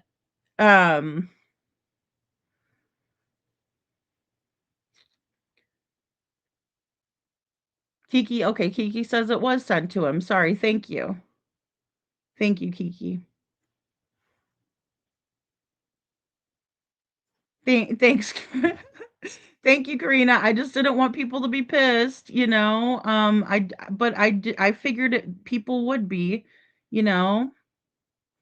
Lori, if you got a hide comment, please do. I trust you with your wrench. Yeah, if you got to hide a comment, please do. You're one of my mods that's been with me forever. So absolutely use your discretion. And if you guys are upset about it, email me. But I trust my mods, especially Lori. Um, she's on YouTube too. Smiley was in the graveyard too.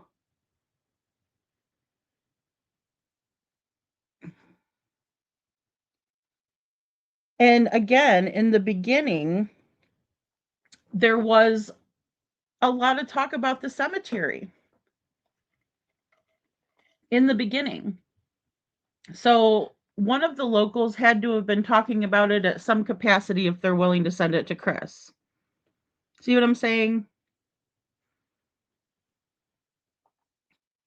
Yeah, we got to respect each other's different views. We all, guys, it doesn't mean that, we got to be mad at each other forever for not agreeing. It's okay.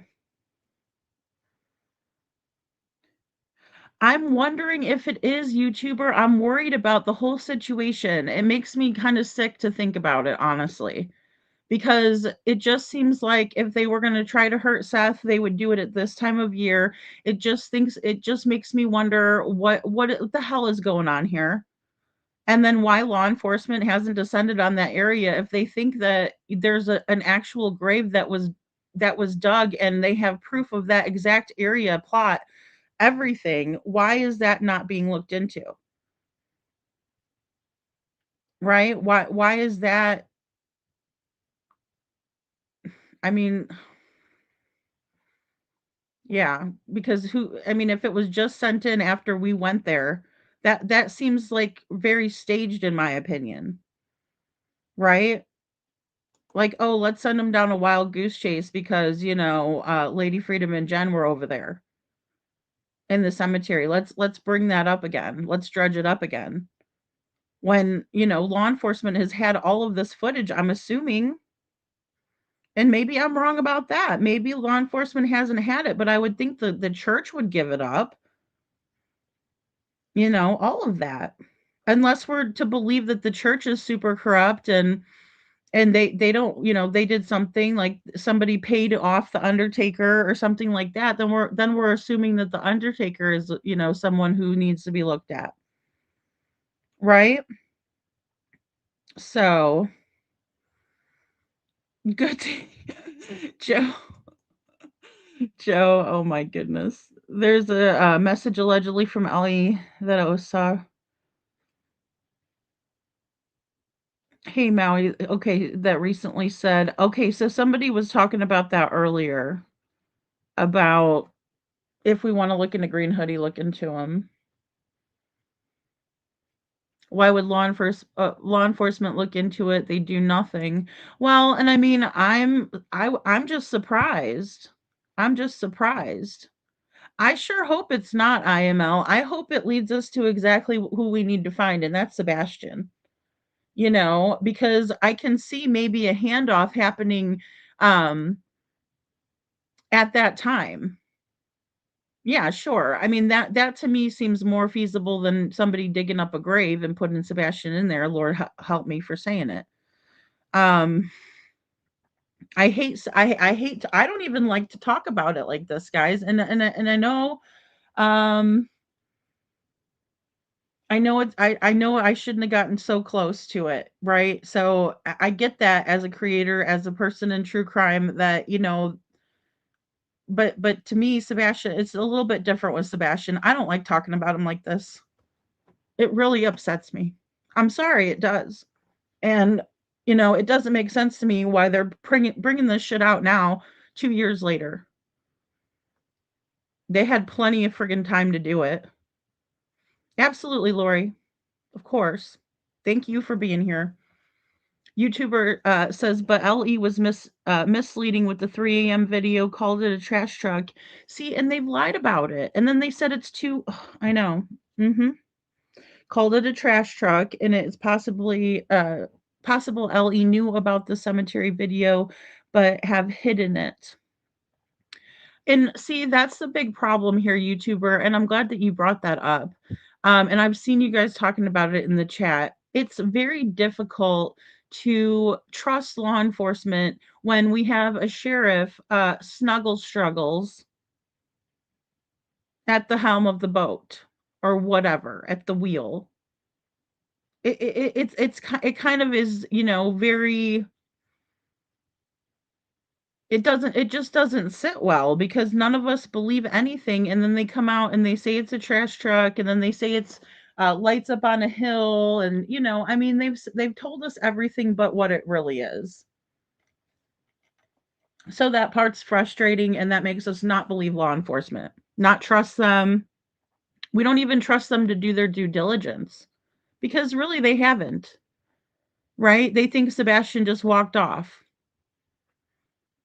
Right? And that's a really crappy thing to have, all of them still operating under that assumption.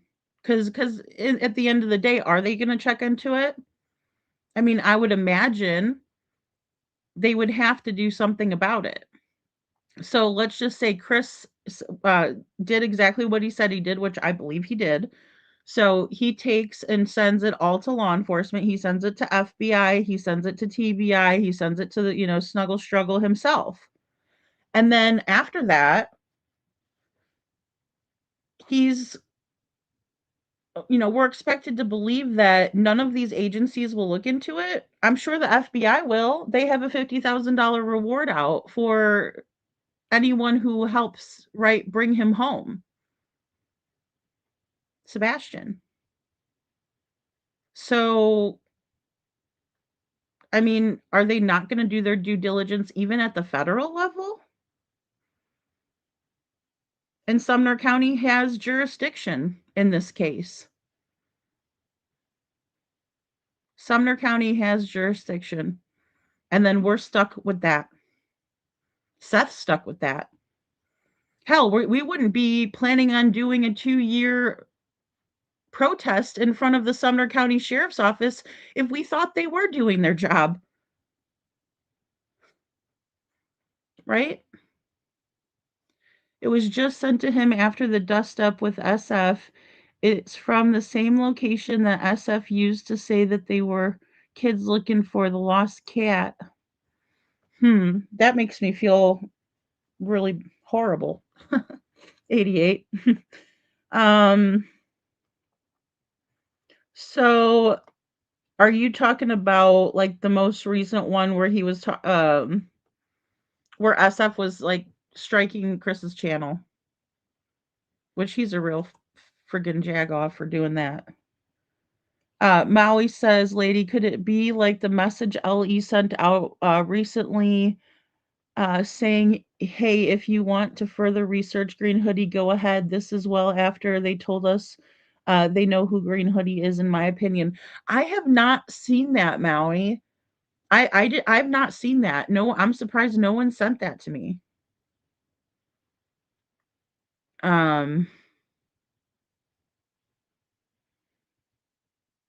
He has been looking at those videos for a long time because before he even brought them to us, he went back and looked every night for the previous 4 weeks and following 4 weeks. Okay, so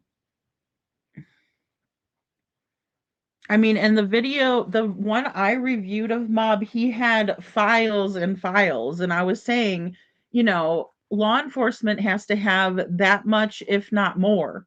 I mean, I'm just gonna say more, not to disparage what Chris has, not to disparage how much shit he's got, but I'm saying, if it's law enforcement, they should have everything. Right?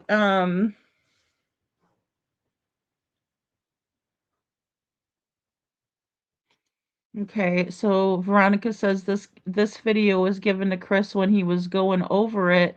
This lights popped out. And yes, he did discover it. He's been going through those videos. Thank you, Kiki.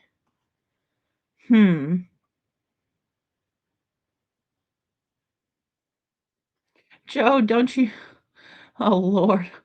I can't wait to come on YouTube and see arrests have been made. I know. Sebastian deserves respect and dignity. Poor lad. The wheels of justice are just slow. I mean, that's it, Sam. That's really well said. And, he deserves so much better than this, you know? And see, Pam, I think that I mean, a lot of us think about the good old boy system. A lot of us think about corruption when we think about Sumner County. I know I do, and I've tried to give them the benefit of the doubt a lot of times, you know? Um, so, and the video is pulled up way close to where it was originally shot from. Right. So he like zoomed in on the video. Thanks, Veronica. Yeah. Zoomed into the area. I always wonder how these creators have sources in the neighborhood. I wonder who contacts who. Well, I mean, I've contacted a lot of people, CC, in Devlin's case. I was new to Sebastian, or I was new to true crime to begin with. So with Sebastian's case, I wasn't reaching out to, Katie and Chris. Well, I mean, I didn't have to. I saw everything that they were doing on other people's shit, so I didn't even have to do it because why do that? I mean, I can just go over there and watch what they're doing, what they've said, and the way that people were treated by both Chris and Katie. Obviously, we saw how Katie was acting towards the PI, Heather. No, thank you. Like, oh God, thank God I didn't contact them for my first case. But I've been in contact with Devlin's family. I've been in contact with Devlin's people surrounding him, to get their point of view on things. And some of them have reached out to me. And then I've reached out to some of them, so it goes both ways. Like I'm not curious as to really why they would send it to Mob, other than the fact that he's all the way in Utah. And then I'm like, okay, well, Silvers, did the follow up, like I said, for the Stop 30. And so I figured since he's always going back and forth, maybe that's, why they did a collaboration type of a thing. But I also want to see whatever that other person was seeing, because I think that that would tie everything together, you know? Well, I think that's a big one, Maui. Maybe because money in homes buy silence and turn the other way, in my opinion. So, Sammy says, Lady Freedom, can you explain why you are so upset about them looking at the cemetery? Is the lack of acknowledgement? Maybe that's the part I'm missing, and I don't know how to say that delicately. No, I think it's weird to me is that if I was looking into the cemetery on my trip in Tennessee, why would that not have been something that we would have collaborated on, or they would have said, "Hey," because it's not really, I will say it's not really about me. It's about the fact that Jen took me to these places. So with what Jen does, she works with the Find Me group. She works very, very hard on these cases for free for the family members. And for her to be overlooked does bother me. And for people to say, "No, Lady Freedom, you had nothing to do with this at all. You guys going through the cemetery and you were just filming." But this is what brought attention to that area. And what Jen does is she pinpoints these areas. So when Jen asked me where I wanted to go look for Sebastian, I told her I don't know. Right? I mean, I have a couple of places that I wanted to go. Obviously, the neighborhood, I wanted to understand like how his school was, where the cameras were located, stuff like that. But instead, I just let Jen literally take the wheel, and she brought me to places around town that were of interest, and she added in the cemetery and Stop 30. So that does bother me, that part. Yeah, because like I said, Jen's very good at what she does, and for her to be um overlooked for her efforts um is odd to me. But then again, I have to remember that if we're dealing with Bobby the neighbor, a lot of this stuff makes sense that didn't make sense to me before. And again, it makes me wonder if this is all a ruse, right? Are they trying to make people look in a direction that there's nothing, right? And then that's what they do. I mean, I've experienced it myself, So, yeah. It's a whole bunch of things, especially knowing that I'm pretty sure that's Bobby the neighbor on that walkie on the other end of the walkie-talkie. Um, oh, thank you, Pamela. Pamela says the church originally turned over their footage, but they're no longer have the camera, or excuse me, they no longer have it because they have replaced the cameras. Okay. Hmm. So in that regard, sorry, I had to cough for a second. So in that regard, law enforcement should still have had that footage originally, I would think. So not mob, but the police. Um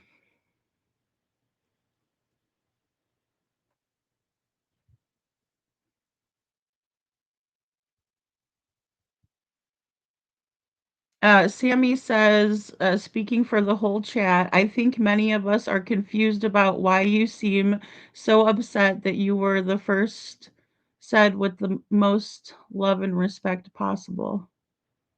Oh, because I was there first, Sammy. That's just the way it is. I can't help it. I can't help that. Like I said, Jen led me there. I didn't lead myself there. Veronica says, "Lady, we don't know where the video came from. Why would it seriously? I figure it doesn't matter who thought about it first. No one cares. We're supposed to be all thought he didn't have. Sorry, I don't know what you mean at the end there, Veronica. Um, I'm just wondering why they sent the footage to Mob, right? Instead of it's just weird how it went down. I don't expect you guys to understand because you're not a creator, but um yeah, I mean it's a place and also with Jen working for Find Me Group. Yeah, I just don't like that. Lori says, sorry guys, but I will not allow anyone to be disrespectful to anyone, so was so wrong. Sorry. No, it's okay, Lori. Don't be sorry. No. People are you guys can't be hateful in the chat. You guys have to be an adult. We're not children in here. Come on, my demographic is people over 40, women over 40. So let's act like ladies over 40. Kiki says that's what mom said as well, exchange or disposing of whatever. Yeah. Well, like I said, I can get on with one theory more than the other. Again, I have to think the theories all the way through. I don't know what would be going on in the cemetery, and I do think it's suspicious for the 2 days of activity at the same time. You know, so yeah, they love causing the distractions, IML, and that's the thing. You know, guys, I've been sent all kinds of weird shit that people want me to run with, right? But I won't do that because I know better, you know, and that sucks. Like I said, if this turns out to be a big nothing burger, and especially with Bobby being into it, you know. That's right, Chuchi. Yeah. CP may have said for Seth to go to the church. I think he pulls any phrase out of his ass to throw people off, even Seth. I believe nothing CP says. Yeah, CC, it's hard to believe. It is very hard to believe that you know, whatever Chris was saying, you know, before there's any truth to it, you know? So we can't lie to LE, but they could lie to us. True, very true, Sam. Very, very true. Hey, Tully. Yeah, very true. Law enforcement can say whatever the hell they want. You know, they could do whatever they want as well, especially when they hold jurisdiction. So, again, I'm not saying that the police handled the investigation properly, so I'm going to go with even if they had the footage, maybe they didn't do the their due diligence on this, right? Sorry, I don't know why I couldn't say due diligence. But yeah, the video a long time ago, we don't know when or who gave it to him, and that part shouldn't matter if it rules out this move to the next place. Yeah, I mean, I I spent a lot of time and money in going to that location, and for them to act like they came up with it on their own is silly to me. Sorry. Um, but I'm not really sorry. And then, like I said too, with Jen, that was not okay. And Jen's the type of person where she's not going to say that, but I'll stick up for her all day. Because, like I said, she's the one that brought me there. I did not bring my own ass there.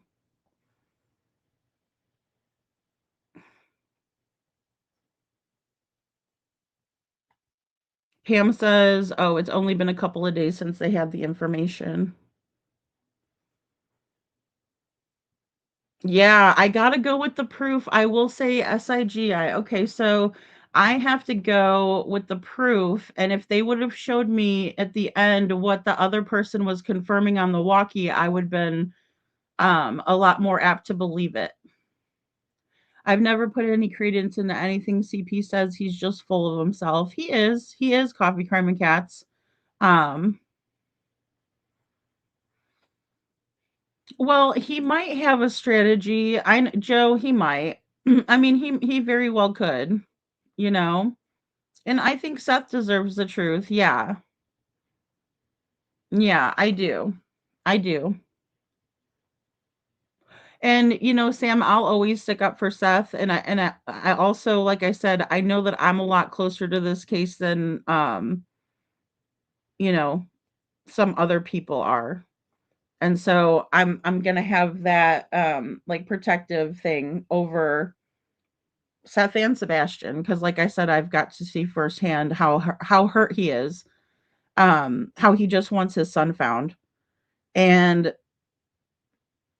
you know, nothing's going to change my mind on that.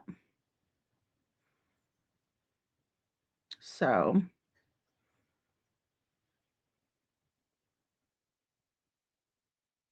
and like I said, I knew that this wasn't going to be a popular opinion. Um, Tully says, yeah, Sumner County is the problem. It is. It is. Because, like I said, if they have all of the information that Chris has and then some, which I believe they do, then this should have already been ruled out. Right. And if people are sitting on footage and sending it in because we went to the cemetery and oh my God, then that's a whole nother problem in and of itself. Right. So thank you, Maui. Thank you very much. But I don't also expect people to understand where I'm coming from again as a YouTuber. It's going to be a little bit different. My opinion is going to be a little bit different than the average person. Um, the bottom of this problem is Sumner County Sheriff's Office, who refuses to help from TBI and FBI and refuses to disclose the information, and the appointed sheriff, a POS himself, in my opinion. Well, and I mean, that's one of the biggest things, Babs, is that, nobody believes them when they do put out um information. It's always incorrect, right? They want us to believe something completely different that's than the truth. And if they're going to do that, they might as well just not put anything out at all, because all that's going to do is fuel people who do know the case better to be upset with law enforcement, right? Because not everybody's on YouTube. We're a very small community here on YouTube, um, compared to the grand scheme of things. So, I mean, Sammy, I have no idea what you're talking about with he just sent it 2 days ago. Sent what? Justice for Nuke says all out technology, and here we are not one clear clip of a dang thing. Frustrating. Well, and it is frustrating, Justice for Nuke. That's the thing. I mean, it's like it's actually unbelievable. And it's the same way in Devlin's case. It's like you expect us to believe that there's no footage of Sebastian at all, right? There's no footage of anything ever, a human coming into the neighborhood and taking him, right? But again, I want to point you guys to what the FBI thinks of Sebastian Rogers, and they're willing to put $50,000 on it. Right here in the chat. Kidnap. $50,000 reward.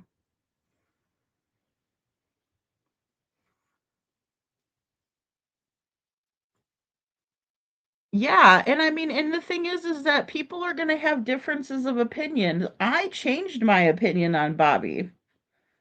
I did. I thought Bobby was a good person that was just trying to help, right? And since she's kind of like a spokesperson for their neighborhood, I figured that's a good thing, right? So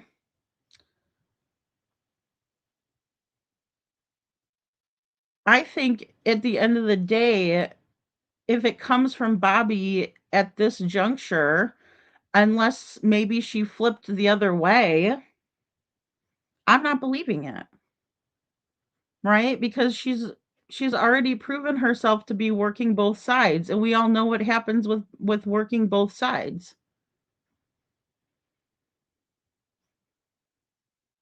Because the light showed up. Sorry, I have no idea. Sweetsy says Mob Crew said he cannot tell us everything, but it will all come together when he can. See, well, and I understand that as another creator, Sweetsy, I do. And I trust Mob too. I've not said one single bad thing about Mob Crew, so I don't know why you guys are looking at this as a personal attack on Chris or Mob Crew or what anything that any of the hard work that he's done. I called him a fucking wizard. I don't know what else you guys want from me. But I will say that he's very good with footage. And he has worked very hard on the footage that he has obtained. So, but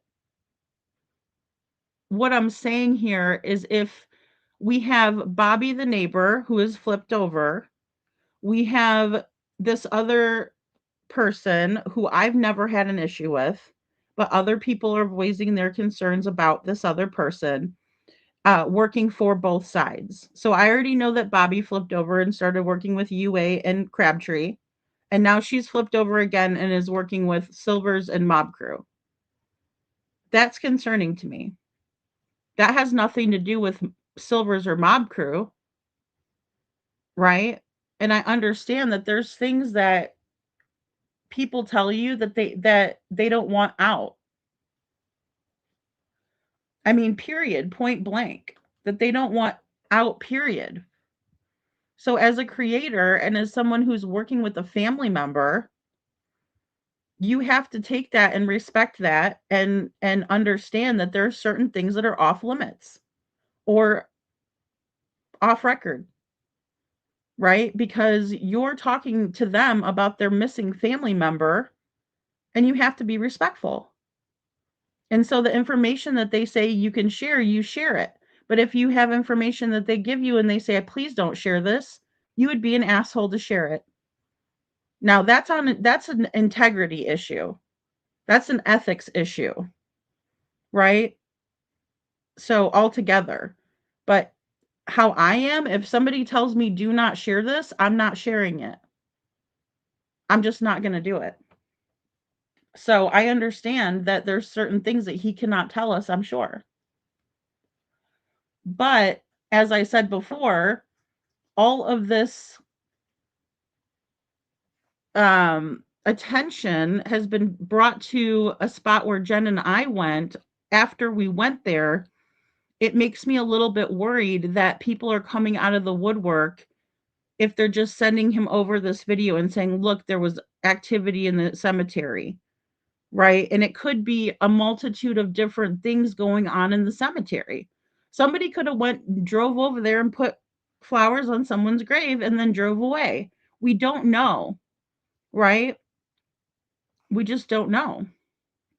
And now all of a sudden Sebastian's buried there.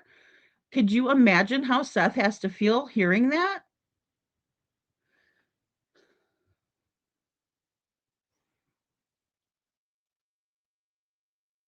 Well, I never said that either, Sammy. You're really not understanding what the words that are coming out of my mouth, because I never said that law enforcement didn't already have it. And I never said that you guys said that either. You know, ever. I've never ever said that. I said from the beginning they've given all of this to law enforcement.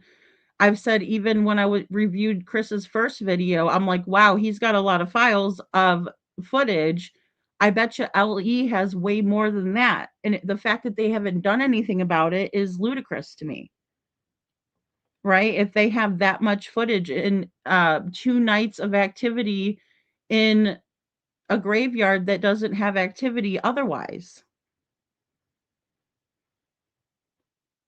So,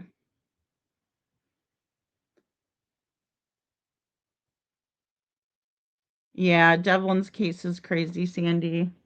It's sad because he doesn't have someone like Seth fighting for him. LE has overlapping jurisdictions in this case to an extent. They won't blast each other in the media if they aren't investigating one another. Yeah. Oh, yeah. They, of course, they do. Yeah, I get that part, Joe. I'm just saying that the ones who hold the jurisdiction is Sumner County, so they're calling the shots. But also we know that there's a $50,000 reward for, information on Sebastian. I don't know, Veronica, but that would tie it all together for me with a pretty bow, and I would appreciate it, especially if it is Bobby. I'm sorry. I don't trust that woman, you know?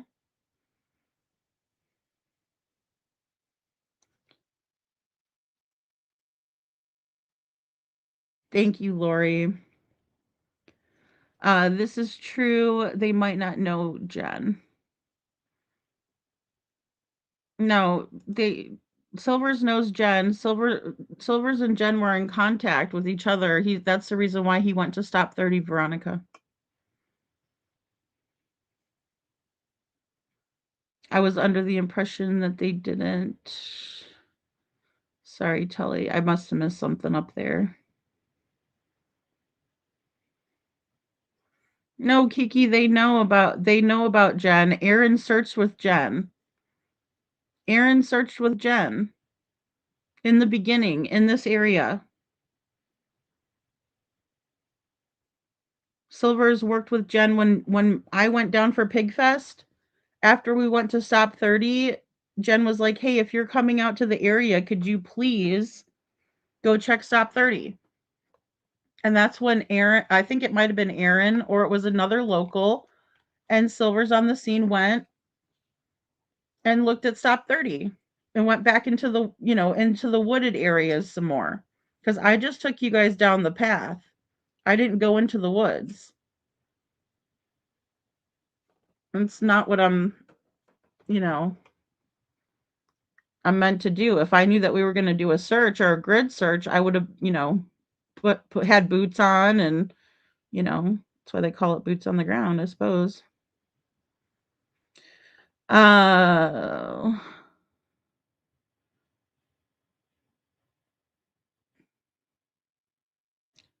well, you have to go from A to Z with info, Jen, and you were both mentioned in the mob crew.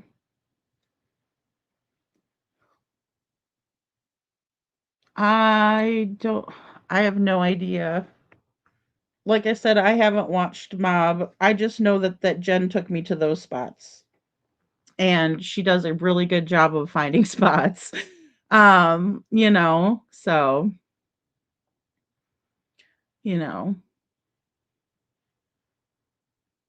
Well, yeah, it's one big collaboration when people mention each other. That's the whole thing. You got to do that. That's what's only right.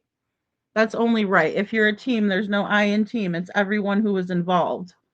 Hey, Jen works, for Find Me Group. She does her mapping. She brought us to these locations. Then somebody decided to send the video, or maybe Mom started looking at his videos again and combing through them over again and found this.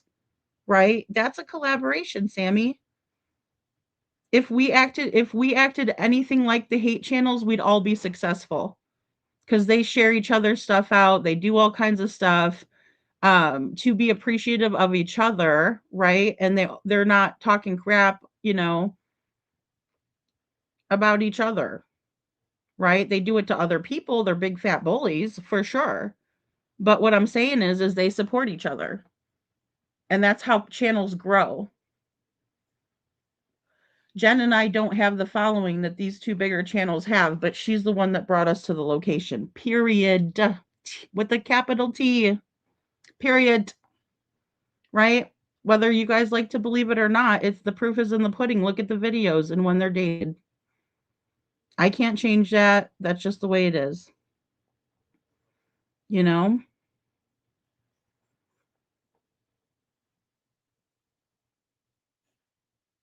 No, the name is Erin with an E. Her name's Erin with an E. I know her CIGI. I've worked with Erin, right? She was nice enough to reach out to me about this, actually. So I worked with Erin before, and I've talked to her in email. She's been in our chat. Okay. I mean, I don't know what to tell you guys. I really don't. Like I'm confused because I thought you guys would be more pissed off about my difference of opinion, but now I'm just like, wow. Um Lady Freedom, I do understand your suspicions considering there have been multiple involved people that have flipped without warning. Well, and that's the thing. I mean, I just don't know what to think about this, and everybody wants me to take it as gospel and run with it. And I honestly don't like to even think about Sebastian being in the freaking cemetery like that. I know you guys don't either. But it's just like, you know,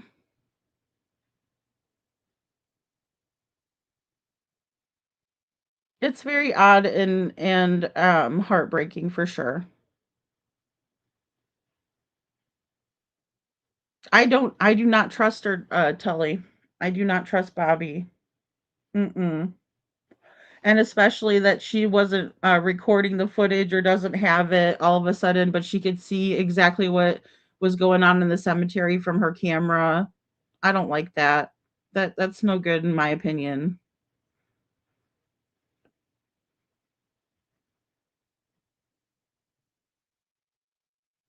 I know, Veronica, but if I did that, I wouldn't have a channel of my own. Right? If I just followed Mob, like I would love to. I would absolutely love it to sit and watch Mob's videos. I like watching him, but I would never create any videos of my own. I would never talk to any family members on new cases. I would never be able to work Devlin's case, right? It would never happen. I do too, YouTuber. I do. I do. And that's why I was trying to explain to everybody that I'm not bashing them or their theories at all. Not at all. I'm just wondering how this all came about because their interest was surrounding when we went. So if somebody wanted to come in and pull a fast one, it would be easy for them to do it at this point. Right? So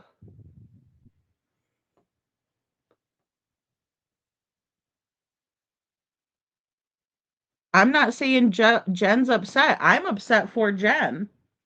No, Jen's not upset. I'm upset for her because she's the one that pinpointed this location. She's the one that was boots on the ground searching this location. So, yeah, why wouldn't you give her credit where credit's due, Kiki? Explain that to me, please. Because that doesn't make any sense whatsoever. It's not very nice. Right? And this is what Jen does for the missing.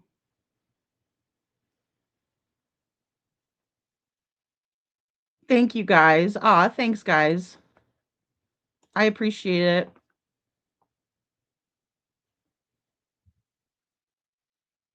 Yeah, she's been there from the beginning. She's there for Seth. She goes to all of these different things. She went to the pig fest. She went to the Culver's lunch, right? To get malts for Sebastian's birthday.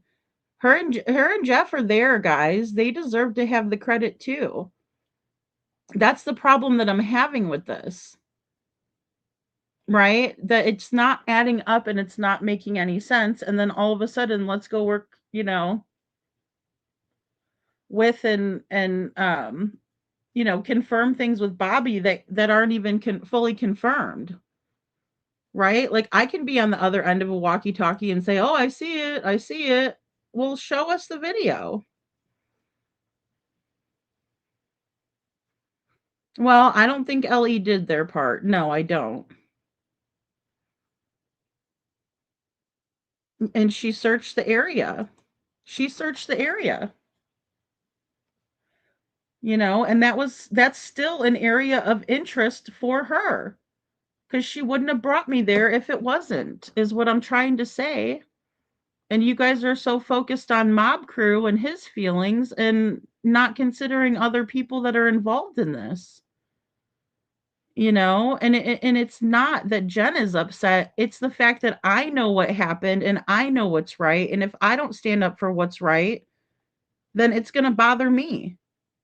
But what's right here is that we went to the cemetery and then all of a sudden something happened where there was footage being looked at and then there's activity in the cemetery.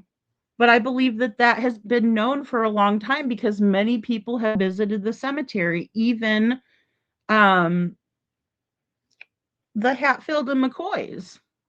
That was, I think, one of the first places they looked, you know?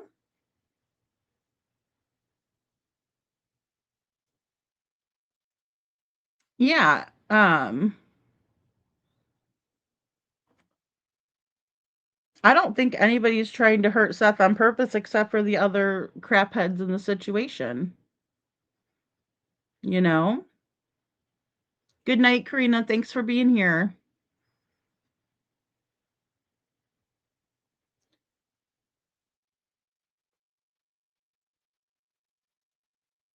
Aw, thank you, Cece. I appreciate you too.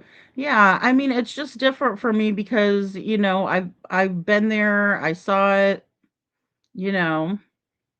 So, um, it's different.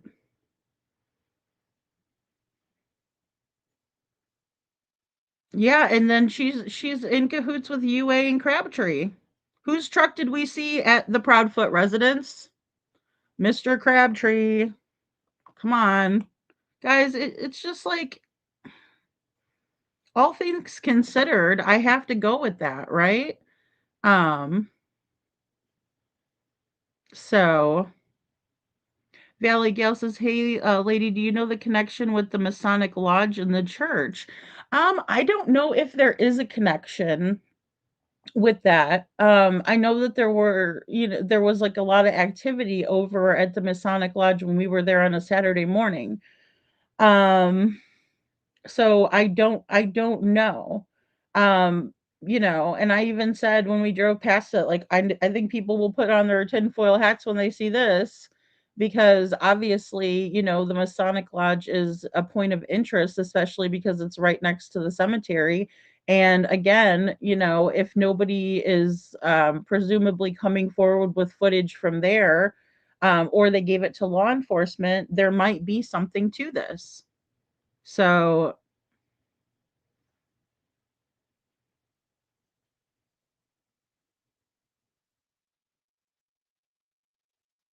yeah, she called the police on BHB, she called the police on Dolly, she called, um, yeah, but then she's going ahead and giving footage to Mob Crew?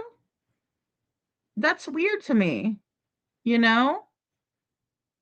So, I don't know. Hey, Ann Brock, thanks for being here. It looks like there's a historic connection, but I might be wrong. See, I don't know. I'll have to look into that a little bit more.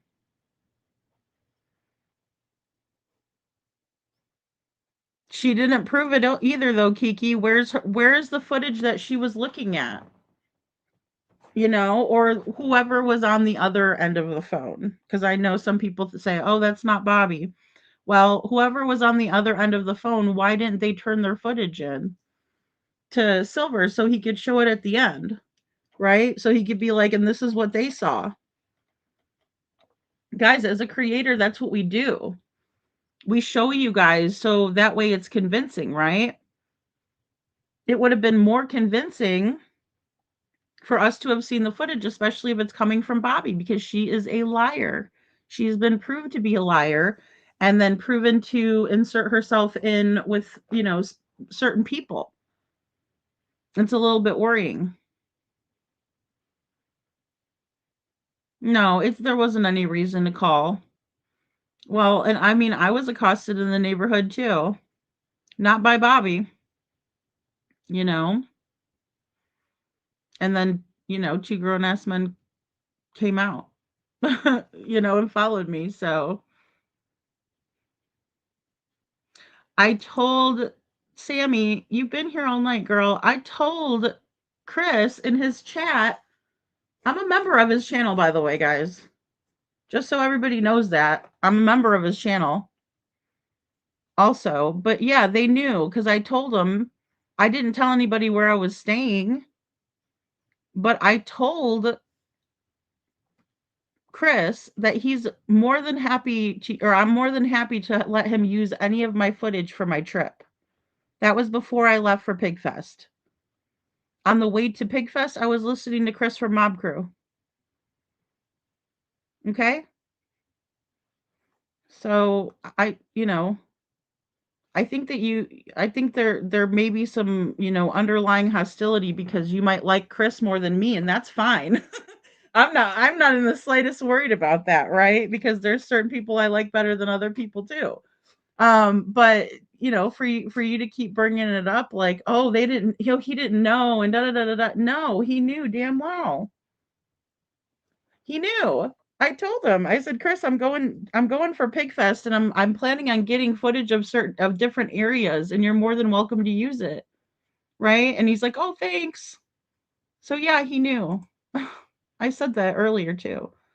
Maui says, I've heard the neighbors are fed up with no resolution, are starting to help creators get the information out, in my opinion, allegedly.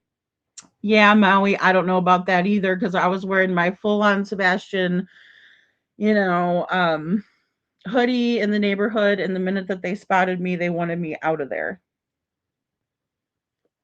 So again, it could just be who likes who.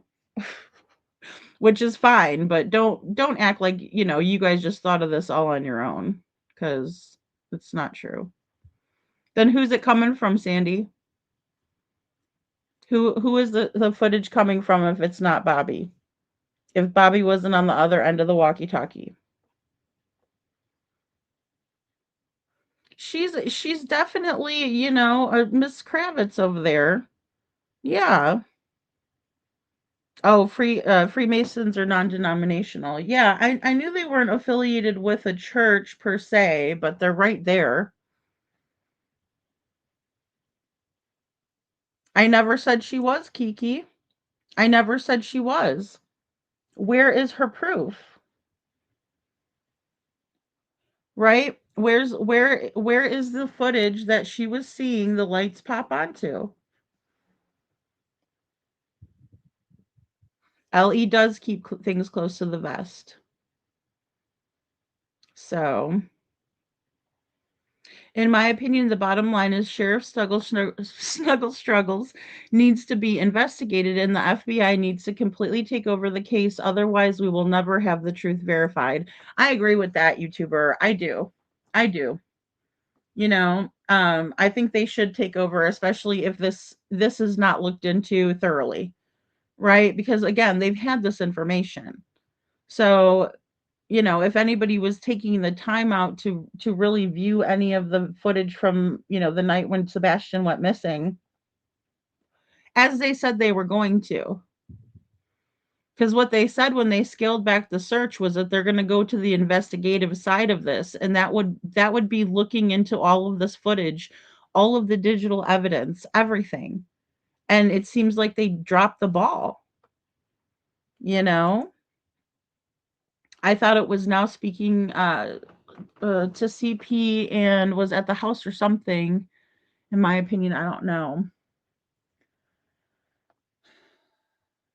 Well, and Crabtree's truck was there. And the last time she was best buds with him and Crimson. Last I knew. You know.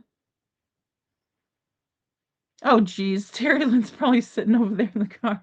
Oh Lord. Too many turncoats, and that's the problem here. And if that's what they're working with, then I'm a little bit skeptical, I can't lie. You know, I'm not gonna get up here and lie to you guys about how I feel. I'm just not gonna do that, you know? Um, so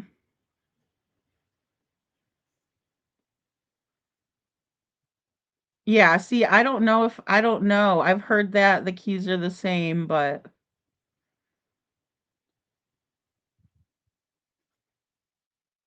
it doesn't matter, Kiki. She's the one that brought us to the location. Yeah, yeah. And Silvers was nice enough to go over there to the Stop 30 as well, right? So,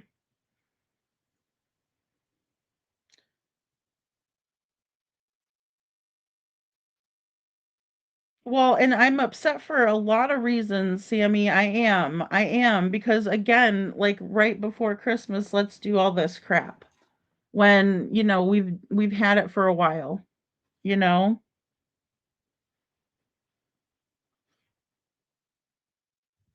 Well, and I agree, Babs. There's people that do visit graves at night. We were talking about that too. And then some people go back in there and, you know, drink or whatever. You know, this is just such a small cemetery. Also, it's right next to, you know, the house. They have been 88. They've been people have been at the cemetery since the very beginning of this case. They have been. Yeah. It's been talked about a lot, actually, just extensively. That's why I'm like, what is the sudden burst of revisiting this, right? And oh my gosh, all of a sudden there's some footage of lights in the cemetery, you know? I think so, IML. That's the way I feel. Yeah, because look, like I said, that is exactly how it went down. She's asking me where I should go, and I'm like, girl, I do not know. Right? I just know that I wanna look at certain places. I said, "You bring me to where you want." Period, period with a D. Sam. You know, and so that's what's upsetting to me because Jen does look, you know, um, for people through, you know, through her astrology. And I just, you know, I don't like anybody being overlooked for especially a gift like that. You know, we may not understand it, but that doesn't mean that um it should be discounted just because we don't understand it. So, I mean, the fact that Jen went to this, you know, brought us to the cemetery is huge for me. I wouldn't expect you guys to understand that. You know,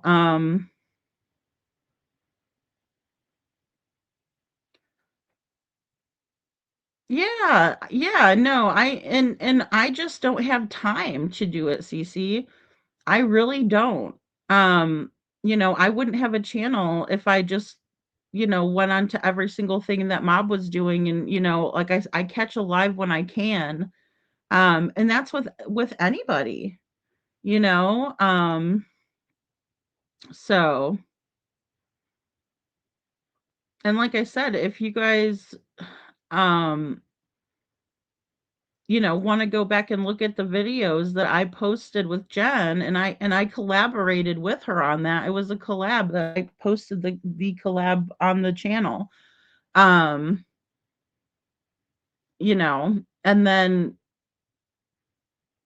something happened to where either the footage was looked into again or something, right? So,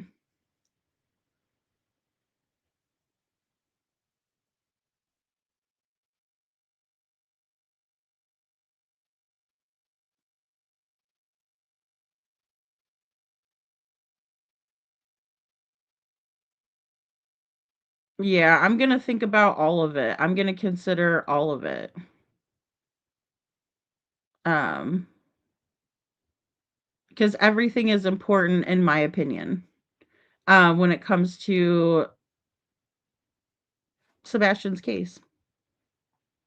I understand, but what I'm saying is we all watch different people, lady. We love you wholeheartedly. Aw, thank you, Veronica. I appreciate you guys. Yeah, I think there's just like a huge misunderstanding um that you guys aren't getting, you know? Um and I don't expect you to as a creator. But when I see somebody work real hard like Jen does, and then, like I said, she sparked the interest in this area, I'm gonna stand up for it, right? So, I mean, you could, you know,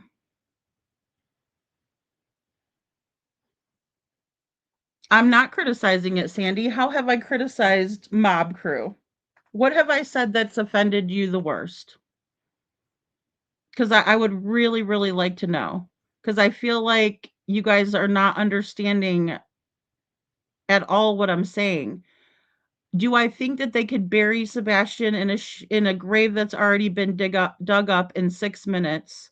No. No. Right? So,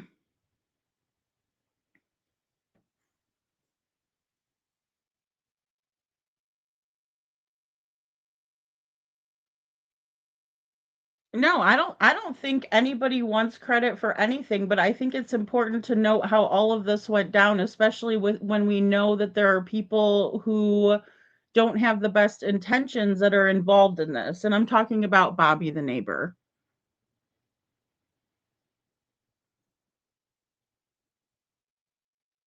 So, and I haven't denied anything, Kiki. I just don't believe that Sebastian's in the graveyard underneath the grave. That's all I've said.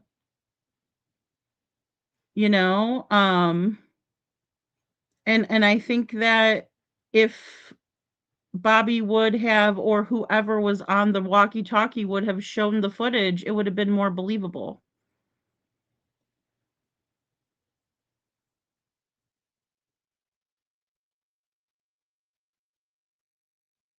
So,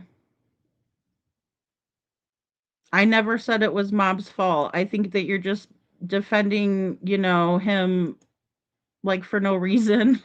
Respectfully, Kiki. I mean, yeah,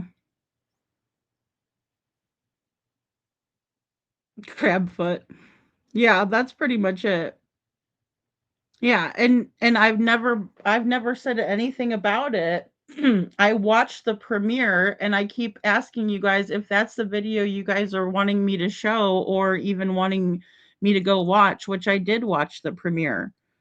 And it was confusing in my opinion. That's why I showed Silver's, because this one was a little bit more uh explanatory, I guess. So I don't know. But and it showed the test, and I wanted you guys to see that part. They were not at her house. If it was Bobby, they had whoever the two people positioned in a different area, approximately lined up from a different place, because they couldn't go where the video. So they were standing outside. I know, Lori. I knew this was going to happen, though. I knew it would. It would be, my words would be twisted, even though I've said a million times, I'm not upset with Mob. I'm not saying anything bad about him. I'm not saying anything bad about Silvers. I've even thanked Silvers for going out and checking out Stop 30. But you guys don't know this other stuff that has gone on behind the scenes, so I'm just letting you know about it. But it's like people are automatically getting upset with me because they think I'm bashing Mob Crew, which I'm not. Just because I don't agree with something that he says doesn't mean that I don't like him or that I don't respect what he does. Tully, Jen, I'm referring to astrology for mystics with Jen. When I went for Pigfest, I asked Jen, um, to take me to places where she thought to take me, and the cemetery was one of them that she took me to, and Stop 30 was the other one. So, and you could also see that after Jen and I went to Stop 30, that Silvers was doing his thing over there too, right? Which was set up by them.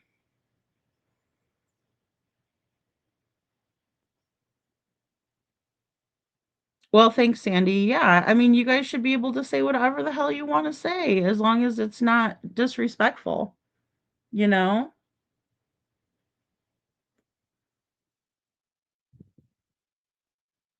Yeah, Michelle, I hate talking about thinking about Sebastian in the cemetery. I hate it. It's it's horrible. It's horrible to think that he could be there. It's horrible to even speculate on it. And no, I don't like it. I don't like it for Seth. I would hate for him to have to hear this.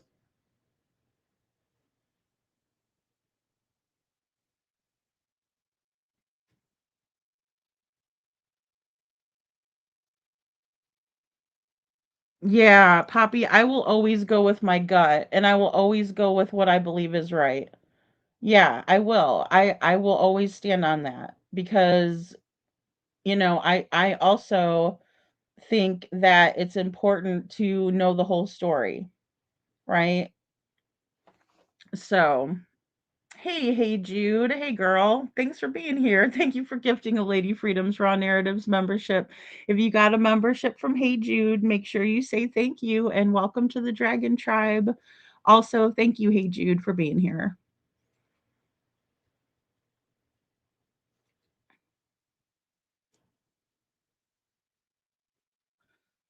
The new houses were built. Veronica says came up first to my understanding because of the new houses were built. Now, I don't know if it was recorded. I could have sworn that they said they didn't remember to have it recorded. Hmm. Yeah, UA is just part of that. It's part of the, look over here, don't look over here kind of a thing. Hey Jude. Um, you know, I don't really know her either, IML. I just know that she was trying to get my last name, my personal information. I know that and I told her about it when she came into the chat. I know she was trying to get up onto my panel and talk about the lights and everything like that. So I do know that. But the last time I talked to UA, I was fine with her. I just told her I'd rather not have her on the panel.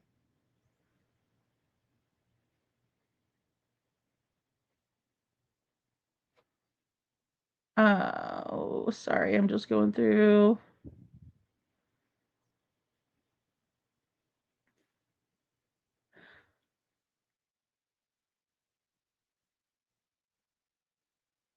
Oh, yeah, UA, I can't. I can't. Thanks, Joe. Yeah, I mean, I just can't,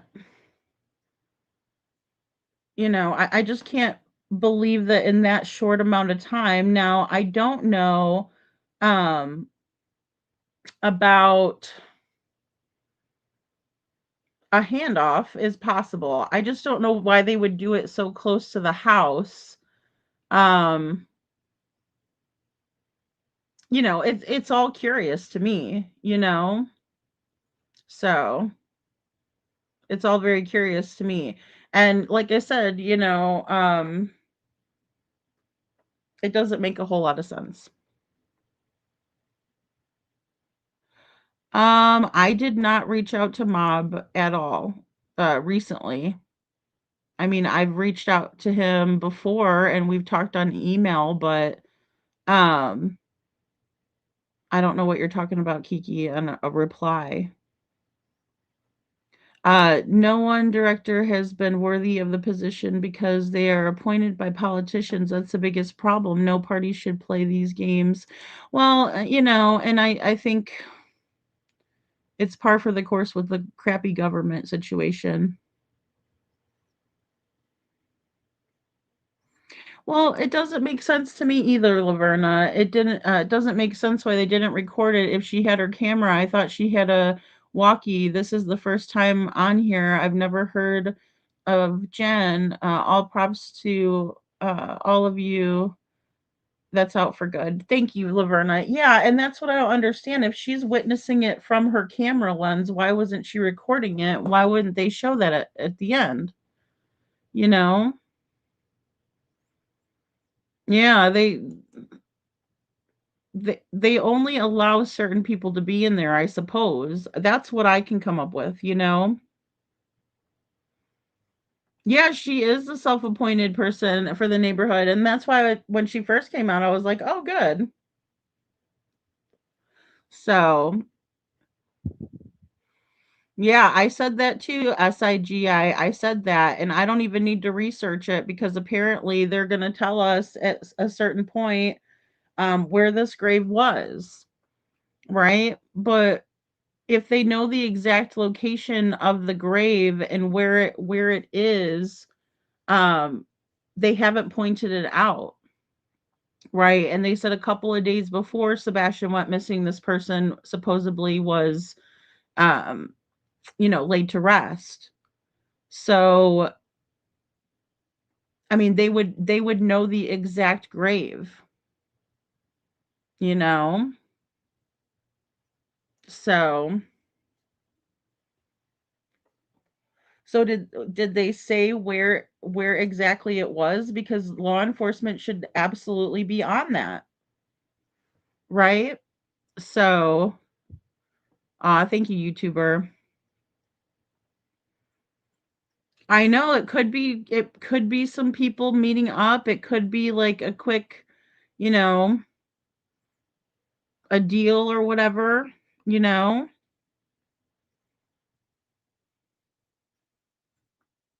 No, she said she was looking at it from the computer, or excuse me, from the camera.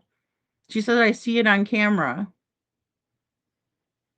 But so what if it came from Bobby? Are you saying she made the lights appear? No, I'm not saying that. I never said that, Kiki. What I'm saying is that Bobby's a liar. So her on the other end of the phone is not sufficient for me to know what she's seeing to be true, what she's saying to be true. So where's the footage that she saw on the camera while Silvers was in the cemetery? If she saw the lights appear, right? Because she didn't make the lights appear. Obviously, from what we're seeing here, Silver's flipped on his high beams or bright lights, and that's when the columbarium was in position. And that's when Bobby says, I see it, I see it. Where did she see it? Whoever was on the phone, or excuse me, the walkie talkie, who, where's the footage? If she's seeing it through the camera lens, you know? I mean, thank you, Cece. Aw, thank you. Thank you for your super chat. Yeah, I have to be, guys. I'm not gonna get up here and just go with what everybody wants me to say. I can't ever do that. And I won't ever do that, especially when I know what happened behind the scenes. Once once said Bobby's dad built the community or something, and she's the head of the Facebook group watch. She's thinks she's better or something. Yeah, well, she is. She was the, main one, like the admin for the group, I should say. Um, you know, so but I would hope it is. I would hope it is if this is, if they could pinpoint the area. Sam says, I think it's petty if she shouted you out. What's the problem? He don't have to use your footage just because you said he can. You are way behind in the chat. It's so confusing. Uh, so, um, yeah, well, that is your opinion. And he did not shout me out. And I don't want to shout out. I think that whoever brought me to the location, which was Jen, right? People need to know that, Sam. So, and I'm not that behind in chat. as a matter of fact. So, um,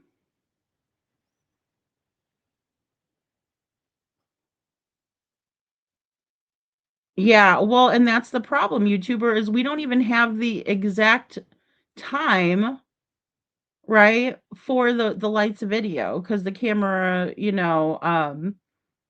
was stuck. That camera was stuck.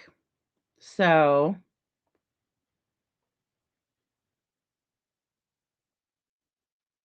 oh, thank you, little Miss Sharon, for your super sticker. So,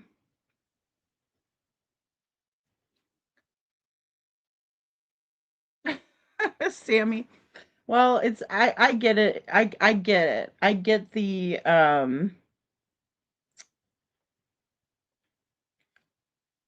like I said, I understand that you guys are not going to receive this well because, it's new information to you guys.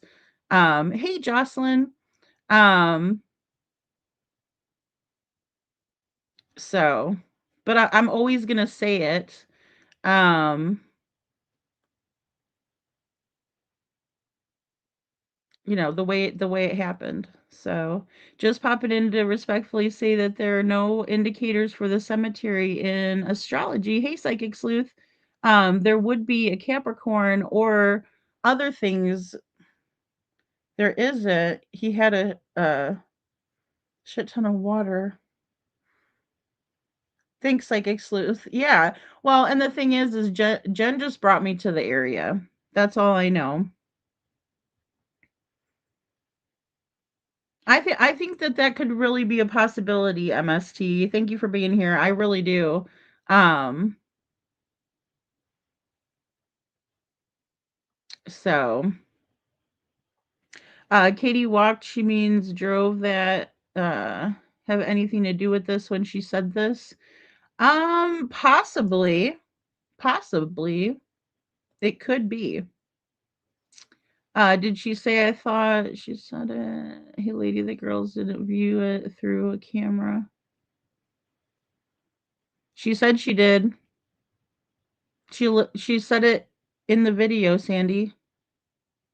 She said, I'm looking at it on the camera." So, how did they get Sebastian out of the house if nobody exited the house? The only way is if it was the trunk and CP handed him off during the time she went looking for him. I mean, I know a lot of people think that that's a strong possibility too. Hey Rosebud, are there any cameras closer that could identify the cars from that night? Yeah, there was cemetery excuse me, there was cameras in the cemetery on the church.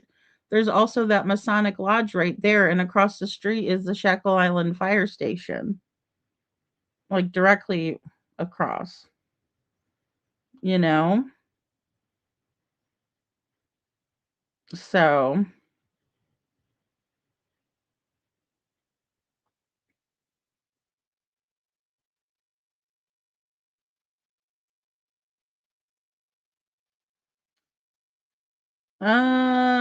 of course, lady, because he spent 100 of hours, oh, hundreds, I think you meant to say, of hours researching the case. He's not giving a tip. I mean, that's all, but he's not law enforcement, guys. You have to understand that Mob is not law enforcement, and don't get pissed off at me for saying he's not law enforcement. He's not. He's not. And so even when you give law enforcement evidence, that doesn't mean you're working with law enforcement and that you are law enforcement, you know? Thanks, Karina. I'm trying. um, thank you. I just know that there are a lot of lights, one missing child and mom and dad, uh, yeah, hamming it up in Disney World. That's true. That's true, little Miss Sharon. Yeah, absolutely. So, absolutely. I get it. I think we all get it because you think that we knew you guys all went there and we didn't know, lady. We, well, I didn't know. I was trying to explain about the video. that I seen.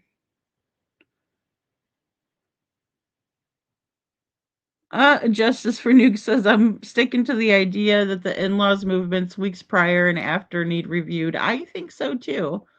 I think so too. I don't think I need to do that, SIG. I think it just got blown up a lot more than, you know, because I don't agree with the theories that are being presented, right? And I think some of that was looked at like I'm mad at Mob Crew or don't like Mob Crew, and I neither one of us has time to deal with the nonsense. So, I mean, that's kind of where I'm at with it, you know. And look, we all have the right to choose who we work with on projects, right? So I'm not upset. I just think that people need to know what really happened. And then I also think that people need to consider that everybody's going to have a difference of opinion on things, and it's okay if that happens. Um, Rosebud says, well, if there was cameras that are close, then the police probably were able to identify those cars and the activity going on there. They just haven't revealed it to the public like everything else. Well, and that was my first original thought, Rosebud, was that, you know, law enforcement's well aware of all of this. Um, but Chris was going over some footage that he was given, right? And that sparked interest in this area, but I don't think it's anything that law enforcement doesn't already have. I mean, you know, they would have to, unless somebody's conscience got the better of them and they decided to just, or excuse me, they decided to just send it over to Mob Crew, like a new video. I don't know. I mean, Tully, exactly. If the video disappears, it's LE that made it disappear. We also talked about Chris's family member, um, and that some footage of a shootout that happened with him and another gentleman miraculously disappeared. So I think that that is something that should be of focus as well. And maybe part of this could be because it was given to law enforcement, but nothing was done with it. And I can't discount that either.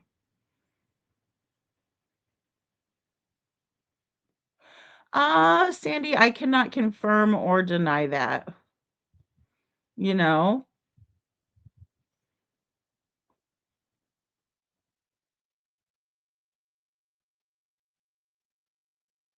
there are a few things I don't care about in this case, green hoodie or the cemetery lights or yellow jacket.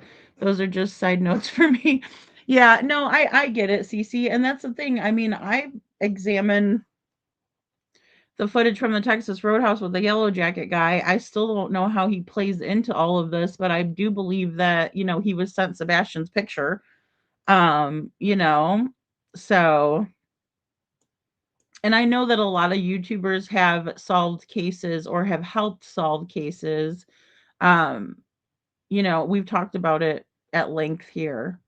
So, Hey Jude says that she does park in the garage always. I've never seen her van out of the garage, I guess, now that you've said that, Hey Jude. Just thinking back, I've never seen anybody ride past and Katie's van was outside, you know? I do not have a Disney photo.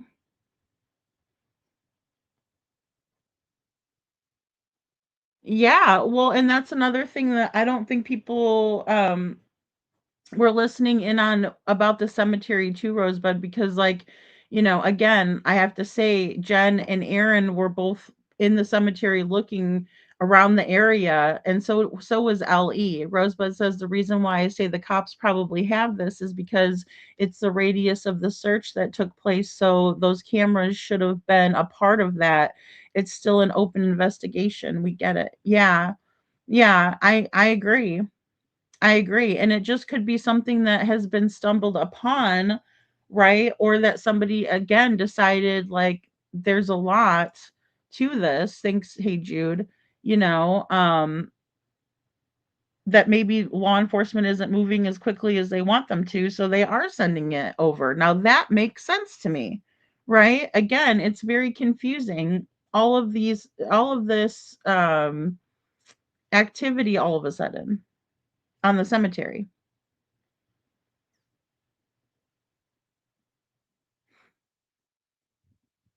I know that SIGI. I know that the video was taken the night before and the day of. Yep, the morning. It wasn't even the night. It was of a morning, 3 a.m., right? So almost 4 if we're going by 3:45. Um and then the houses haven't been built yet over there, and like I said, they're big tall houses. So again, where were they looking from? So the one I saw has Sebastian in it, but I thought Faith was in it. Is that the ones they showed on Fox News in the very, very beginning where Sebastian was really young? Jocelyn says 100% at this point, everyone is speculating, and it's great for everyone to have and discuss differing opinions. Yeah, thanks, Jocelyn. I appreciate that. Yeah, and I knew that a lot of people wouldn't understand my opinions, especially because I'm, you know, a little bit closer to this situation than others are. Um, they're not going to share shit to anyone. Yes, I believe they already have now. And the one house has like what, 7 or 8 cameras on this one house. Heck, I might be confused. Well, and I mean, that's the thing. There was a lot of cameras. There was a lot of cameras, you know? So, yeah, 7. Yeah, 7 cameras. Thanks, Jude. Yeah. Cece Cece says, my interpretation of tonight's mojo, you and Jen went to stop 30, then all of a sudden it becomes a thing that Jen was working on first. Is that about it? And Miss Kravitz Miss Kravitz sent the footage to mom. I don't know for sure. I just know that it sounds exactly like her voice on the other end of the walkie-talkie. But no, what happened with the stop 30 is that that was another place that Jen wanted to take me, and we filmed it, but then Jen was also talking with Silvers, and Silver said that he would go back over there and, you know, investigate some more over in that spot, and he did, right? And then the cemetery, I don't know if that sparked somebody to send the footage. I don't know.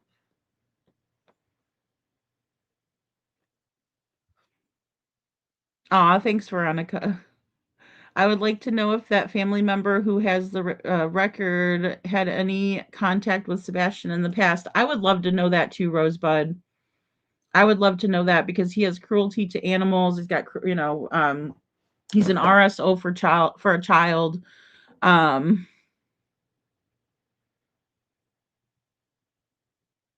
and it could just be someone in the cemetery. I mean, it could just be. Yeah, hey Jude, that's why I guessed it was because of Bobby having the camera that faces that way. You know, and it sounds like her on the footage for Silver's on the scene.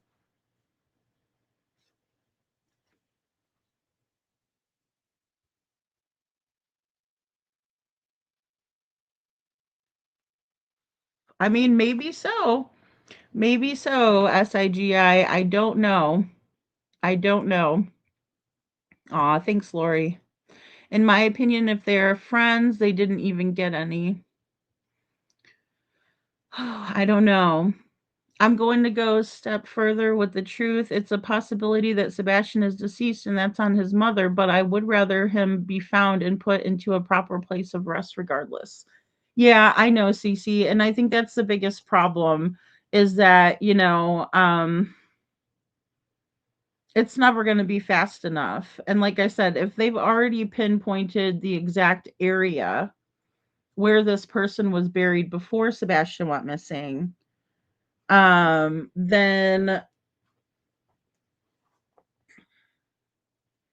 what's stopping them, you know?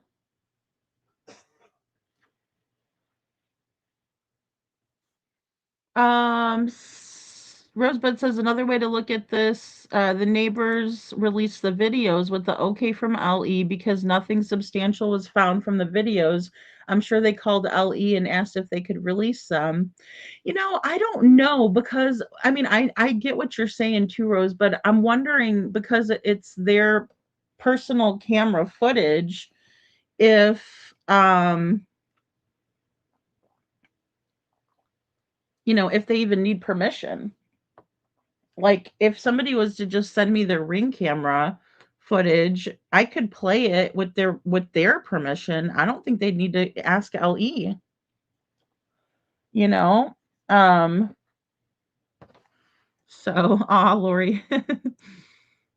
So, she's got Chex Mix. That's funny.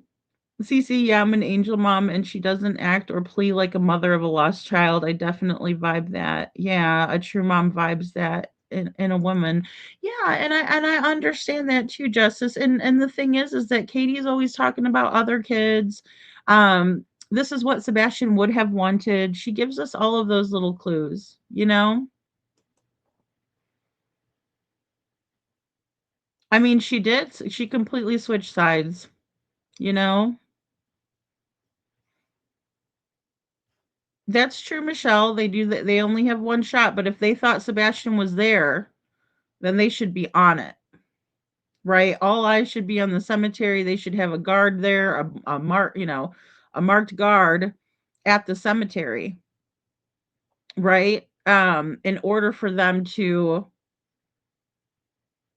make sure that nobody tampers with the site. If they really think that Sebastian's there, right? Or if they have this proof. So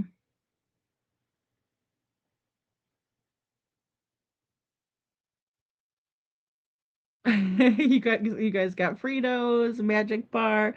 Um, cool, Kylie. If Bobby switched sides, it's because they have threatened her with her boys and stuff.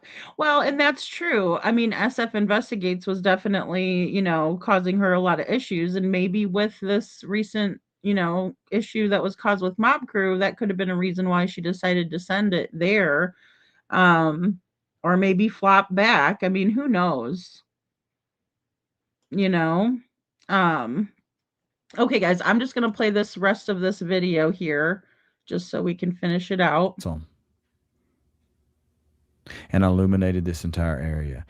Could Sebastian Rogers be here? Disclaimer on the wall, it's alleged, it's in our opinion. As you know by watching the Mob Crew,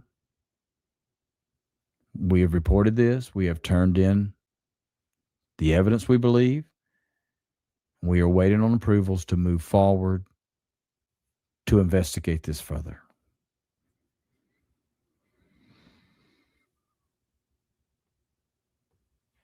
"400 yards from his home, 1,200 feet, Sebastian Wayne Drake Rogers."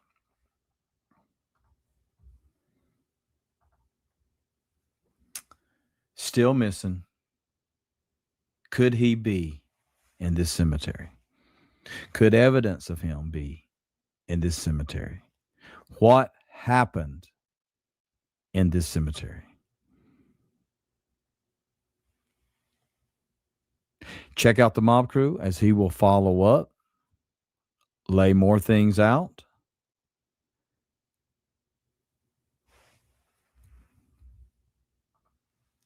Started with these lights, and it brought us to Silver's on the scene, boots on the ground. You get to the scene. What do you discover? Thank you for your time. And as always, Stay tuned. Daisy. Okay, so that was the end of the video. Thank you, Hey Jude, for dropping the link. I dropped the video earlier to this actual video because I think it was really well done. Again, I don't typically review creators I don't like, just to put that out there. Also, I usually will not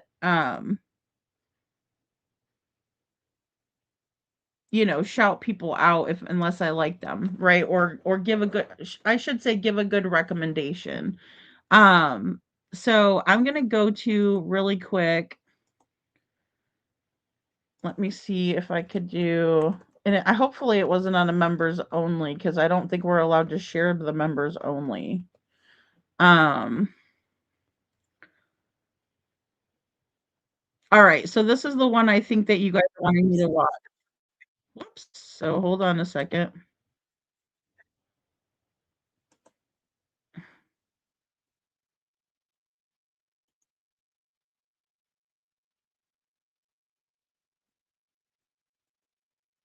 Okay.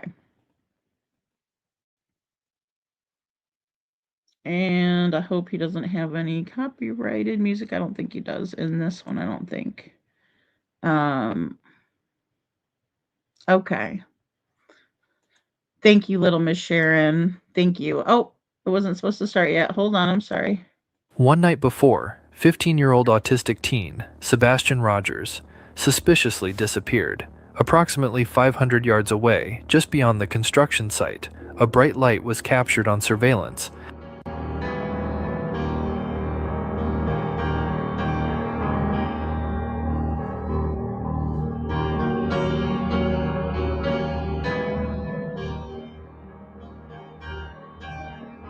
All right, guys, that's the Columbarium. This light was coming from a small historic cemetery just beyond the construction site. But this discovery was only the beginning. I would find so much more suspicious activity going at the cemetery, including multiple vehicles seen driving around the same night. But this didn't only happen the night before Rogers went missing. This same suspicious activity was spotted again the next night, the same night Sebastian Rogers disappeared. This sparked us to conduct our control tests to figure out what was this light, where it was coming from, and how it connected to Roger's disappearance. And what we found will absolutely shock you. Come down to where I'm sitting right here. So watch this. Of course, with my lights off, you can't see anything. If I turn my lights on, I can see just graves and grass. But imagine for a moment that somebody was there and said, hey, I can't see. Turn your high beams on. Of course, it opens up the whole area. I see more. And what do I see? The monument. And they're telling me they can see it on the camera, just like the footage we've been looking at. Boom!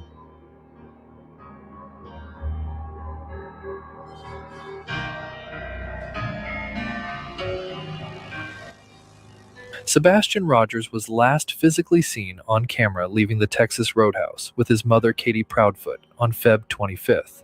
Whether he actually made it home that night is highly debated, but what I have recently discovered on surveillance from a nearby camera in Rogers' neighborhood could hold the answers to what may have happened to Sebastian Rogers.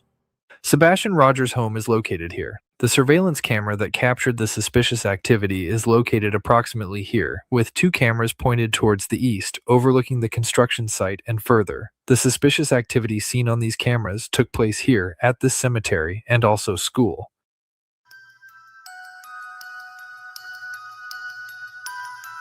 At this cemetery and also school. Okay, guys, so it appears to me that the footage might be coming from over here, right? Because it would have a clear view. And this is before it was built up. See, all of this wasn't built yet.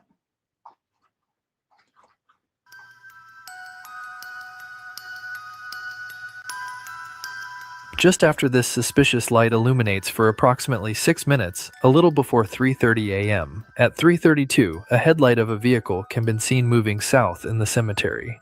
This would not be the only vehicle seen that night. Another vehicle is seen at 3:45, and just 4 minutes later, another headlight is seen at 3:49. Although there is 2 cameras that overlook the entrance to the church and cemetery, as of now, there is no sign of these vehicles seen, entering or exiting, the only main entrance to the south.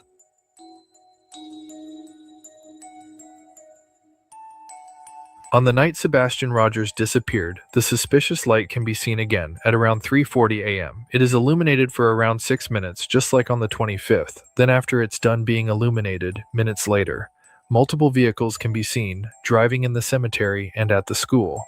Once again, more suspicious activity the night Rogers went missing. So what is the object that is being illuminated for around 6 minutes on the 25th and 26th, and how could it be connected to Sebastian Rogers' disappearance? Here is a daytime shot from the surveillance camera where you can see the construction site. It is also overlaid with the nighttime shot of the suspicious light source. You can see how the suspicious light is just beyond the construction site in the cemetery. As Silver's on the scene, drives through the cemetery, you can see that the construction site is to his left. As he continues north, he is now in the middle of the cemetery, approaching a loop. As he turns right, you will notice what they call Columbarium. This object is made out of highly reflective material, like concrete, granite, and marble. This memorial also sits at a slight tilt when viewing from the east, just like the object seen in the surveillance footage. Notice both objects are rectangular in shape. As you can see here, this memorial has no artificial lighting, not in the front or the back, so whatever caused this to be illuminated at 3 a.m. on the 25th and 26th had to have come from another light source, but what? The obvious answer would be headlights from a vehicle, but what we discovered about this answer would prove to be quite disturbing and shocking. Seen here is another daytime shot, overlaid with nighttime, where you can see the memorial to the right, and in the yellow box is where we see headlights from a vehicle. But what's interesting is the fact that the vehicle seen at 3:45 a.m. has its headlights facing west on a part of the road that goes north and south. Also, this vehicle appears to be in the middle of the loop, on the west end of the cemetery, in this location. Shown here is the exact location the headlights were seen. Notice how the road isn't very wide. I also figured out that the headlights captured at 3:45 and 3:49 a.m. are at 2 different heights seen here. Notice when putting a static line in same spot, one light is higher up than the other one, meaning there were at least 2 different vehicles driving around the cemetery on the night before Sebastian Rogers disappeared on the 25th. So what were they doing, and how did the memorial site light up?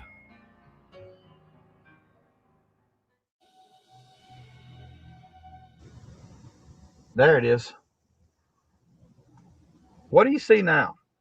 During the control tests, Silver's on the scene and others tried many different things to illuminate the memorial in the same way we saw it on surveillance. But every test, including driving next to it, parking near it, using headlights and other objects such as flashlights, just would not create that same illumination effect until on day 2, Silver's on the scene did this. Okay, to document where I'm at, come in the cemetery this way, go around, it loops around. I took the turn right here and During Silver's control test, he parked on the west end, in the middle of the loop, seen here on this map. He had turned his car towards the memorial. When doing this, he figured he would try and turn on his high beams as nothing so far had worked up to this point. Upon doing this, he illuminated the memorial just as it was seen in the surveillance. Here was his reaction. Okay, to document where I'm at, come in the cemetery this way, go around, it loops around. I took the turn right here and I've come down to where I'm sitting right here. So watch this. Of course, when my light's off, you can't see anything. If I turn my lights on, I can see just graves and grass. But imagine for a moment that somebody was there and said, hey, I can't see. Turn your high beams on. Of course, it opens up the whole area. I see more. And what do I see? The monument. And they're telling me they can see it on the camera, just like the footage we've been looking at. Boom! This spot Silver's is sitting at. Okay, guys, so he says right there, Silver's, out of his own mouth, I didn't say it, right? Okay, so just don't come for me. He just said that the person on the other end of the walkie-talkie is looking at a camera, that this person can see it on the camera. Where is the footage? Where is that? That's the aha moment. And if it's Bobby telling us this, then I have a problem with that. Is the same spot where the two vehicles seen on the 25th were exactly positioned. And what's even more crazy is the fact that one of the vehicles at 3:45 a.m. appeared to have come out of the gravesite in that same spot Silver's was parked, as if they had been backed in, then pulled out and turned south.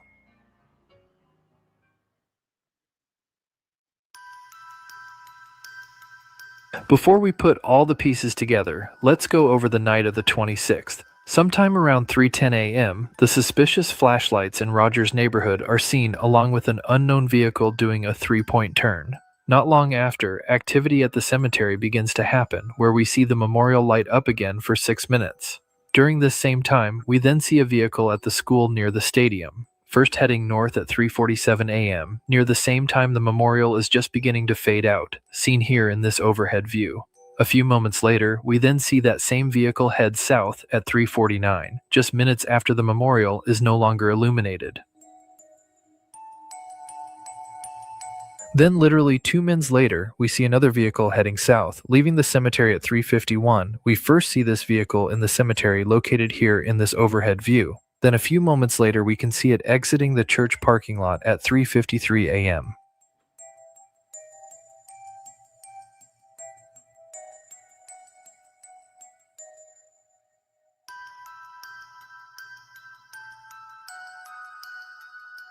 This vehicle was seen on 2 different cameras exiting the church and cemetery. Keep in mind, this is the only time we have seen a vehicle enter or exit the church and cemetery around this time frame on 25th and 26th. Now, what are the chances that 2 different vehicles would be seen exiting the cemetery and school 2 minutes apart at around 4 a.m. in the morning the night Sebastian Rogers disappeared? So how do these puzzle pieces all fit together? First, we have to look at where the suspicious vehicles were seen on the 25th. Just after the memorial is lit up for 6 minutes, we see a vehicle leave heading south at 3:32 a.m. It's possible this vehicle was the one to use its high beams to illuminate the gravesite, as it was positioned east in the middle of the loop here, and in the process accidentally illuminate the memorial, perhaps using its lights to illuminate an area to prepare a hole or a grave. Then this vehicle leaves.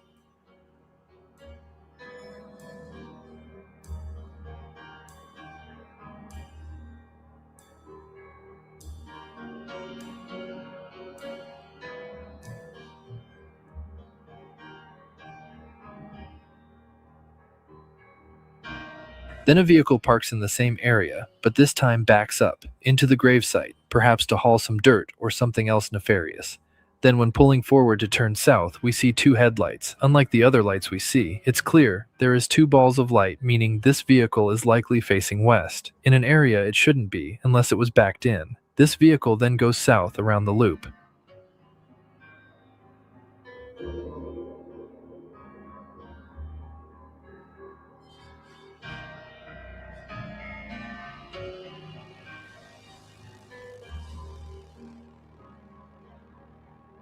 As you can clearly see, there was at least 2 different vehicles on the 25th shown here, with the different headlight heights. Also, you can see that 4 minutes later, another vehicle, likely a truck, was seen moving south. But what's interesting is the way the light gets distorted upwards. Here, take a closer look.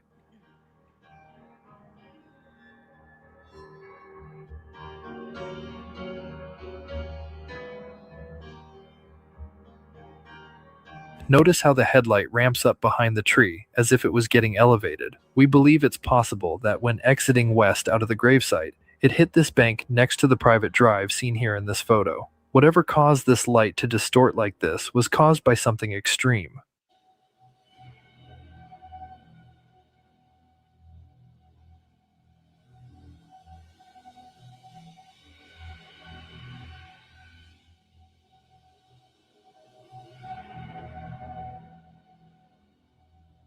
The other major thing to note is there is no sign of any vehicles entering or exiting the cemetery or church on the 25th. There are only 2 entrances, the main one off Long Hollow Pike. and the only other one is off Ward Lane to the north, but it is fenced in and has a gate with a lock.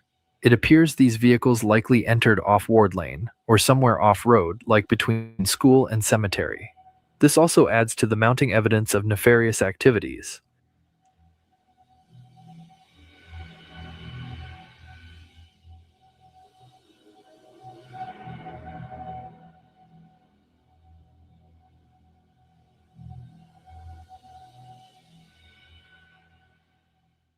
On the early morning of the 26th, when Sebastian Rogers allegedly went missing, you have the mysterious 3 a.m. lights going on next to his home. Then 20 minutes later, activity at the cemetery begins to happen.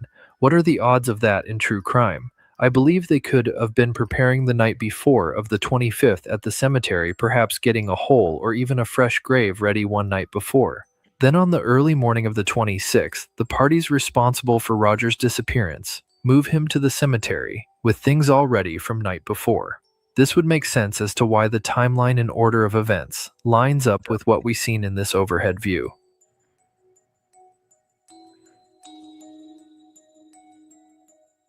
The other disturbing thing to note is the fact that at least one person was buried at this cemetery around this particular area, shown here, sometime before Sebastian Rogers went missing. If true, this clearly shows signs of premeditation and a well thought out plan to hide evidence and/or Sebastian Rogers.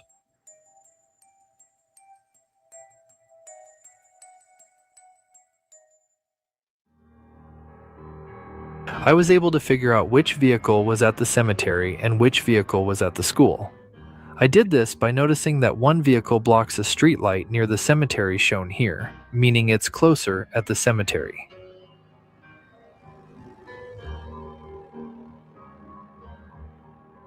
Notice that the vehicle at the cemetery has white headlights, while the vehicle at the school has more reddish amber lights and does not block the street light at cemetery shown here, meaning it is further away, at school parking lot, most likely near the stadium. It's also possible that this was two vehicles moving Sebastian from one vehicle to another to transport him somewhere else. Then just after they allegedly moved Rogers to the cemetery, we see that not only is there a vehicle at the cemetery leaving, but we also see a vehicle entering and exiting the school, literally 2 minutes apart from each other. I believe this car at the school could have been scouting and been looking out for anyone walking around the stadium or school, while the other parties and vehicle are seen at the cemetery, eventually leaving parallel to each other.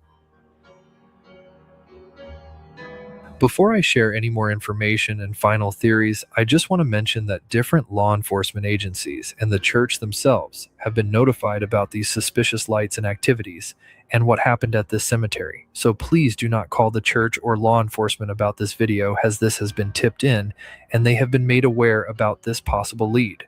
I also know that many have discovered that one or more persons were buried at this cemetery around the time of when Sebastian Rogers went missing, and we are aware of this.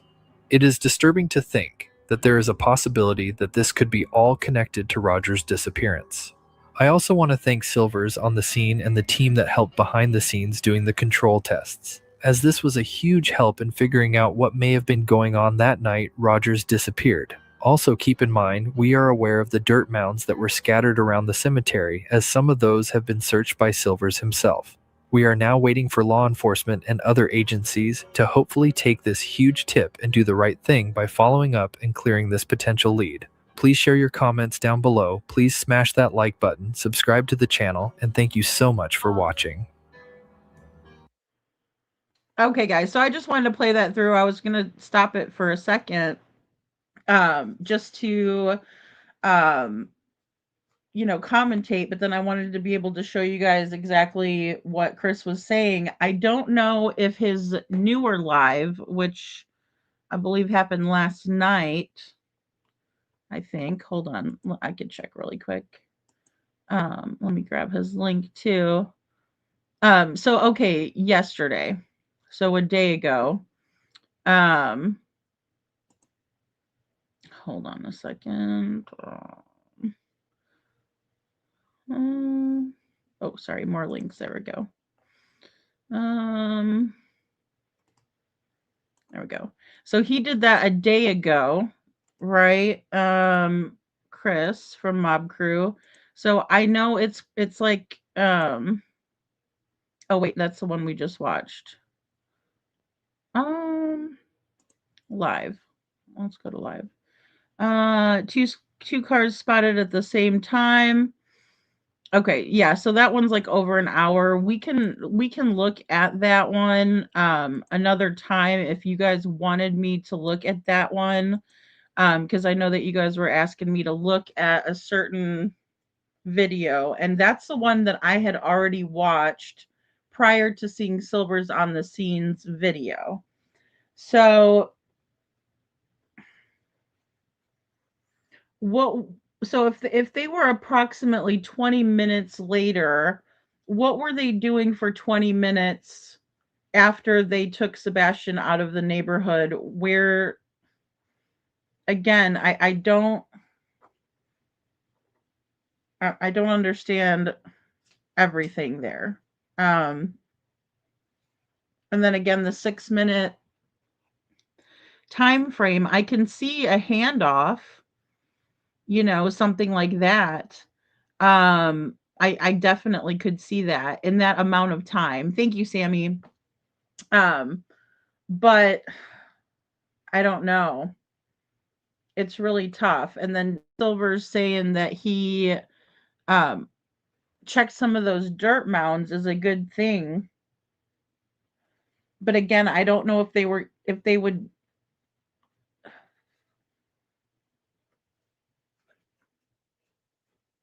I don't know. It just seems like an awful lot of work for only 6 minutes. And then where did they go for 20 minutes if they had Sebastian and they came back to the cemetery? I do think it is very odd that we have 2 nights in a row of activity. But well, for one thing to be true, another might not be, right? So if there was a handoff, there would be nothing to prepare. So, and I'm with you too, Lori, on that. I mean, I think there could have been a handoff in that short amount of time. Now, if they were preparing for the night before,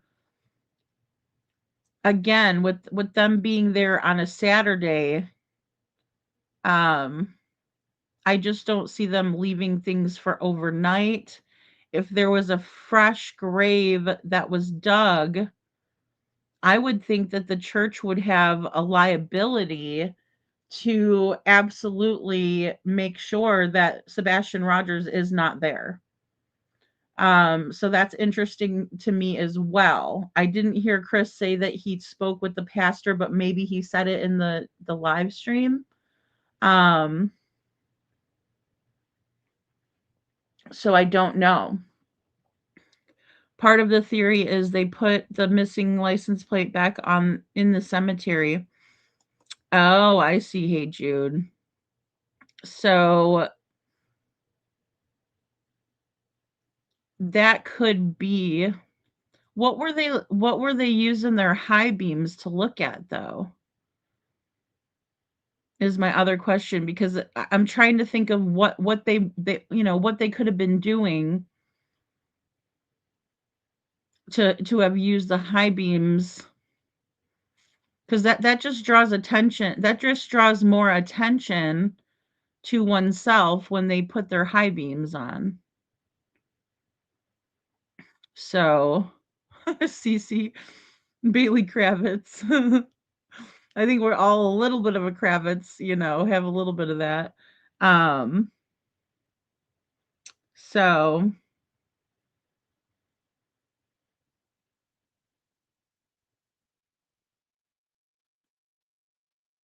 yeah, because there was no right. No, that part makes sense to me because there was no license plate on the 3 a.m. car.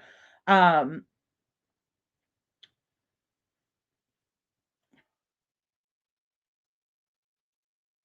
so they go from the flashlight video, right? Taking Sebastian, right? I mean, per se. Hey, KJ Mac. Um, so they take him over to the car, right? He gets in the car, but then they go someplace else, or is it Is it part of the theory that they're thinking that maybe they were taking that long to put the license plate on and they weren't seen in the cemetery because maybe they flipped their lights off to begin with?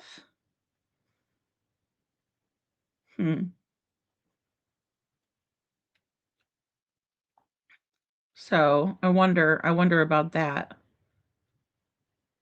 Yes, I'm still here, KJ Mac. I know because I had 2 videos to go over, but we were also there was a lot of discord in the in the chat, which I'm not used to that. But I knew that having a difference of opinion would spark that. I knew that was coming, but you know, I still I'm gonna stand on what I believe to be the case. So with that being said, I still have more questions. If law enforcement goes back and looks into this footage, I would imagine pretty soon there's going to be more activity in the cemetery itself. Or this is something that was already known by law enforcement, but they accept any and all tips. I just can't believe that the church would sit on this information. Because look, the people that would have the most information would be the church, I would think. Or even possibly the Masonic Lodge might have some footage. And I know that you guys said they replaced their cameras. The church did.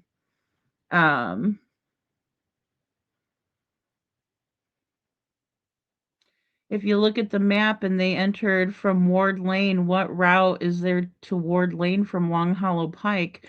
See, I don't know. I was under the impression that there was only one way into the cemetery. Because Ward Lane was, you know, like cut off. Or, you know, access. Excuse me, access was cut off. So, and again, a lot of those houses were built up. So I'm like I said, I'm waiting to hear maybe if they got like footage from the area. I'm just wondering if that's a possibility.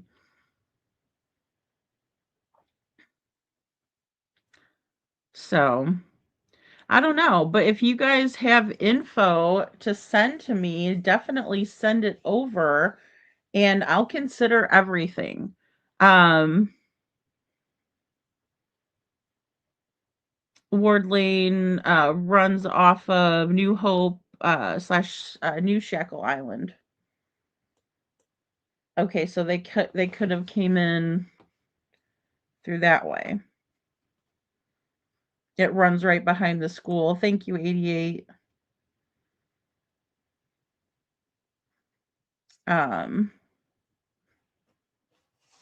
So and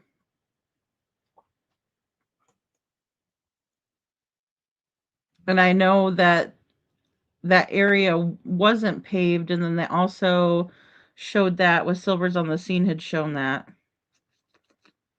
So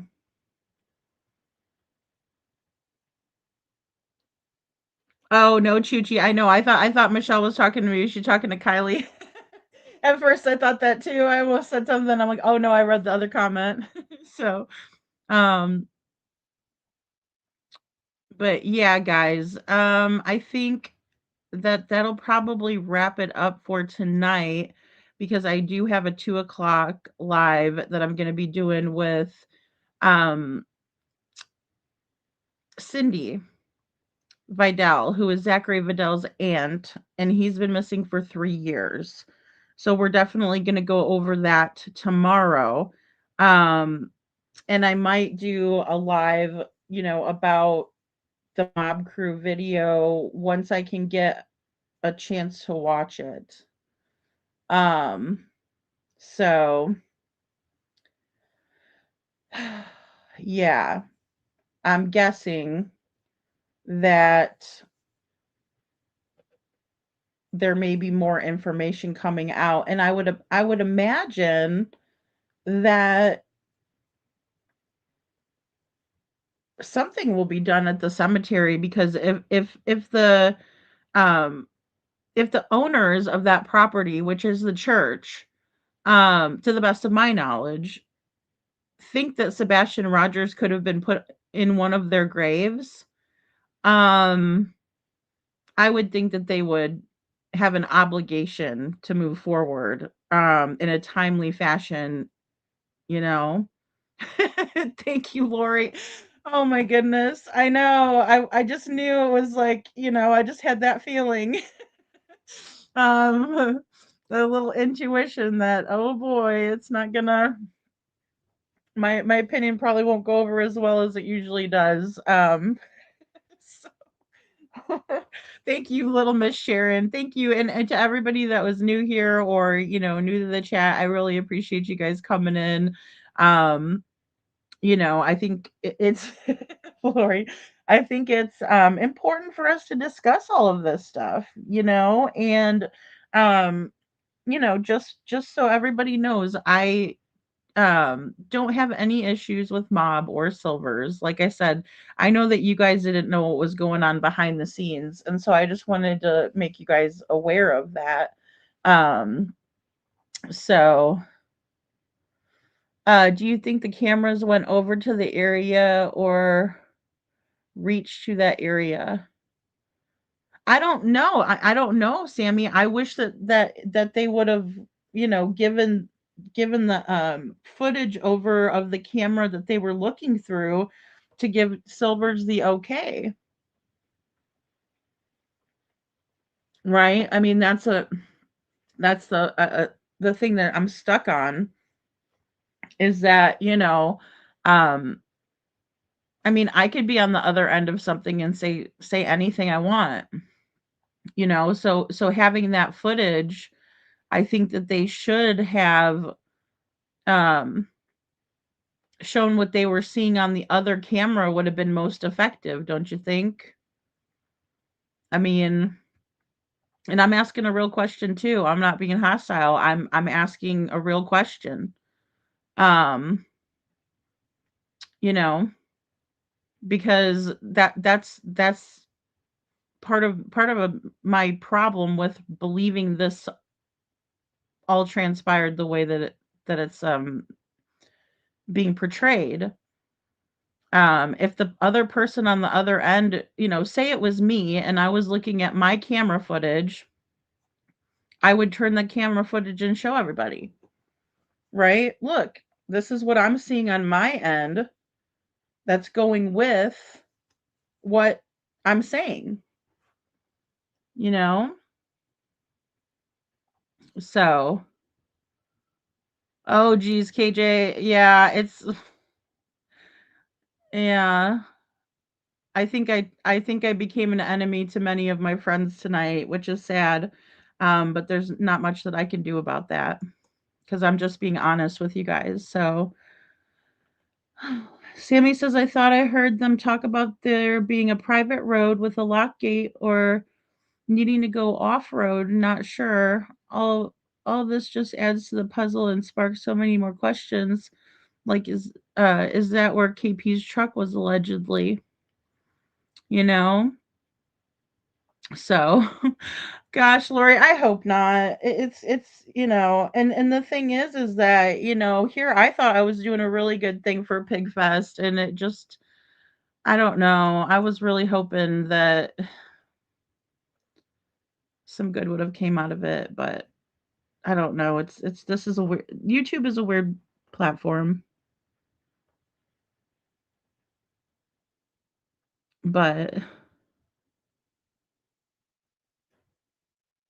Yeah, that's where I did somebody sent me a screenshot of that CC. They said or CC says I think that Busby guy debunked this on Facebook yesterday. I think he had searched with Silvers maybe.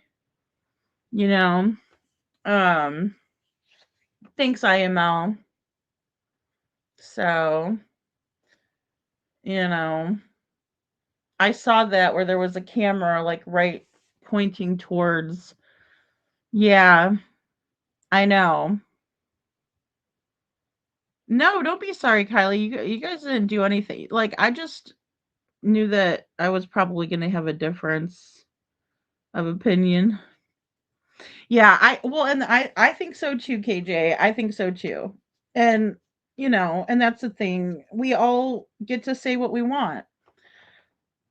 So I think that's important, and I will always, run the channel that way because I think people like to be heard, you know? Um, thanks, IML. Yeah, it's a feeling they'll get over it, Gigi. Yeah, and I know it's frustrating 2 years in seeing all of this. This is another thing that I'm trying to wrap my mind around because again, we keep going back to these same spots over and over again, so yeah, it does. KJ says that's good. I'll for sure go back after the live ends. I like the Discord can keep us sharp. It can, and it can keep us on our toes and stuff like that. Um, and I also just the way that this case has gone, I do look at it differently than another case. But I've also learned a lot from it and kind of understand what to look out for um, when it comes to some of these behaviors that we're seeing, from people who are going back and forth and, so that's what makes me leery of it. So thank you, Cece. Thank you very much. I love having you guys here. And like I said, I think that it's important for us to talk about these things and work through the theories. And again, I want to go back and figure out how long the vehicles were actually in the cemetery. And also I want to point to the school has cameras at the school. It's just a very odd spot for them to do all this activity, you know? Oh, he's one of the divers, the narc divers. Okay. Thanks, IML. Yeah, okay. Because I know he was doing Devlin's case too, I think. I saw him in Crime Time Buzz when Tamara was up on the panel. So I think he's talked to Tamara, to the best of my knowledge, anyway. So, all right, guys. Well, thank you all so very, very much. Thank you for your super chats and thank you guys for being here. I really appreciate you guys, and I will see you here in a couple hours. We'll talk about Zachary Vidal. All right. Thank you guys. Have a great rest of your day.